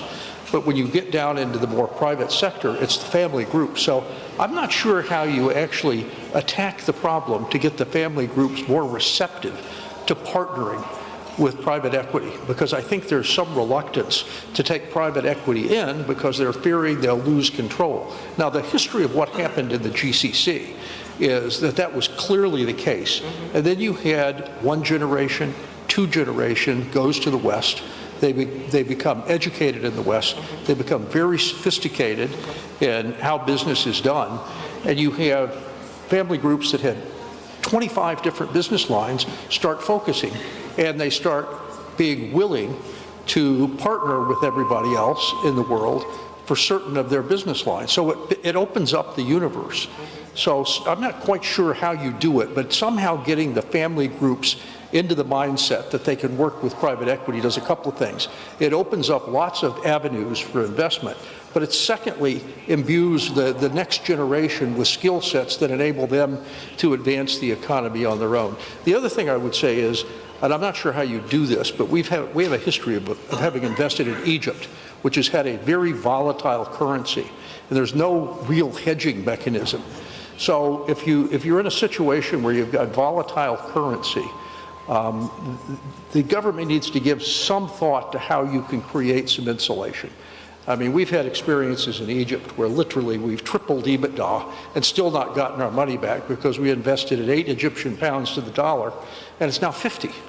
So being able to manage that sort of exposure, and again, I'm not a global economist, I don't run a central bank, I don't know how you do that, but that would be a feature that would get people more interested in the area. Some kind of market that would enable you to do it. Otherwise, you've got to do it operationally. You've got to focus on something that you can export and get hard currency for, as opposed to being in a position where all of your holdings, because most of the funds abroad are either in euro or in dollars. So you may do fabulously, but when you go to exit, you wind up with a not very good return simply because of currency. And again, I don't know how the central bank deals with that, but that would be a big issue. Now I want to pick up on something. When you just look, and there's starting to be a lot of interest between Brazil and Kazakhstan, all of you said is exactly the miracle that Brazil went through. Brazil had a brain drain. Everyone was in London. Everyone was in New York. Everyone was in Wall Street. They didn't want to invest. The best and the brightest studied out and stayed out. But when they started coming back and they started engaging money, because most of the wealthy families put all their money outside of Brazil, when they started putting the money inside and creating their own private equity, their own entrepreneurship, Brazil exploded as a destination, and they are one of the leaders in agrotech. So some of the major companies in Brazil did not need to do an IPO because they were making $5 billion in revenues, and they're private. They're doing IPOs now just because they want to monetize. So we see that cycle when you engage private wealth internally that have the local operator knowledge, they become partner. It does explode economic growth, sustainably. Yeah, I do want to elaborate. We also see a situation that the family corporate capital, when they become, let's say, our investor, is actually also facilitate the exit options. In some of the joint venture we create, because they're kind of new breed into the market, maybe it's just come from nowhere outside. They say Chinese company suddenly becomes show up in Saudi market, but after 3 to 5 years they become a local little champion. It's actually very viable that the conglomerate capital or the family capital are willing to buy out our share, the fund shares, and it becomes like starting as a company fund joint venture and become a company, foreign company, a local company joint venture. And that will become a longevity. The fund will exit 3 to 5 years later. So that is actually a viable M&A option. So the takeaway, because we're coming at the end, if anyone here has a question, put your hands up now so I know. But the takeaway, okay, I got you. But the takeaway, so government, if you can hear me, and all of the private people, what we need to do, Didar and all, is try to incentivize more of the family offices in Kazakhstan, private wealth, to be more participatory in our push for the development of private equity. Calling all sovereign wealth families, we need you to help us transform the economy of Kazakhstan. So I had one hand up. Who wanted to ask a question? Stand up. Please don't be shy. Is there a microphone for this gentleman?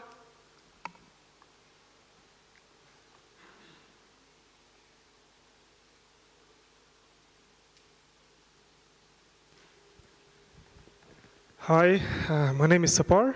I represent International Green Technology Center here in Astana. We're a subsidiary of Ministry of Ecology. And probably this question goes to Mr. Didar.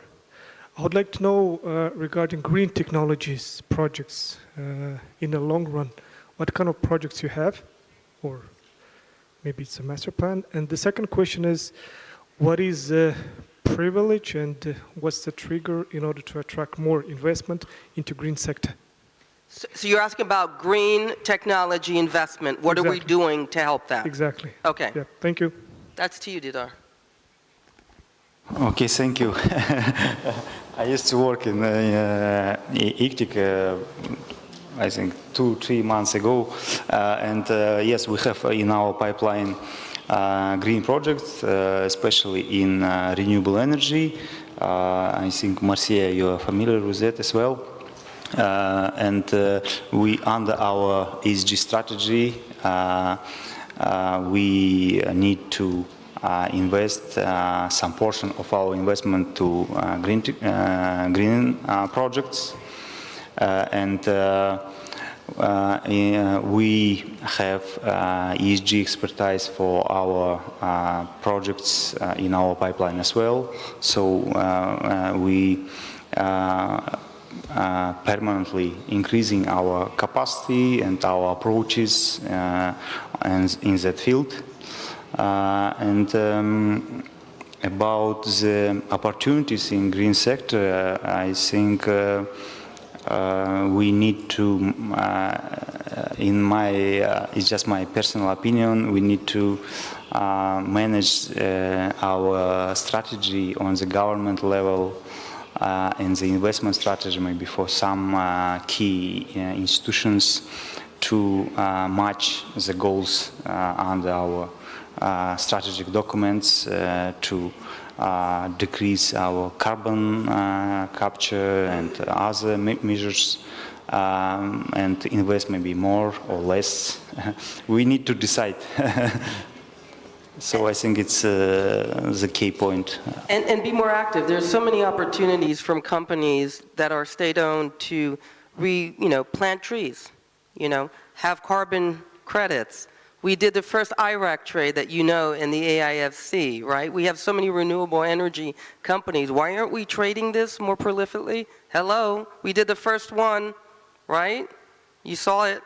Why aren't we doing it for the region? So again, this is a clarion call, calling all people that want to get involved. The government should be more involved in helping the assets that we have, taking advantage of the carbon and the green tech revolution, because you can monetize it as well. You do good, and you also are able to monetize it. One more question? Yeah. Hello, everyone. I'm Anthony Chernik. Tell me. Okay, Sorry. and then, wait a minute, 1 second. And then there's a lady in the back. Give her a microphone, too. Yeah, okay, sure. Start, hon. Thank you. Thank you for a really insightful session. I'm Anthony Chernik. I represent one of the most licensed money managers team here in Astana International Financial Center. It's called Neo Markets. We have like a dozen of license on all about investments, all kinds of investment vehicles, brokerage license, etc.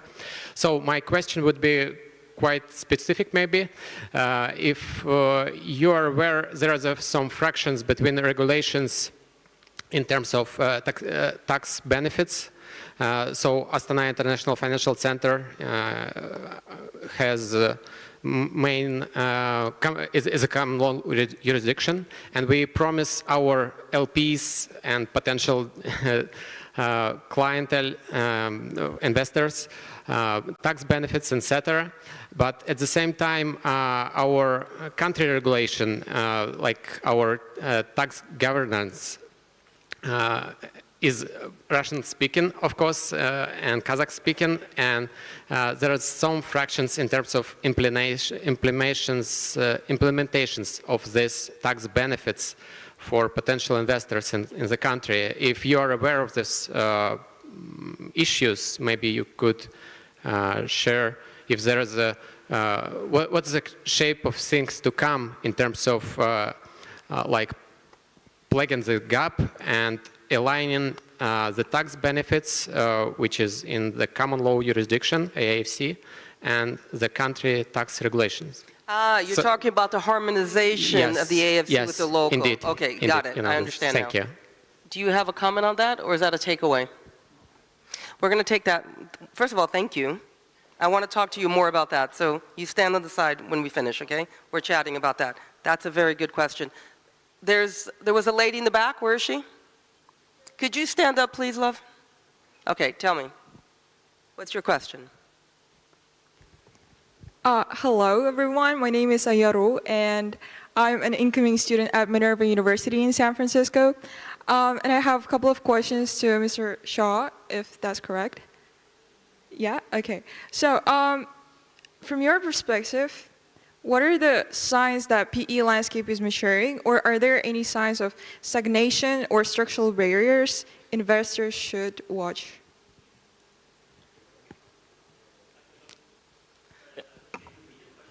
Yeah. All right. So, all right, what are the signs that PE environment is maturing or still early stage? And I'd like to be aware of the risks of Kazakhstan. So we talked about the J curve. So she's asking, what are the signs that the PE market here is, coming to a more mature stage? Exactly. Thank you. I think it's very. Yeah. I think it's very early on, not even close to maturing stage. Well, my humble understanding is very early stage. So when you talk about J curve, it's different. It's more the investment company. When you invest, then of course the first few years you don't get return on the paper. It takes time for the companies to flourish and to improve the businesses, generating income. Then you have valuation gain. But I'm not sure that's the question though. So you want to know the stage of the PE market. The PE market here in general is early stage. Yeah. So there's no stagnation, there's no stagnation. maturity. It's an early stage. And so what we're doing is we're ushering people in to co-invest in certain deals or invest directly, and we're trying to incentivize local and others to have, pre-seed, seed, and et cetera. So we're not at a stagnation, we're not at a maturing, but we'll get there one day. Yes. I have one perspective on that. To tell a story, there was a lawyer in town, and he was just suffering. He had no business. He was going broke. A second lawyer moved into town, and they both got rich. That's the story. So if you look at Western markets, PE selling to other PE is a huge proportion of how people exit.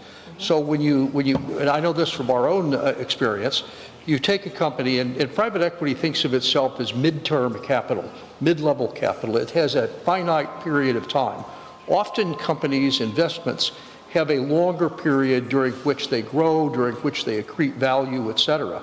So when you see multiple PE funds in Kazakhstan selling to one another, then you're going to understand that there's been an ignition in the marketplace. There's a very famous case in the United States of a mattress company. It was out of New England. This mattress company had 6 or 7 private equity owners, and they all made money because they came along, they had different views of it, and they invested at different times of its growth cycle. So, a typical PE fund has a 10-year life. And if you're investing over 5 years and you invest in the 4th and 5th year, you have 3-4 years to create value and get out. But that doesn't mean that the investment is no longer interesting. It means that you need a new steward to come in and invest in it. So when you see PE firms selling to one another, and there's enough of us here, you'll know that there has been takeoff in the business. There's some, I don't have the statistic at the yes, Marcia, I can share with some numbers and partially maybe answer to the previous question. Yeah. And finish her, yes, she's still standing, and then we'll go back to him. Yes. For the last decade, the disclosed private equity deals in Kazakhstan reach about 5 billion USD, 4.8, I suggest. And the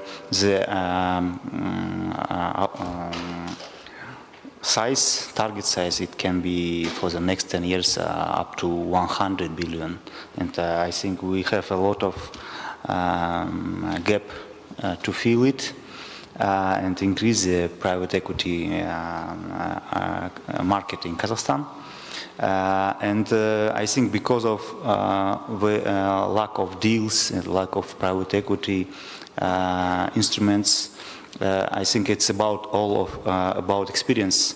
And as soon as we have more deals, more companies, more GPs, more funds in Kazakhstan, our tax authorities will face with more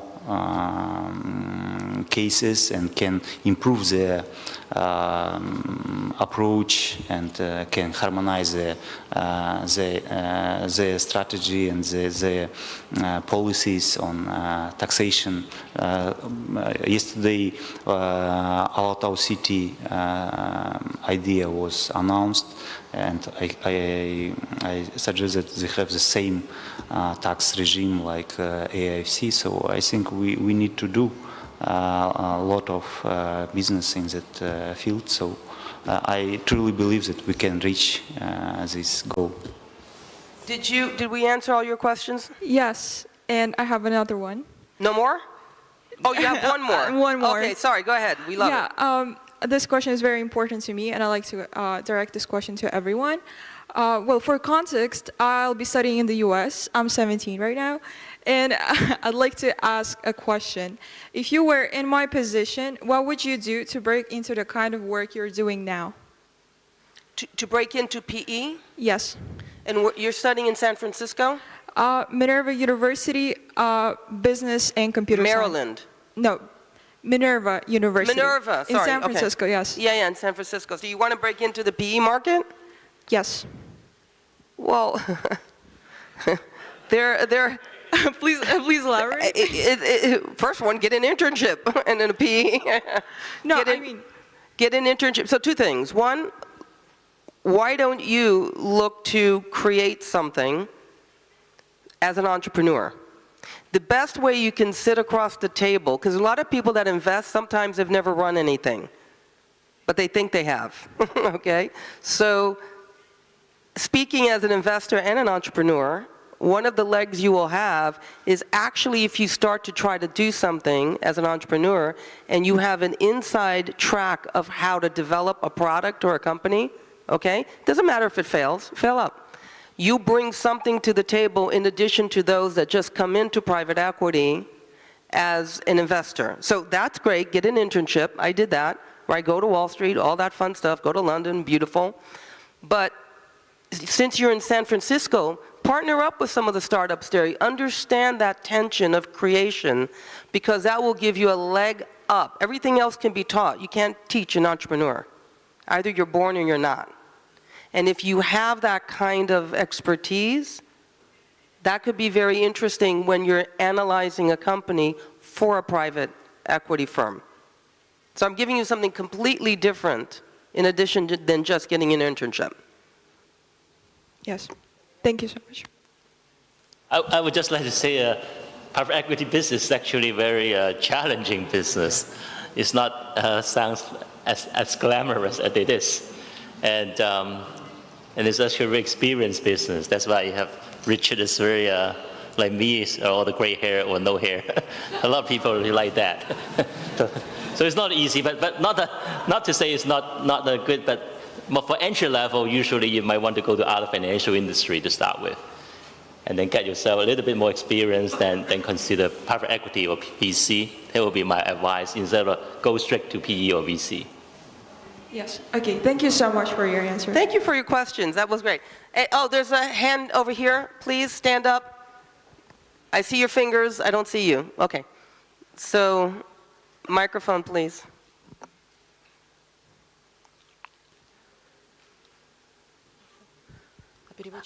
Can you, are you going to say it in Russian or Kazakh? Can someone... Да, на русском. Да, пожалуйста. Can someone translate? Translator, can you hear the microphone? Yes, we can hear. Can you hear us? English? Пожалуйста. Help me out. Yeah, I don't think Кто будет переводить? Oh, you'll do it? Okay. We can translate for you, Marcia. Okay, go ahead. У меня вопрос. I have a question.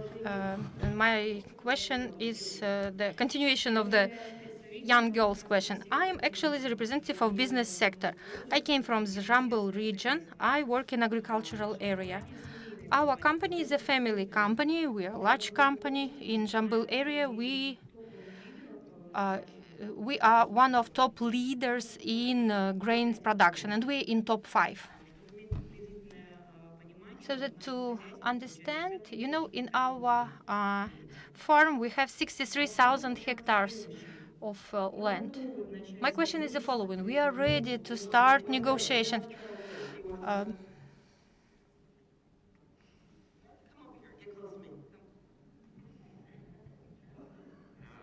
So the question is, the lady represents the family business, which is in agricultural industry. They position themselves in the top 5 in their district. So they're open for potential collaboration, investments in this area. And what is your question again? Какой ваш вопрос? В чем запрос? I had the following question. How, like, who shall we sit with and talk to?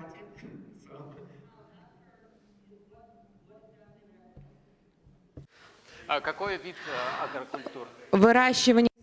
We produce seeds of grains, oil seeds.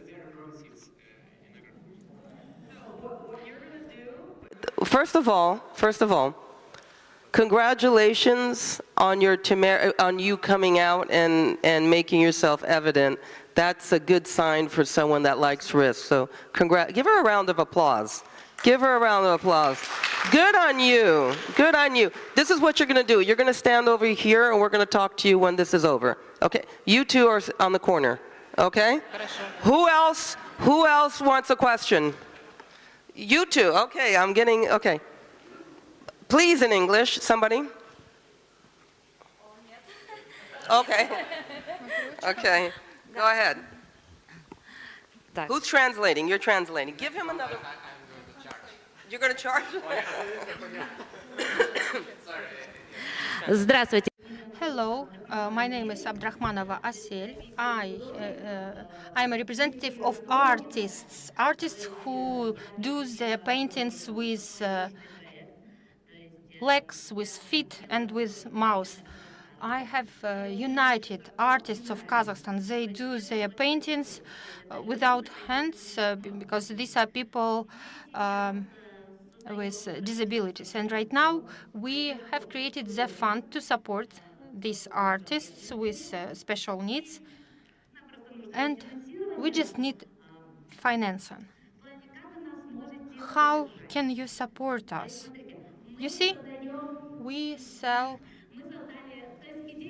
Well, the idea is the following. The artist has painted the painting with the mouse or with the feet. And then we put this painting to calendars, to notebooks, to textile, and some other souvenir products. But I love it. What is it? I can translate. So she represents a group of artists who create art using by their feet.